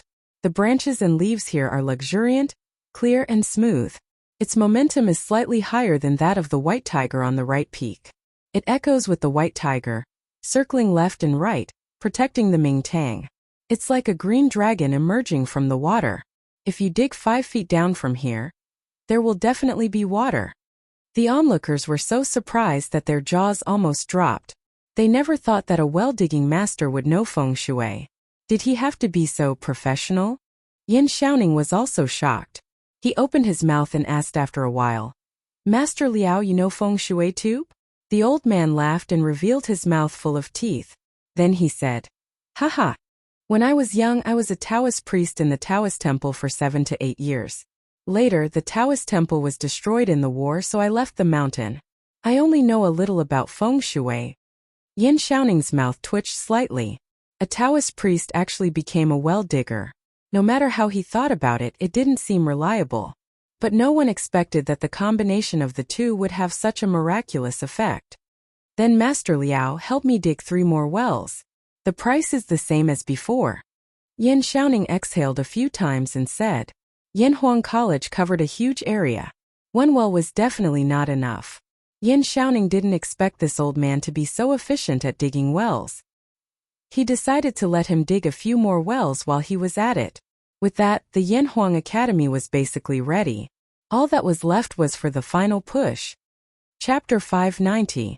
While the construction of Yanhuang College was in full swing, Li Zixuan was not idle either. In fact, he was very miserable. Sigh. This speed is not good. It's been almost half a month, and I've only written 2 textbooks. It's a bit difficult to continue at this speed. Li Mansion West Courtyard Study. Li Zixuan looked at the 2 textbooks Mathematics, Volume 2, and Physics, Volume 1, on the table and sighed. If someone heard this sentence, they would definitely beat him up. One must know that compiling textbooks was a task that was done by a learned scholar. It would be good if he could compile 1 textbook in a year. But this guy had only compiled 2 in half a month, and he was still not satisfied. He wanted to go to heaven. However, Li Zixuan was not satisfied at all. The textbooks he wrote were all related subjects that he had learned in school in his previous life with abnormal mental strength. Naturally, others could not compete with him in terms of speed. But even so, Li Zixuan still felt that it was too slow because the academy would start in half a month. At first, he planned to open 4 courses for the students, but now there were still 2 textbooks that he had not written, chemistry and geography. Of course, the textbooks he wrote were not all mechanically copied. It was not that the first grade in Yanhuang College would learn what the first grade in the modern world learned. The 2 schools had different academic systems, which determined that the content of each stage of study was different. When he first wrote Mathematics, Volume 1, in Yanhuang College, the content in it already covered the first and second grade of primary school. But the students in the School of Mathematics had already learned almost half of the mathematics in Volume 1, so Li Zixuan wrote the mathematics in Volume 2. As for the 2 textbooks that were still missing, chemistry was not bad, but it would be very troublesome to teach because the chemical symbols in it were read according to the English alphabet in his previous life. But now it was the Tang Dynasty. One could imagine the scene when the time came. Students, this is the chemical formula of water molecules, H2O. H2O. Come, remember it well. 2333333. This scene was simply too beautiful to imagine. As for the geography textbook, Li Zixuan did not know where to start, because he did not know the current territory of Tang Dynasty. How could he make it up? Not to mention half a month, even if he was given half a year, he would not be able to make it up. However, he had no choice but to set up this course. Setting aside the issue of territory, there were many concepts in geography that were very useful. For example, the concept of scale in a map, the concept of up north and down south, the concept of left, west, right and east, the concept of latitude and longitude, contour lines, and so on. Ancient maps were not based on north and south, left, west and right. Many ancient maps of China adopted the setting of north and south, left, east and right. This might have something to do with the fact that the emperor sat in the north and faced the south. This was convenient for users to see, but there were also many ancient maps that used the setting of north and south. There was no uniform rule for this. As for latitude and longitude, no one in this era had defined the prime meridian in modern times, the longitude that passes through the original site of the Greenwich Observatory in London. England is known as the 0-degree longitude, also known as the prime meridian. When he wrote the textbook, he could define the prime meridian as the longitude that a typical building in Chang'an passed through. In this way, hundreds or even thousands of years later, everyone would look at the map according to the latitude and longitude defined by Tang Dynasty. Besides these, the most important use of geography was to allow students to clearly understand the world, to let them know that the Great Tang only occupied a palm-sized piece of land on the world map. This would be extremely useful in the era of great voyages in the future. Sigh. How should I compile this geography textbook? Everything else is easy. But where should I go to find information about the mountains and rivers in Tang Dynasty? Li Zixuan rubbed his chin and fell into deep thought. Husband, are you still busy? This is the ice mung bean soup that I just made. Stop and have a taste. At this moment the door was pushed open from the outside with a creak. Then Han Yushi, who was wearing a thin white dress, walked in with a small bowl that was emitting cold air. When she saw Li Zixuan lying on the table and thinking hard, she couldn't help but feel a little sorry for him. Oh, my wife is here. Li Zixuan came back to his senses, then stood up and looked at Han Yushi and said, "Heh, my wife, why are you wasting your energy on such a hot day? Look at how hot you are. Let the people below do this work. Come and sit." Han Yushi smiled and put the mung bean soup on the table. Then she said unhappily, "Husband, you also know that it's a hot day now. Then why have you been locking yourself in the house every day recently? Mother and I are worried that you will get sick from being cooped up. I know that my husband is working hard on the matters of the academy, but you can't tire yourself out because of this." Li Zixuan's heart warmed. He stepped forward and grabbed Han Yushi's soft hands. He smiled and said, "Wife, don't worry. Your husband has martial arts. A mere hot day can't do anything to me. You just have to take care of yourself." Han Yushi rolled her eyes and said angrily, "Husband, you're lying again. Who said that people who have martial arts are not afraid of the heat? Lu Guogong, the old man, has already taken a few carts of ice cubes from our house. You still want to fool me? Cough cough." Li Zixuan was suddenly speechless. Han Yushi was right. They practiced martial arts. Although they were not afraid of the cold, they were generally quite afraid of the heat, unless you practiced the raring attribute internal strength. Han Yushi picked up the small bowl and stuffed it into Li Zixuan's hand. She said, "Okay. I know that my husband is busy, but you should drink this bowl of mung bean soup first." How could Li Zixuan disagree? He quickly nodded and replied, "Okay, okay, okay. I'll drink it now." After saying that, he gulped down the bowl of mung bean soup in one gulp like a cow drinking water. A wave of unbridled coolness instantly erupted from within him, and he couldn't help but exclaim, "Refreshing." Han Yushi smiled and put away the bowl. Then she turned around and prepared to go out. However, she paused at the door and hesitated. "My husband seems to have encountered some difficulties. My ability is limited, so I'm afraid I can't help much. However, my husband can go out for a walk and relax. Don't you have so many friends? You can ask them for help. There's no need to build a cart behind closed doors. I've been relying on the help of many people since I was young. Otherwise, I wouldn't have been able to marry my husband." After hearing this, Li Zixuan was silent for a while. Suddenly he laughed and said, "I got it. Haha. Wife, you're really my lucky star." Chapter 591. Qingke you stop first. What's wrong? Xiaoxian, what's the matter? You stop first.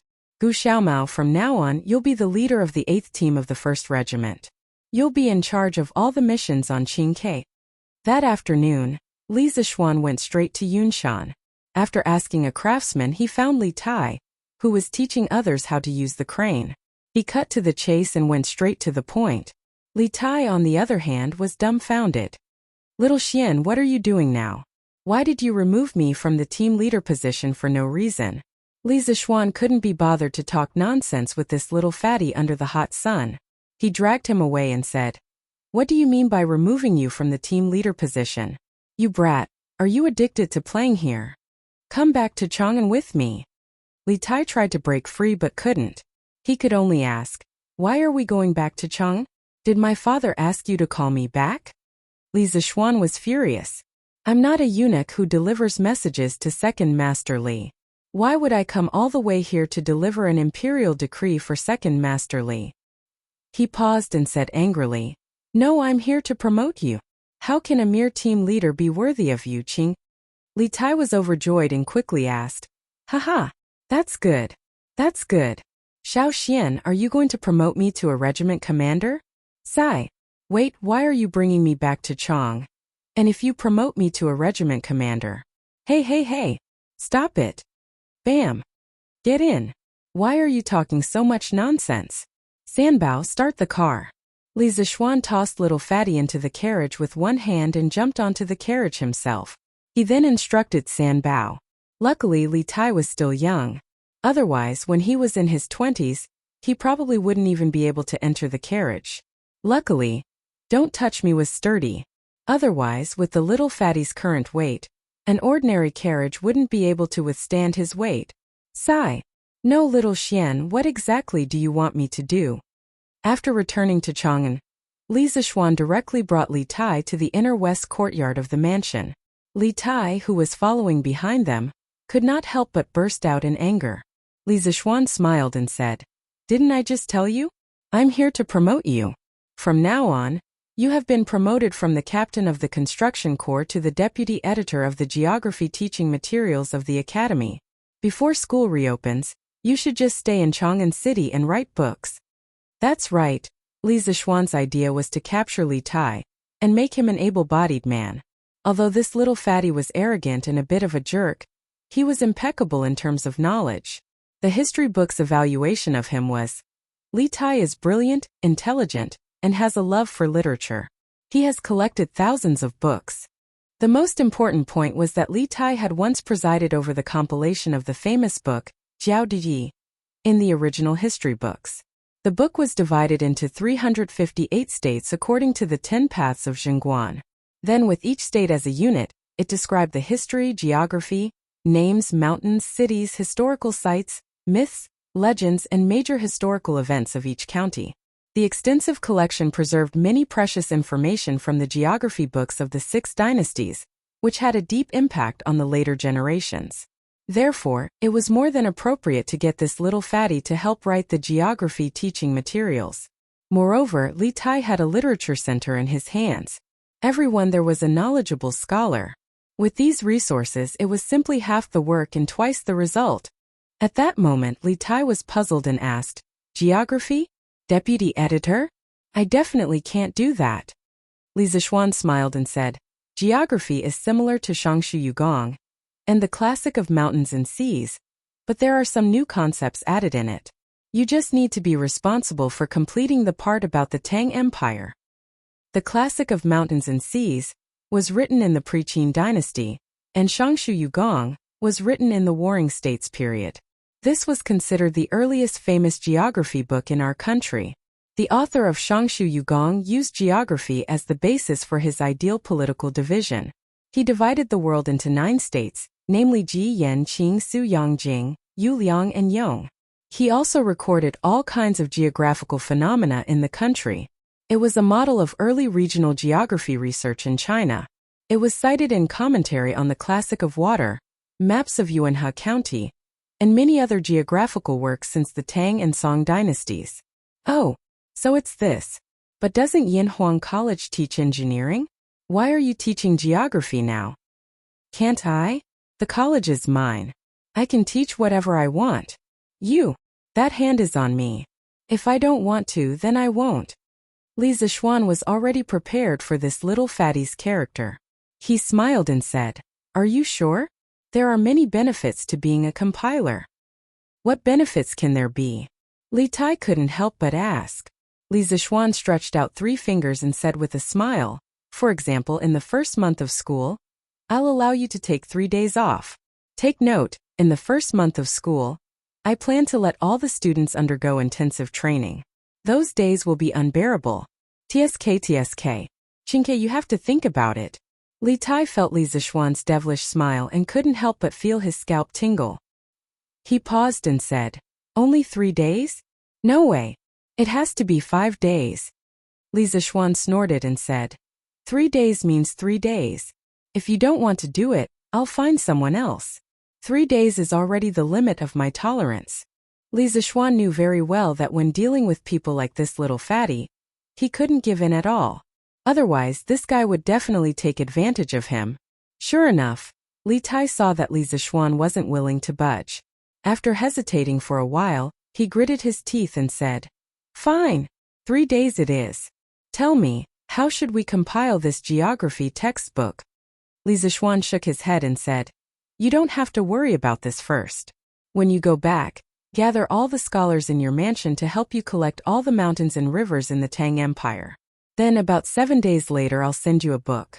In this book, except for the part about the Tang Empire that has problems, the rest of the book and all the concepts in the book are all correct. When the time comes, you just need to make some adjustments on this foundation. This was also the most reasonable method that Li Zixuan came up with at the moment. First, make a complete copy of the modern geography book, then deduct the domestic part and give it to Li Tai to fill in. He believed that with this little fatty's understanding and ability, he could complete the whole book. Li Tai nodded thoughtfully and said, "Okay, then I'll go back to the mansion to gather people. When your masterpiece comes, we'll start." "That's great." Chapter 592. After the little fatty left, Li Zixuan began another round of closed-door training. In the blink of an eye, another 7 days had passed. It was now September. In these 7 days, the renovations of the buildings that were previously completed in Yanhuang College had been completed. There were doors, windows, blackboards, tables, chairs, and lecterns in the classrooms. There were bunk beds, windows, and candlesticks in the dormitories. There were also small windows in the cafeteria that were similar to modern school cafeterias. There were also rows of neatly arranged tables and chairs. There were also rows of showerheads in the bathhouse. The current appearance of Yanhuang College was infinitely similar to that of a modern university. Other than the lack of electrical, multimedia, and other high-tech equipment, the gap between the two was getting smaller and smaller. From this point of view, Li Zixuan had spent a lot of money to buy a feeling of modernity.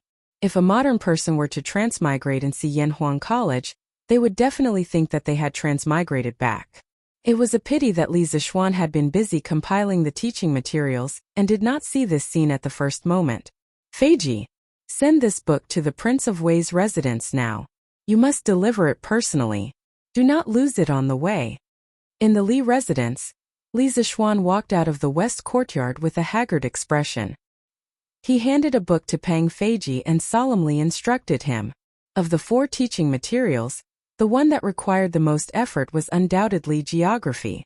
Other than the names of various places that needed to be corrected, there were also many maps. It was very troublesome to draw. Even with Li Zixuan's abnormal mental strength, he was still somewhat exhausted after so many days of work.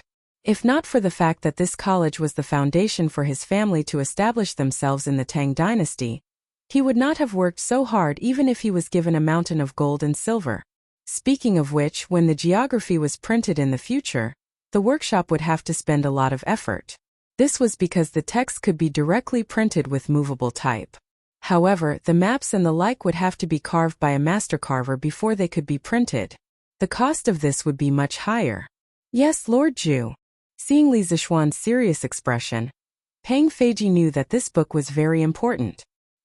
He put the book into his pocket and cupped his fists towards Li Zixuan. Go." Li Zixuan rubbed his forehead and waved his hand.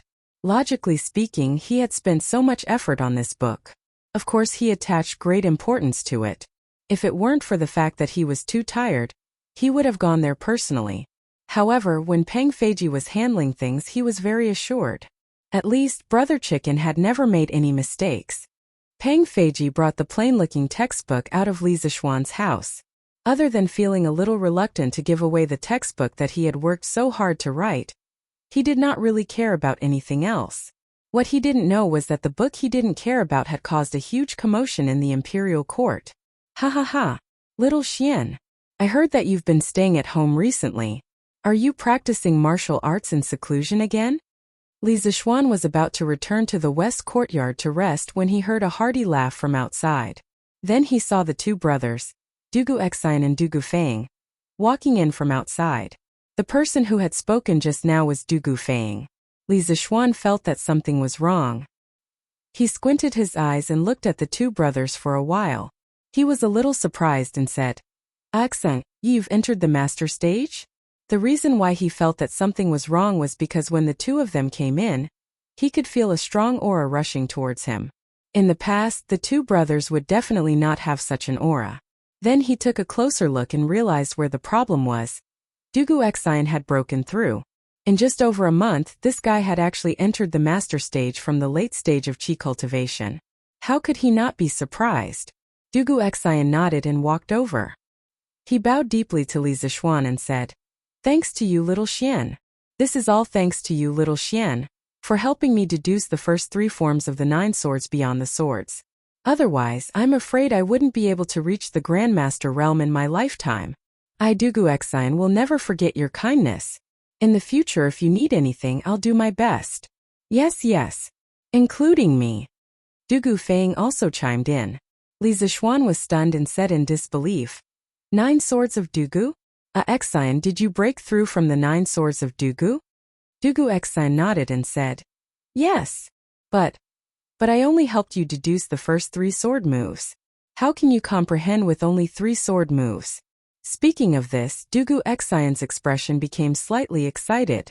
After I brought the 3 sword moves that you deduced back home, I practiced them a few times at first and found that they were extremely unfamiliar. Later on, I realized that this 9 swords beyond the swords could actually resonate with our Dugu family's solitary wind swordsmanship, so I tried to combine the two. Unexpectedly, I actually comprehended the last 2 moves of the 9 swords beyond the whip move and the rope move. Then, I asked for leave from His Majesty and temporarily left the affairs of the Northern Yamen Imperial Army to focus on breaking through. In the end, hard work paid off. With the first 5 moves of the 9 swords of Dugu and the solitary wind sword technique, I broke through to the master stage 3 days ago. Li Zishuan raised his eyebrows. He didn't expect Dugu Exine to have such a fortuitous encounter. He also didn't expect that the 9 swords of Dugu, a sword technique that only existed in novels, could actually resonate with the Dugu family's solitary wind sword technique. This was a little unbelievable. Also, it was no wonder that when Cui Yunhan brought the scholar to the Li residence to cause trouble, the commander of the Imperial Army sent by Second Li wasn't Dugu Exine, but a small soldier in the Imperial Army, Sun Jiping. Sun Jiping also said that Dugu Exine had taken a leave of absence for a while. He didn't expect that he had taken a leave of absence to go home and cultivate in seclusion. Haha. Congratulations on breaking through to the master stage, Exine. Looks like our Tang Empire will have another young tiger. After a moment of shock, he congratulated Dugu Exine from the bottom of his heart. He and Dugu Exine were friends who had gone through life and death together. For Dugu Exine to have such a fortuitous encounter, he would only be happy for him and would definitely not be jealous. Moreover, his 9 swords of Taishan was not inferior to the 9 swords of Dugu at all, so there was nothing to envy others. Dugu Exine shook his head and said, "This is mainly due to your help, Xiao Xian. Moreover, compared to a 14-year-old master like you, mine is nothing." According to age, Dugu Exine was 27 or 28 years old this year. However, as long as he didn't compare himself to Li Zishuan, this monster, he could still be considered as one of the youngest people to break through to the master stage. Li Zishuan smiled and said, "No matter what, this is something worth celebrating. When we have time in the future, let's call Choox and the others and have a good drink." Chapter 593. Little Xian, after my father found out that you were the one who gave me such a peerless sword technique like the 9 swords of Dugu, he was very grateful to you and wanted to thank you in person. He specially prepared some wine in his residence and sent us 2 brothers to invite you to his residence for a chat. I wonder if it's convenient for you? Li Residence Front Hall. After Li Zishuan invited the Dugu brothers to take a seat in the front hall, Dugu Exine explained the purpose of his visit. Li Zishuan's hand that was holding the cup of water paused for a moment. He hesitated and said, "The 9 strategies beyond the swords was just an act of my heart. I didn't think that it could help Exine break through the realm by accident. This is completely your own good fortune. I don't dare to take credit for it. I'm very happy to accept your father's invitation, but I've been busy with the Academy's teaching materials recently and can't leave. So let's meet another day. I hope your father will forgive me for my rudeness." Whether it was in ancient times or modern times, it was very rude to refuse an elder's invitation. What's more, Li Zishuan was rejecting the head of a powerful family. If it wasn't for the fact that he really couldn't get away, he wouldn't have done this. Dugu Exine came to a sudden realization. He glanced at Li Zishuan and said, "No wonder I heard that you've been cooped up in the manor recently, little Xian. So it's because of your Yanhuang College. It's okay. Your academy matters more. My father definitely won't blame you." Dugu Exine knew quite a bit about Yanhuang College. First of all, Li Zishuan had put a lot of effort into this college. Secondly, Li Zixuan also had high hopes for this college. Therefore, after hearing Li Zixuan's reason, he understood quite well. Li Zixuan smiled and said, "Thank you for your understanding. When I'm free in the future, I'll definitely pay your father a visit in person." Dugu Xian nodded and got up to leave. Suddenly he seemed to have thought of God. He stopped in his tracks and pulled out a small booklet with a blue cover. He handed it to Li Zixuan and said, "Li Zixuan, Xiao Xian, this is our Dugu clan's solitary wind sword technique. Take it." Li Zixuan was stunned. "Huh? Isn't this lonely wind sword technique your Dugu family's heirloom sword technique? Why are you giving it to me?" Dugu Xian nodded. "The solitary wind swordsmanship is indeed our family's swordsmanship. Logically speaking, it should not be passed to outsiders. However, you did not hesitate to pass the 9 swords beyond the swordsmanship to me. Without a doubt, the 9 swords beyond the swordsmanship is a better and more exquisite swordsmanship than the solitary wind swordsmanship. The solitary wind swordsmanship is almost equivalent to the introduction to the 9 swords beyond the swordsmanship. The solitary wind swordsmanship is almost equivalent to the introduction to the 9 swords beyond the swordsmanship. After obtaining the 9 swords beyond the swordsmanship, our Dugu family owes you a big favor. Therefore, my father has decided to give the solitary wind swordsmanship to you." When Li Zixuan heard this, his heart palpitated with eagerness, but he still refused. "No, this is too valuable. I can't accept it." Dugu Xian did not take the sword manual back. Instead, he insisted, "You must accept this.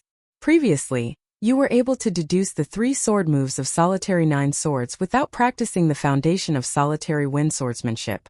This means that your talent in swordsmanship is far higher than mine.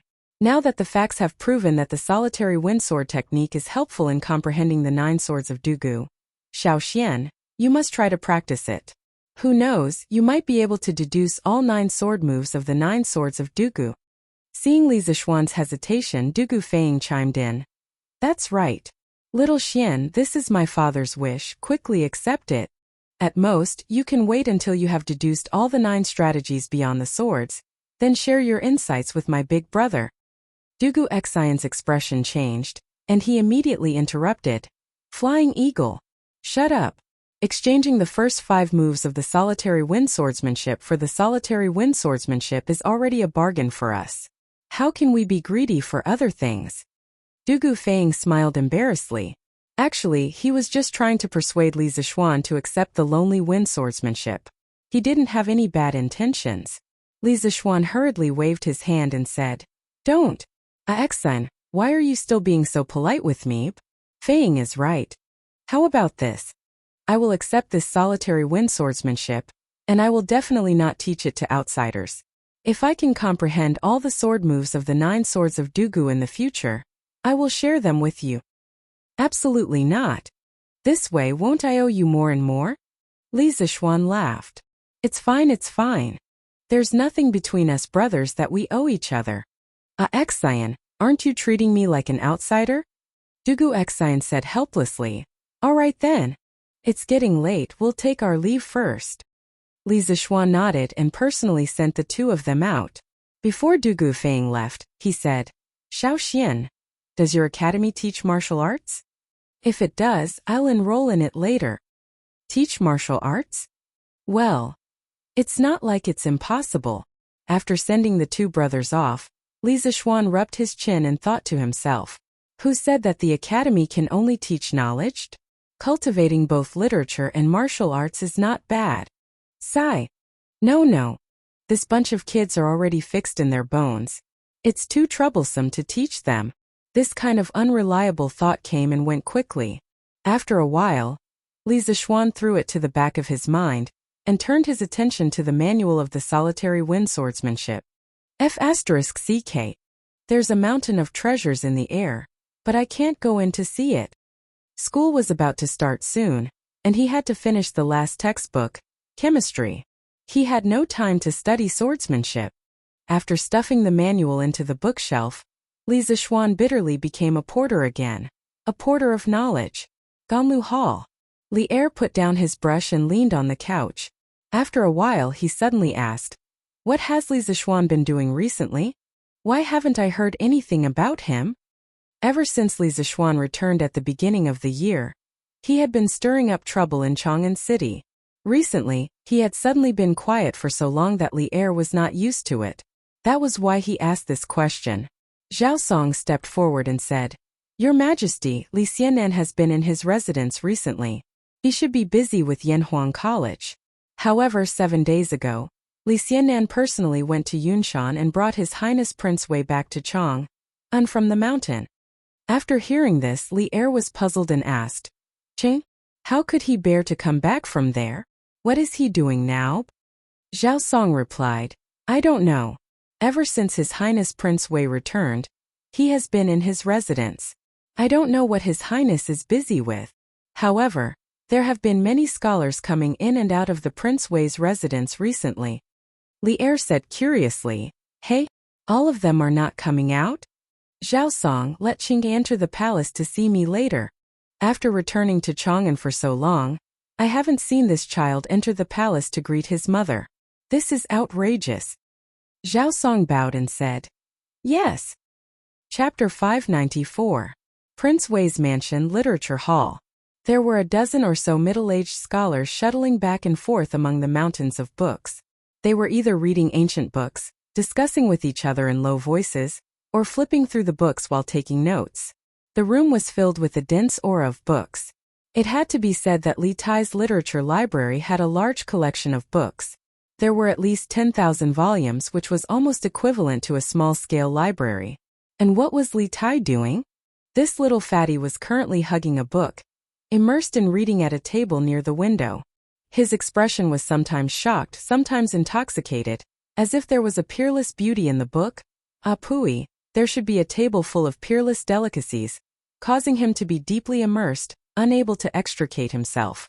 Ahem, to the current Li Tai, beauty was far less attractive than delicacies. Your Highness. At this moment, a gray-robed scholar walked in from outside. He came to Li Tai's side and called out softly. There was only silence in response. Li Tai still sat there without moving. He didn't even look up. It seemed like he didn't hear him at all. The gray-robed scholar had no choice but to increase his volume and continue calling out, Your Highness! Your Highness! However, he muttered in his heart, ever since Prince Wei entered the Imperial College to study, he has never studied so seriously like now. What's wrong with him today? It's really strange. Li Tai finally noticed that someone was calling him. He raised his head and looked at the person. A trace of apology immediately appeared on his face. He stood up and said, Ahem. This prince obtained a new book and was fascinated by it. Scholar Xiao, what's the matter? The gray-robed scholar in front of him was called Xiao Diyan. He was a scholar of the Hongwen Library, and was born in an official's family. His father and grandfather were high-ranking officials of the Chun Kingdom during the Southern Dynasty. During the Wuda era, they served as the Eastern Palace's subordinate, the crown prince, and washed his horse. This person belonged to the kind of person who spent his life pursuing the truth of knowledge. He was not interested in fame, fortune, or official struggles. My ambition is to study from day to night without rest. Every time you want to open the 5 classics, you have to tie your belt, wash your hands, and sit still. If history developed according to the normal trajectory, in a few years, Xiao Diyan would become one of the main contributors to Li Tai's Quadiji. Your Highness. His Majesty just sent someone to pass on a message, saying that he wants you to make a trip to the palace. Of course, Xiao Diyan wouldn't get angry with a child like Li Tai. Seeing that Li Tai had returned to his senses, he hurriedly replied, Oh, I'll go now. Li Tai reluctantly closed the book, tidied his clothes and left. As for the book, of course he couldn't carry it around with him. Instead, he left it on the table. The literature hall was his. What was there to worry about if he put his book in there? What book is this? This old man has read all the books in the literature hall. Why have I never seen this book before? After Li Tai left, Xiao Diyan was about to turn around and busy himself with his own matters. However, he was suddenly attracted by the book on the table that Li Tai had just closed and didn't have a single word on the cover. He stood in front of the table and muttered to himself, This son pays his respects to father. In the Sweet Dew Hall, the rotund Li Tai walked in with small steps and bowed to Li Er. His appearance looked rather comical. No wonder Li Er had always doted on this son. Qing Ke is here? Rise. Li Er raised his head when he heard the voice and smiled. Li Tai straightened his body and cupped his hands. Thank you, father. Li Er smiled, then put down the memorial in his hand that he was reading halfway and asked, I heard that you haven't been to Yunshan for the past few days, Qing Ke? Replying to father, that's indeed the case. Since that's the case, why are you still in a hurry these past few days? I don't see you entering the palace to pay your respects to me and your mother? Li Er frowned and asked in a deep voice. Previously, after Li Tai went to Yunshan to help build the academy, Empress Zhongsun felt sorry for her son's tiredness from running back and forth every day. Thus, she exempted Li Tai from entering the palace to pay his respects every day. Now that Li Tai had returned from Yunshan for some unknown reason, he still hadn't entered the palace to pay his respects. This made Li Er a little unhappy. He could tolerate his son's lack of aptitude, but he couldn't tolerate them being disloyal and unfilial. Li Tai's fat face turned red. To be honest, he hadn't entered the palace to pay his respects for a long time and had forgotten about this. Of course, this was something that he couldn't say out loud. He had a legitimate reason. This is indeed this son's negligence. This son will go and pay his respects to mother later. This son has been too busy these past few days and has become muddle-headed. I hope father can forgive me. Muddle-headed from being too busy? What are you busy with? Replying to father, it's some studies that teacher has given to this son. Yanhuang College is about to start school. Teacher Li has been compiling textbooks behind closed doors for the past month. From what I heard, this son seems to be planning to open 4 courses for the new students. They are mathematics, physics, chemistry, and geography. About 7 days ago, Mr. Li brought me back from Yunshan Mountain because he wanted me to participate in the compilation of the geography teaching materials. Thus, this son has been collecting ancient books and literature with the scholars in the literature hall for reference. Li Er's face cleared up a little when he heard this. He frowned and pondered for a long time. Then he stood up and asked, Geography? Isn't he teaching engineering? Why is he teaching geography for no reason? Does this kid really think that he's Zhuge Kongming who knows everything from astronomy to geography? When Li Tai heard this, he looked slightly excited and said, Father is wise. Teacher Li really knows geography. This morning, teacher sent the first draft of the geography textbook to this son's residence. This son opened it and was deeply immersed in it. I couldn't extricate myself. I didn't even eat lunch. Latitude and longitude, contour lines, sea level, and so on. Teacher put forward some new concepts in the book. It made this son feel as if he opened up a new world. This geography textbook is definitely better than any of the classics in the past. Li Er was slightly moved. No one knew a son better than his father. Li Tai had always been arrogant. A book that could make him praise it so much must be extraordinary. Latitude and longitude, contour lines, sea level? What are all these things? Li Tai cupped his hands and said, Father, this latitude and longitude is a set of data that teacher specified for each place on the map. It's convenient to find the location on the map. Contour lines are curves that distinguish the height of the terrain on the map. The sea level is the average height of the sea. This is used as a reference for the height of the terrain on the ground. Li Er frowned when he heard this. He didn't understand a single word that Li Tai said. Thus he frowned and said, Where is that geography textbook now? I want to see how magical it is. Chapter 595. The geography textbook that Li Arian wanted to read was currently being observed by several scholars. Hiss! The earth under our feet is actually spherical? How is this possible? Li Tai already knew that the earth was spherical, so he wasn't surprised at all when he saw these things. At first, Xiao Dian didn't suppress his curiosity and quietly opened the book that Li Tai left behind. When he saw the first page, he couldn't help but exclaim. This inexplicable exclamation also attracted the attention of the 2 scholars beside him. However, Xiao Dian couldn't care about this at this moment. He had already put all his attention into the book. He wanted to find out the truth. The first chapter of the geography textbook compiled by Li Zixuan talked about the Earth and maps. After saying that the Earth was spherical, Li Zishuan gave some evidence that could be given under the conditions of this era to prove that the earth was spherical. After Xiao Dian finished reading, he felt as if he had been struck by lightning. His head was buzzing. He originally wanted to refute the point of view in this book, but after reading this small chapter, he could no longer refute it. However, he found it hard to accept that the earth was spherical for a moment. Oh my God! The earth under our feet is so big. The Tang Empire only occupies such a small area. There are so many countries in the north, west, and south of the Tang Empire. 70% of the Earth's surface is ocean, and 30% is land? How is this possible? The meridian from the south to the north that passes through the Taiji Palace is called the prime meridian, or the 0-degree meridian. From the 0-degree meridian to the east and west, it increases to 180 degrees. From the equator, 0-degree latitude, to the north and south poles, it increases to 90 degrees. It divides the Earth, and each part corresponds to a latitude and longitude. Who wrote this book? Who proposed the longitude and latitude? It's too bold. He wants to use the Tang Empire as a reference to divide the world. This idea. This boldness. It's simply amazing. At first, only 2 people were attracted, but when they saw the wonderful parts of the book, the 3 people exclaimed again and again. Finally, all the scholars in the room were attracted. Gradually, as time went by, the people in the room were all shocked by the spirit of pointing at the sky and drawing the earth. No one had ever told them that the earth was round, no one had ever told them how big the earth was, and no one had ever told them how big the earth was, or how many oceans and lands there were, and no one had ever divided the earth by latitude and longitude.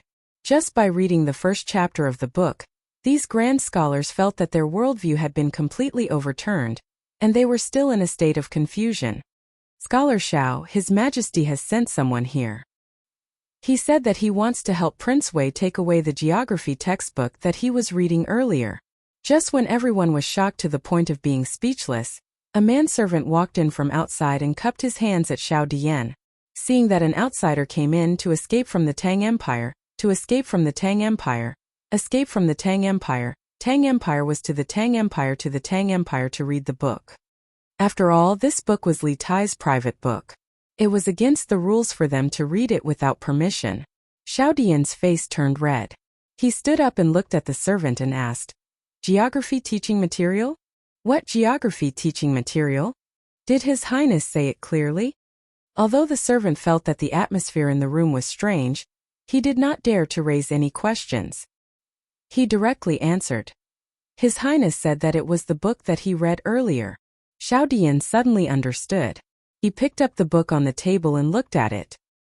He reluctantly handed it over and said, "Then it's this book.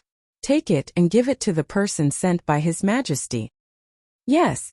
The servant took it solemnly and then left. Everyone in the room looked at each other. Xiao Dian sighed and said, "So this book is called geography. It's really a peerless book." Another scholar also sighed and said, "Yes. Let's not talk about whether the things in this book are correct or not. The person who can come up with these ideas is definitely a peerless genius. Just this courage and boldness is something that this old man can't compare to." Xiao Dian nodded in agreement and said, "Brother Xie's words are reasonable. I just don't know who wrote this book. How did it appear in the literature hall out of thin air?" This brother Xie was Xie Yan. He was also a scholar in Li Tai's literature hall. He was also one of the people who would revise and write GDG in the future. Xie Yan replied, "This book seems to have been sent to His Highness Prince of Wei by someone in the morning. After His Highness Prince of Wei received the book, he has been reading it. He didn't even eat lunch." Xiao Dian frowned and said, "His Highness said that this book is a geography teaching material. What kind of literature hall would use this kind of teaching material? I have never heard of this before." Xie Yan thought for a while and suddenly shouted in shock, "Yanhuang College! Only a strange existence like Yanhuang College would use such a strange teaching material. Also, His Highness asked us to search for the past few days. It's very likely that it has something to do with this geography teaching material." When Xiao Dian heard this, he agreed and said, "Brother Xie's analysis is right. If that's the case, then the person who wrote this book can only be pointing to the sky and drawing the earth, dividing the world. This kid is really bold. Not bad, not bad. In the Sweet Dew Hall, Li Er received the geography book from Prince of Wei's residence. After reading it for half an hour, he clapped his hands and laughed. The reason why he said it was not bad was mainly because Li Zixuan defined the zero meridian as the meridian that passed through Taiji Palace. This made Li Er, who valued the holy name, very proud and satisfied. As for the theory that the earth was spherical, Li Tai had introduced it to him before. Now that he saw it written in the book, he wasn't too surprised. Is this a world map? Why does my Tang Empire only occupy such a small area? And why are there so many gaps in my Tang Empire's territory? Casually flipping through the teaching material, a large map instantly attracted Li Er's attention. After looking at it carefully for a while, Li Er raised his head and frowned. Li Tai coughed and explained, "Father, although the Tang Empire has a vast territory, it's really only so big on Earth. As for why there are gaps, it's because Mr. Li doesn't know much about our Tang Empire's mountains, rivers, provinces, and counties, so he handed the task of perfecting this book to me. After receiving the book today, I'm planning to start perfecting it." Li Er nodded and stared at the map for a long time. Then, he raised his head and an indescribable expression flashed in his eyes. He said to Li Tai, "Good.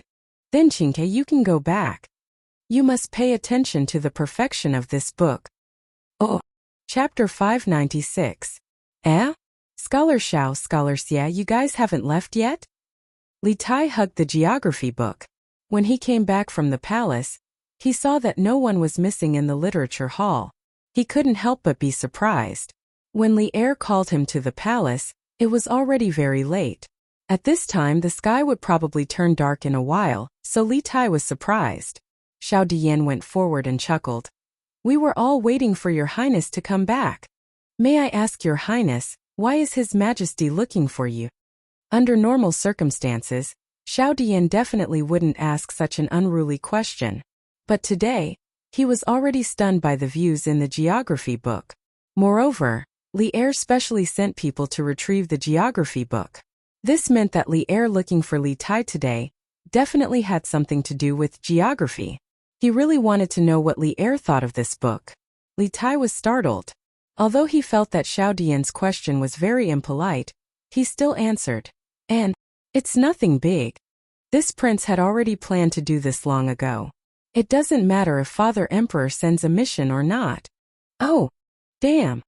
Speaking until here, Li Tai seemed to have suddenly thought of something.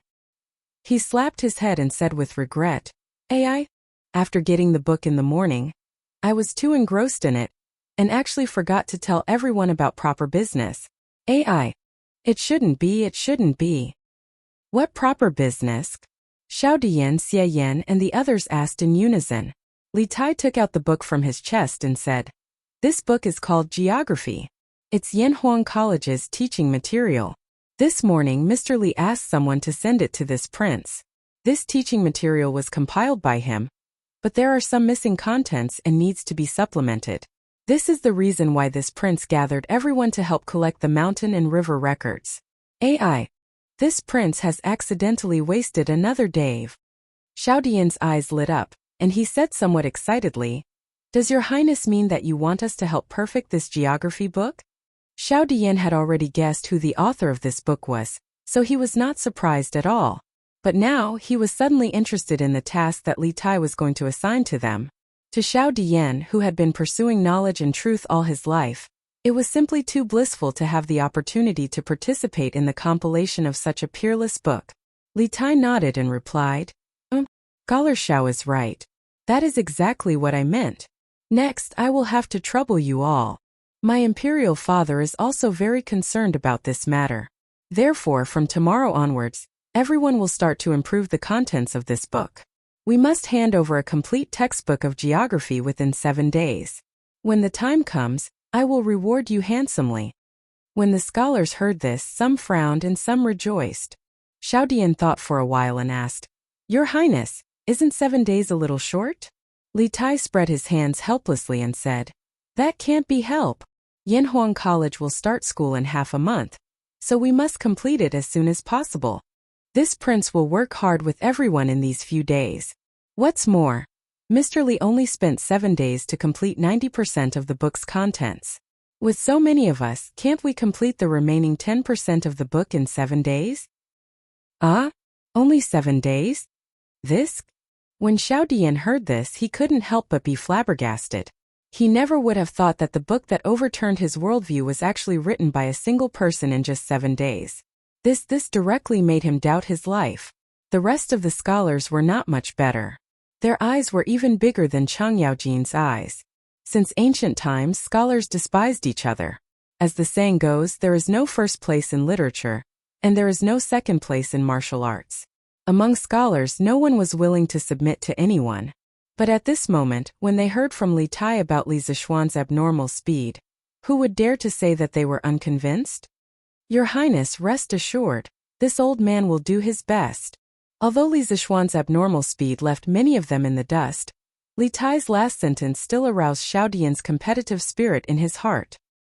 He cupped his hands and said in a deep voice, Your Highness, rest assured, we will do our best. When the rest of the scholars saw this, they also cupped their hands and said. Li Tai laughed loudly and said, Ha ha! Good! This prince will also do his best with everyone. Why is Erlang so energetic today? Late at night, in Empress Zhongxuan's bedroom, the candlelight was still swaying in the room. There were some faint sounds that were not suitable for children, which made the little palace maid guarding outside the door blush. For a long time it was calm. The 2 palace maids could not help but look at each other, and they both breathed a sigh of relief. Inside the room, Empress Zhongxun lay in Li Er's arms and said lazily. Li Er heard this and laughed. He put his head less than an inch away from Zhongxuan's face and said meaningfully, listening to Guanin's words, It seems that she is complaining that I only come here once every day? Then I will be like today every time in the future, how about that? There were 4 great joys in life. Rain after a long drought, meeting an old friend in a foreign land, the wedding night, and being nominated for the imperial role. Although they had been husband and wife for many years, the relationship between Li Er and Empress Zhongxun belonged to the type of aged wine. The longer it was, the more mellow. Therefore, after a certain someone got married twice, he was in a very good mood. Empress Zhongxun symbolically punched Li Er's chest and said angrily, Erlang, you are not serious again. I am asking you seriously. I feel that Erlang is a little unusual today. Li Er laughed loudly and then said, Maid Guanin, you know me? Haha.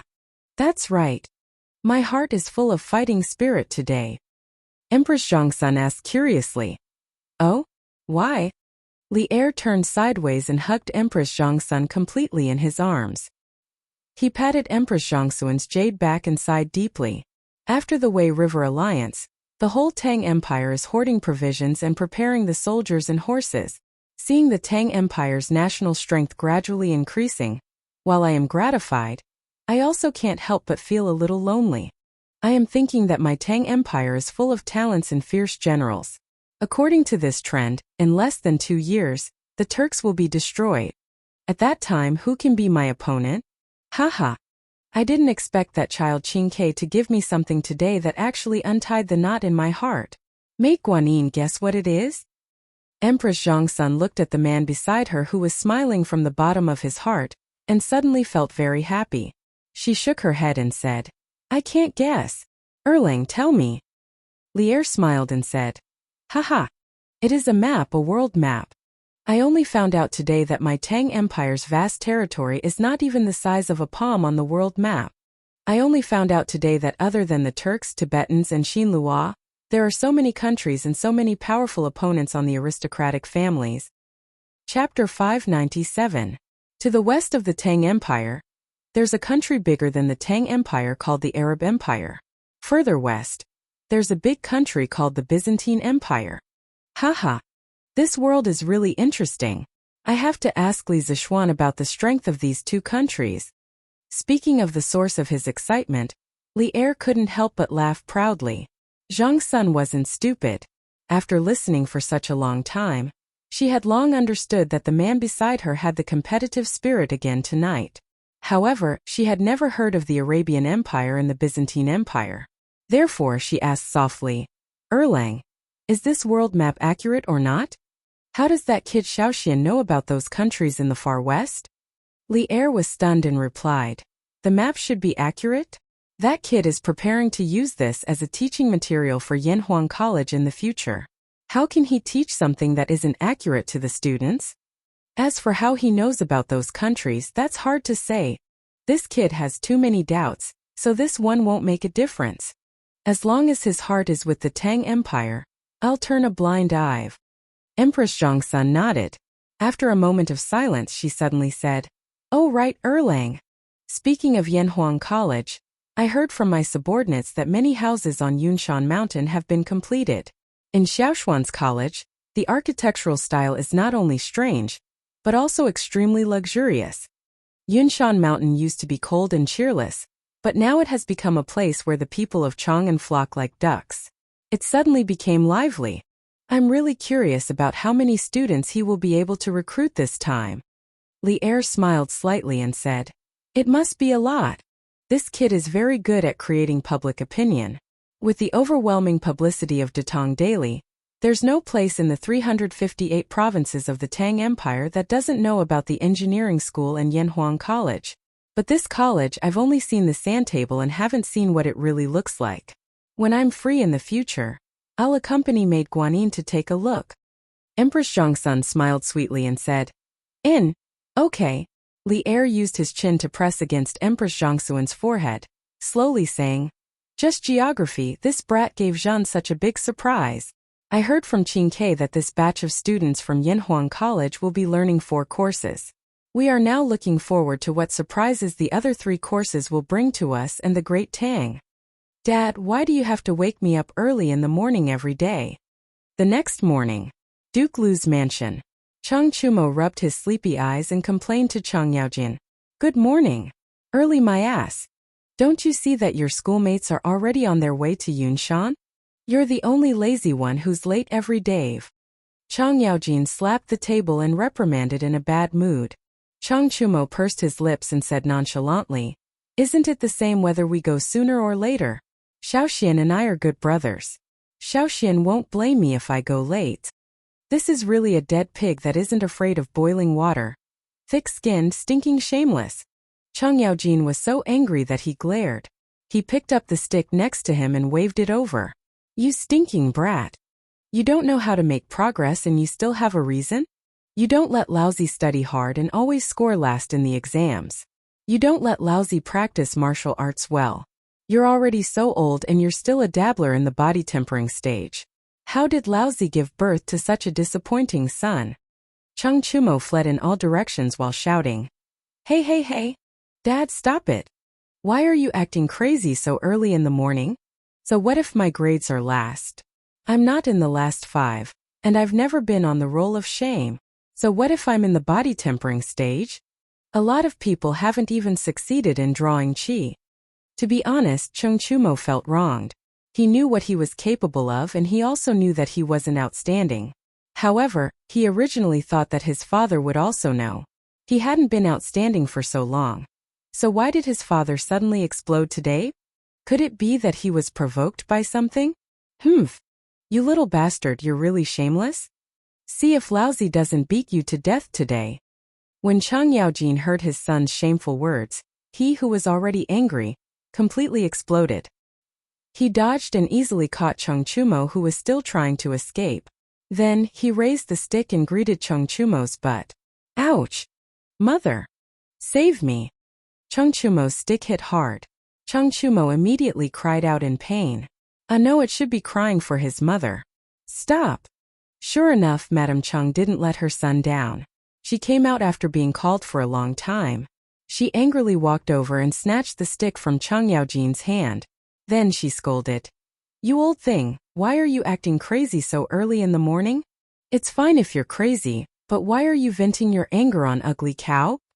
Chang Yaojin snorted, "I'm educating this ignorant thing." Madame Chang didn't let it go. "What do you mean ignorant? Did you only know what kind of character your son has today? If you're angry, go to the backyard and move stones. Don't vent your anger on your son. Did you only know what kind of character your son has today?" Chang Chumo was so touched that he almost cried. For the first time, he felt that the feeling of being looked down on was so good.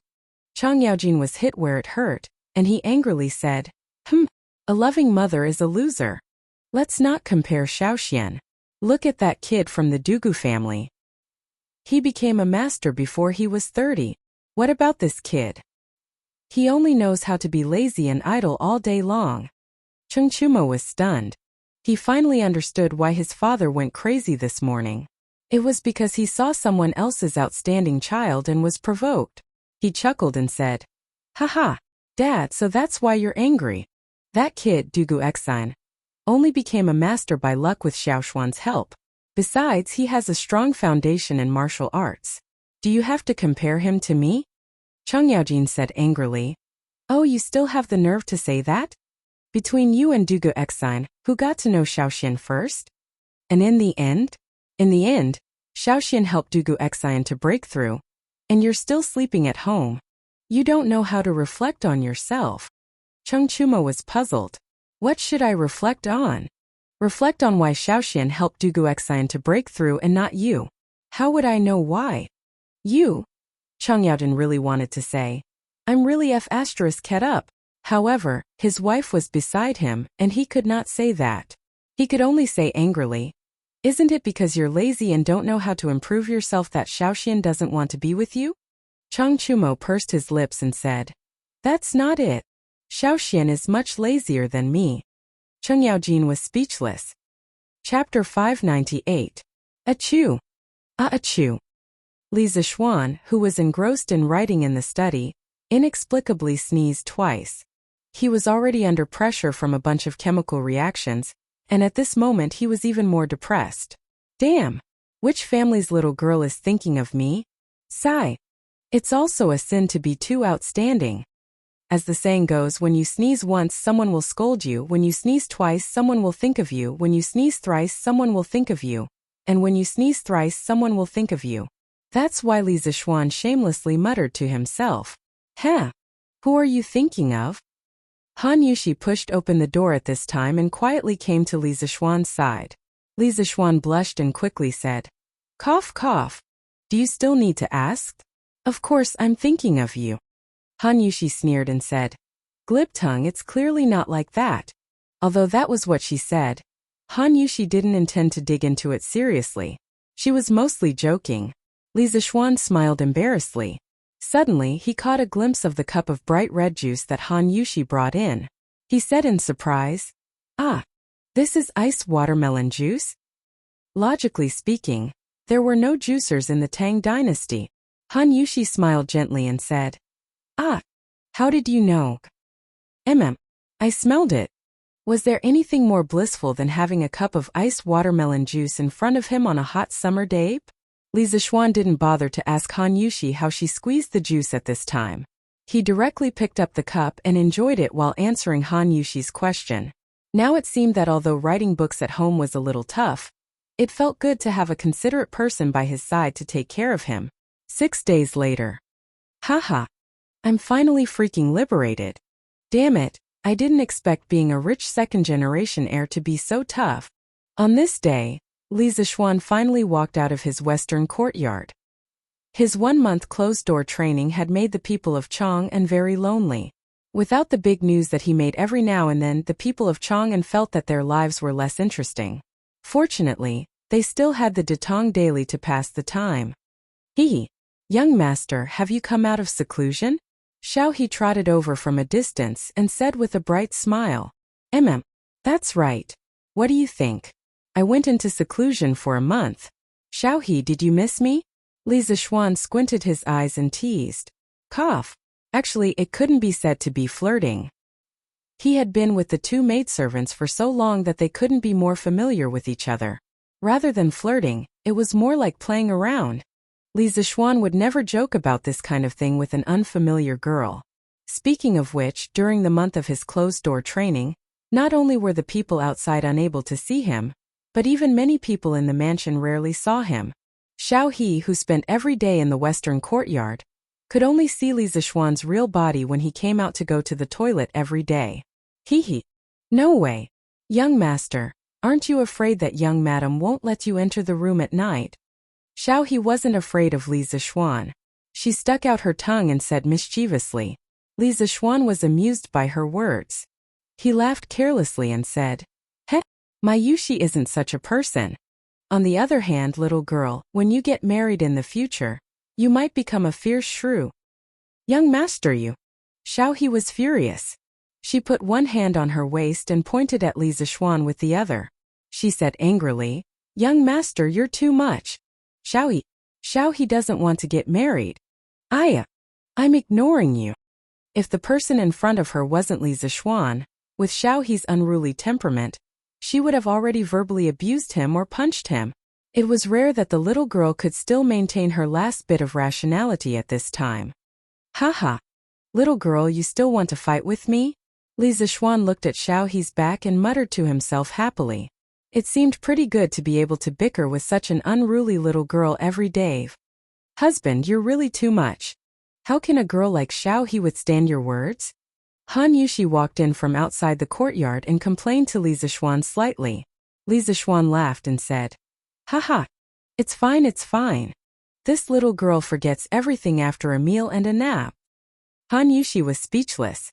She looked at Xiao He's back and then turned to Li Zixuan and said, "By the way, Mother just said that the villagers of the Han family manor and Plum Village have begun to urge us to collect rent. It just so happens that you've finished your work, husband, so I won't participate." Li Zixuan was stunned. Only then did he remember that he was a big landlord. Under normal circumstances, he only needed to eat at home and wait for death. However, since ancient times, when would a villager take the initiative to urge the owner to collect rents? It was really strange. Shaking his head and throwing away the messy thoughts in his mind, Li Zixuan replied, "That's fine. I'll go on a trip. But wife, how's the harvest on the farm this year?"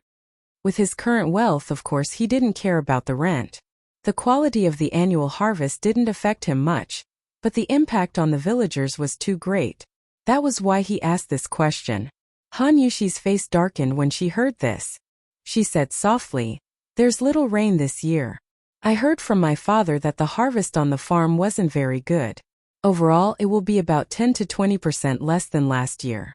The villagers of the Han family manor and Plum Village didn't have much of an impact because you gave them a discount on raising chickens. However, the villagers of the other farms probably didn't have it easy. Li Zixuan heard this and couldn't help but ask, "Didn't the imperial court also issue a decree to reduce the burden of raising chickens? Although it's not as strong as our families, it can at least reduce their burden?"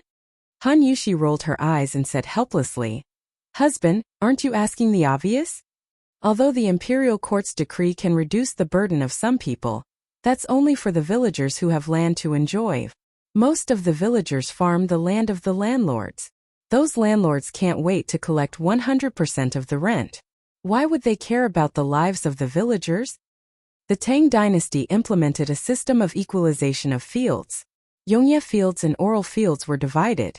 Yongye fields could be inherited and didn't need to pay taxes. Oral fields had to pay taxes and had to be returned to the country when they died. Every adult could be allocated 80 mu of oral fields and 20 mu of Yongye fields. Yongye fields could be bought and sold. When the year wasn't good, many people's oral fields weren't enough to pay taxes. They had no choice but to sell their Yongye fields. The landlords collected a lot of Yongye fields, but their oral fields were only 80 mu. They only needed to pay a small amount of taxes. What about the villagers who sold their Yongye fields? Although they received a large sum of money from selling their land, they still had 80 mu of oral fields to pay taxes. When the year wasn't good, they would still have to spend a lot of money. Therefore, many people eventually went to the landlords to rent land to make up for their income. Oh. Chapter 599. The land equalization system implemented at the beginning of the Tang dynasty was one of the means to cultivate the feudal landlord's annexation power and consolidate the foundation of the feudal regime. The law itself was to protect the landlord class, so of course it would be more lenient to them. The reason for this situation was mainly because the era was different. The sharpest contradictions in society were also different, so the policies implemented were naturally different. At the beginning of the Tang dynasty, when the country was just established, there were many things waiting to be done. A lot of land was wasteland, so there was no need to worry about land. On the other hand, the ruler had to cultivate a group of feudal landlords to consolidate the regime. But later, with the development of land annexation, farmers lost a lot of land, and rent adjustment could not continue to be implemented. The government's land tax income was greatly reduced, and financial difficulties. Therefore, during the Tang Dizong period, the tax system was reformed and implemented two tax systems. The biggest change was to change the tax based on the number of people to the tax based on the amount of land. This increased the country's land tax income and weakened the landlord's power. Li Zixuan sighed helplessly. "AI, if you are poor, you should take care of yourself. If you are rich, you should help the world. Now I, Li Zixuan, can be considered to have a small fortune, but I am powerless to help the world." Logically speaking, he also felt that the current land tax system of the Tang dynasty was a trap. But what could he do? Although his rank was not low, he did not have much authority in the imperial court. With his strength alone, he could not change the situation at all. Han Yushi stepped forward and took the initiative to hold Li Zixuan's hand. She said, "Helping the world has nothing to do with one's personal wealth. No matter how rich husband is, it's impossible to support everyone in the world, right?" Laozi said, "Instead of giving a man fish, it is better to teach a man to fish. Instead of giving others money, it is better to teach them a survival skill. In fact, husband, what you are doing now is helping the world." Yanhuang College teaches and educates people. 10 years later, or even 100 years later, people will forget how glorious and rich our family is now. But there will definitely be a lot of people who will remember that our family's Yanhuang College has cultivated a large number of talents. Although husband did not go to the battlefield to kill the enemy and expand the country's territory, what husband did is more glorious than those generals on the battlefield. This concubine feels extremely honored to have married such an outstanding person like my husband. Han Yushi's words could be said to be true. That love that came from the depths of her heart. No one doubted that it was fake. After Li Zixuan heard this, he could not help but be stunned on the spot. Right now, he felt really comfortable in his heart. Cough cough. That's right, so comfortable. After living for 2 lifetimes, this was the first time he had a female fan, and it was a liquor. How could he not feel comfortable? Also, Han Yushi almost praised him as a saint. This made him a little smug. And such a real female fan, Pink? Li Zixuan wiped his nose and said, "Cough cough. Wife, you're praising me so much that I'm almost embarrassed. Come. Say a few more words." The words that were just about to come out of Han Yushi's mouth were immediately blocked by Li Zixuan's big turn of events. She almost choked. She was both angry and amused as she said, "I was serious just now, but you're being sarcastic again. Young master. When the husband and wife were flirting, Xiaoxi took small steps and ran in from outside. She bowed to Han Yushi and then said to Li Zixuan, "Young master, old Mr. Li Gang sent his little grandson to pass a message. He said that there's something important for you to go to his residence for a chat." "Oh?" Li Zixuan was stunned at first, then he reacted and said to Han Yushi, "Wife, looks like I have to go and get busy again. In the afternoon, let Uncle Wang go to the manor to collect the rent. Father-in-law is there to take care of it, so there shouldn't be any problems. You just rest at home." "Sai, what's the matter? Husband?" Han Yushi asked in confusion, but Li Zixuan's figure had already disappeared. This made her a little depressed. "Xiaoxi, old Mr. Li, why are you looking for my husband?" Since the main character had run away, Han Yushi could only ask Xiaoxi, the witness. Xiaoxi's face was bitter as she shook her head and said, "Young mistress, even you don't know about this, how would I know?" When Han Yushi heard that, she felt that it made sense and felt slightly depressed. At this moment, Li Zixuan ran back in a hurry and shouted as he ran, Hey, wife, hurry and help your husband to tie up my hair and change my clothes." Just as he ran out of the front yard, he realized that he was wearing the short-sleeved shirt and shorts that his wife had specially made for him. Moreover, his appearance was very bad. Because he had been staying at home to write his book, his long hair was messy. If it weren't for his handsome face, he would probably be treated as a beggar walking on the street at this moment. Han Yushi was speechless by Li Zixuan's actions. She followed Li Zixuan into the house and covered her mouth as she laughed. Since when did my husband care so much about his appearance? After dressing up, Li Zixuan brought Li Gang's 6 or 7-year-old grandson, Li Anren, and rushed to Tujiang Square. When he heard Xiaoxi say that Li Gang was looking for him, he immediately thought of the time when he personally visited Li Gang. Li Gang had told him that he would help him find a few respectable teachers from the academy. Among them, there were a few people who knew about mechanisms and machines. Li Zixuan had always wanted such talents. That was why he was so concerned about his appearance today. He didn't want others to look down on him because of his sloppy appearance. That would be too much of a joke. Furthermore, if he wore short-sleeved shirt and shorts over, Li Gang would probably kick him and scold him for being a disgrace. Anren, how can your grandfather be at ease and come over alone? Li Zixuan had his own way of coaxing children. After stuffing a few pieces of the Li family's exclusive delicacies, Li Anren instantly started calling out, "Brother Xian, Brother Xian." The speed of his betrayal was within Li Zixuan's expectations. An old grandpa and 2 big brothers came over. Grandfather couldn't leave, so he asked Anren to come over. Li Anren licked the syrup at the corner of his mouth and said in a childish voice. When Li Zixuan heard this, he couldn't help but feel happy. Haha, good. Looks like Li Gang really found a teacher for me. A teacher from Yanhuang College is here.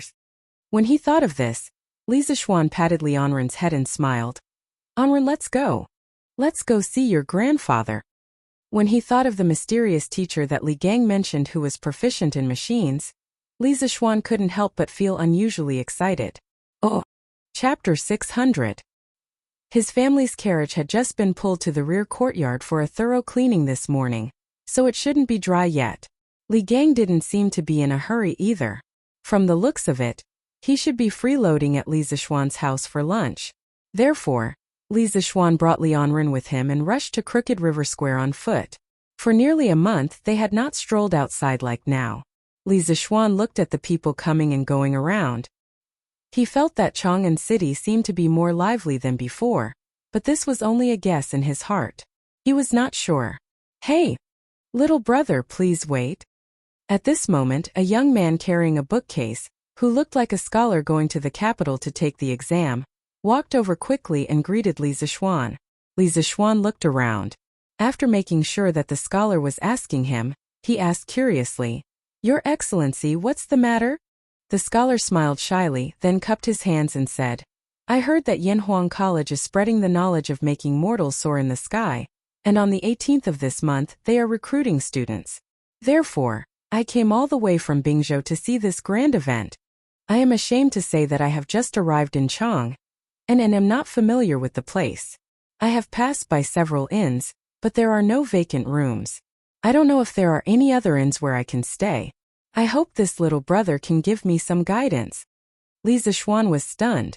It turned out that the person in front of him had come all the way from Taiyuan to take the exam of Yanhuang College. Thinking about it, today was the 8th of September, and Yanhuang College's entrance exam would begin in 10 days. No wonder there were so many people in Chang'an City. Most of them should be candidates from other places. Thinking of this, Li Zixuan could not help but smile and said, "So you are here for Yanhuang College? Sorry for the disrespect. Brother, if you want to stay in a hotel, I recommend you to go to Chongren Square. There are all kinds of inns there, and I am sure there will be vacant rooms for you." Chongren Square in the northwest of the East Market of Chang, and was a place where inns gathered. To the west of this square was the Imperial City, where the government was located. It was very convenient to go there for the examination. To the southeast was the East Market, where it was convenient to go shopping. To the south was the Peace Square, where it was convenient to talk to the prostitutes. Because of these advantages, this square became the residence of scholars from other places who came to Chang, and for the selection of officials and the imperial examination. The service industry such as restaurants and restaurants that were attached to it were also very prosperous. It was noisy day and night and the lights were endless. It was just like the nightlife center of Chang'an. Of course, the cost of living in a bustling place was naturally incomparable to other places. Li Zixuan also saw that the young scholar in front of him was dressed exquisitely and had a good temperament. He reckoned that his family background was not bad, so he recommended him to Chongren Lane. Now that so many examinees had gathered in Chang'an, Those cheap inns were almost full. Only high-end inns could satisfy the needs of this man in front of him. The young scholar asked, "Where is this Chongren Square? Little brother, please enlighten me." Li Zixuan felt his teeth ache. He thought that this scholar's speech was a little troublesome. He pointed to the north and said, "Brother, follow this road to the north. After passing through 4 residential squares, you will see Chongren Lane." The scholar's face lit up.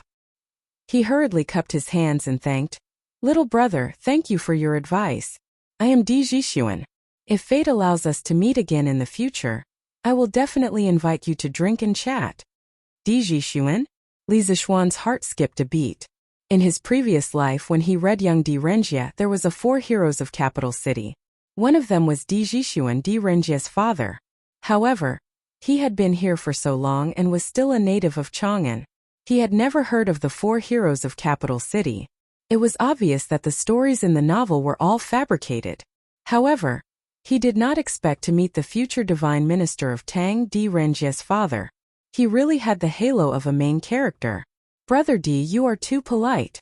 I believe that we will meet again in the future. Brother Di, don't you have any relatives in Chang'an?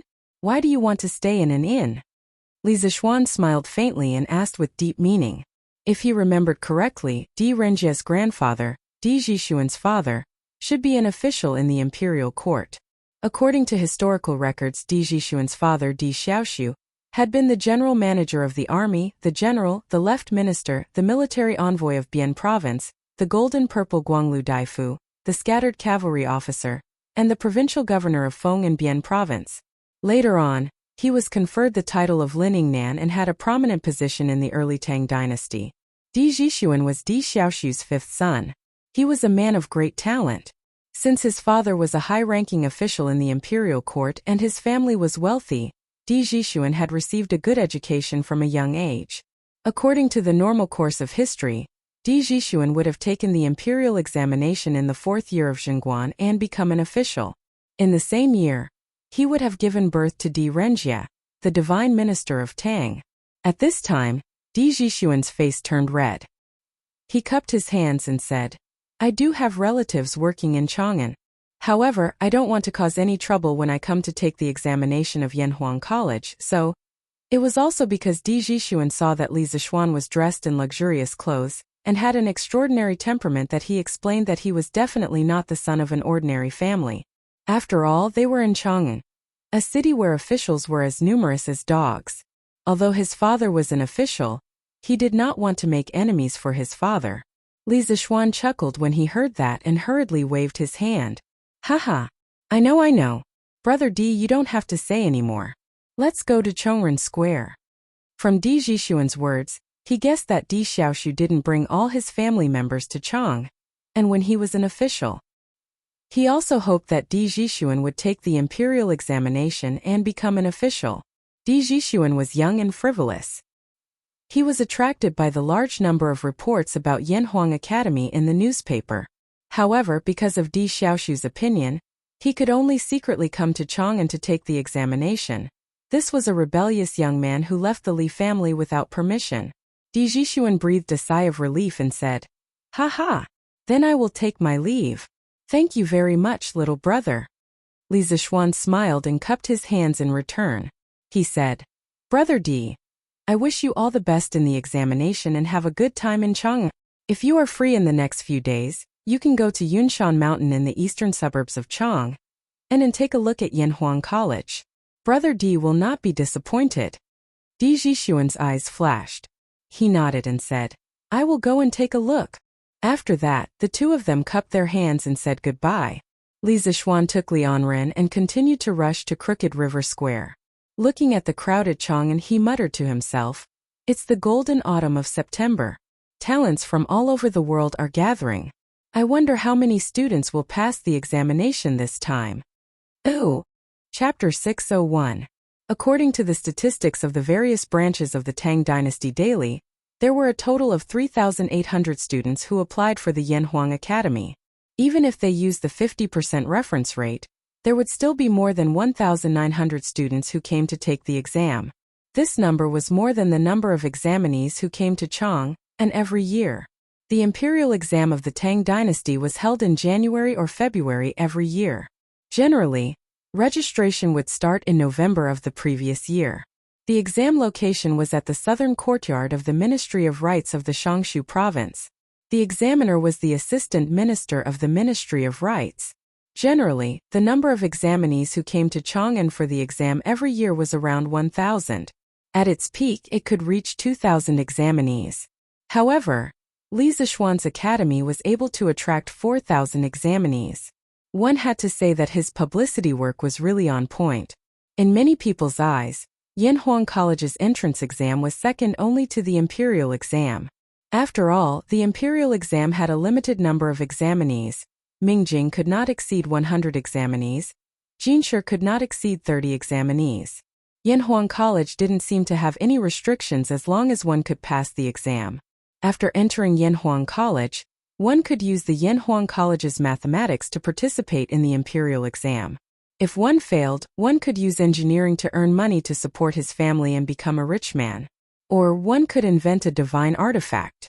Like Li Zishuan, one could directly become a baron from a commoner and reach the pinnacle of life. Of course, there were fewer people who took the imperial exam than the Yanhuang College's entrance exam. Another reason was the threshold. The threshold for the imperial exam was obviously much higher than the threshold for Yanhuang College. The examinees who took the imperial exam came from two sources. The examinees who took the imperial exam came from Shangtu and Xianggong. There were many subjects in the imperial exam. According to the examinees' conditions and the content of the exam, they were divided into Xiuzai, Mingjing, Jinshi, Mingfa, Mingjing, etc. Shangtu were the examinees who passed the entrance exam of the Imperial College, Hongwen Institute, Chongwen Institute, and various institutes. Xianggong, on the other hand, was a person who had passed the capital and state examinations. They were also known as high scholars. They had to be recommended by someone. The examinees who came to the capital for the imperial examinations had to find a backer, hoping to be recognized by others. Therefore, it wasn't until the Kaiyuan age that the number of examinees participating in the imperial examination finally broke through the 2,000 mark. This number was far less than the number of examinees in the Song dynasty. In the 5th year of Zhenzong Xianping of the northern Song dynasty, there were more than 44,000 examinees in the imperial capital.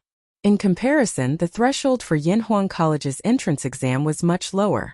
As long as one had a basic understanding of the 4 books and 5 classics, and then delved into new mathematics, it was very likely that one would be admitted. There was no need to go to the top of the school, give gifts or give red packets, and so on.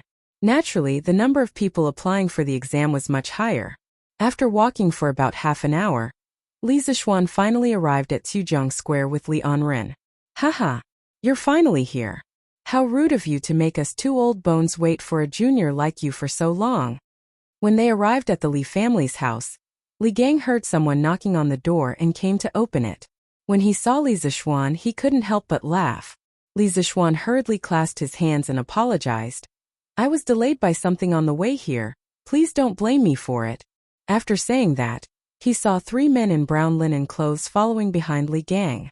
One of them was slightly older, estimated to be in his 40s or 50s. His hair was faintly silver, and his face was serious. His skin was slightly dark, and there were many wrinkles at the corners of his eyes. He was tall and gave off a strong impression.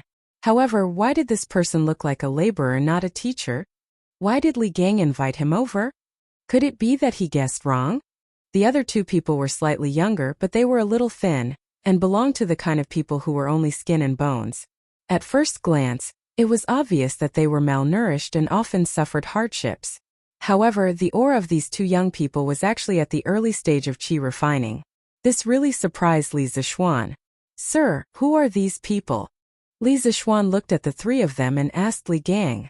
Although these 3 people didn't look like teachers from their appearance, Li Zishuan still had to ask out of politeness and respect. Moreover, he wasn't a person who cared about appearance. For men, as long as they didn't look scary and were capable, he didn't care about whether they were handsome or not. Cough cough, when it came to women, he still paid a little attention to appearance. Haha.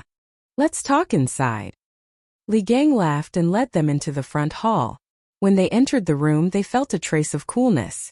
Li Zixuan smiled slightly. This was the ice that Li Gang had asked his subordinates to send to Li Gang's house every day after Li Gang agreed to work at Yanhuang College. It could be considered an exclusive benefit from the college. After they sat down, Li Gang raised his hand and laughed. Haha. Little Xian, let me introduce you. This is the 45th generation of the Mo family, Mr. Mo Huai. These two are the younger generation of Mr. Mo's family. They are Mo Zhong and Mo Yun. Brother Mo, this is Li Zixuan that this old man told you about. Don't be fooled by his young age. His ability is not small at all. After Li Gang finished speaking, Li Zixuan's eyes widened in shock. There was a huge wave in his heart. The Mo family's giant, this top school or top organization that originated from the Warring States period. Its leader actually looked like this and sat in front of him? The Mo family's giant. In the legend of Qin, the Mo family's giant, the six-fingered black warrior, wore a black cloak and held an ink plum that looked like a sword but not an attack. He had black eyebrows without a sharp edge and was all-powerful. Even the 5 elders of the Yinyang school could not take him down. There was also the 3rd generation of the Mo family's giant, the mysterious Yan Dan. What kind of existence was that? Why did the Mo family's giant in front of him look so unsophisticated? Even if he was a low-level version of the six-fingered black warrior, he would not be so low-level? Also, the Mo family's chivalry was so strong. From the Qin dynasty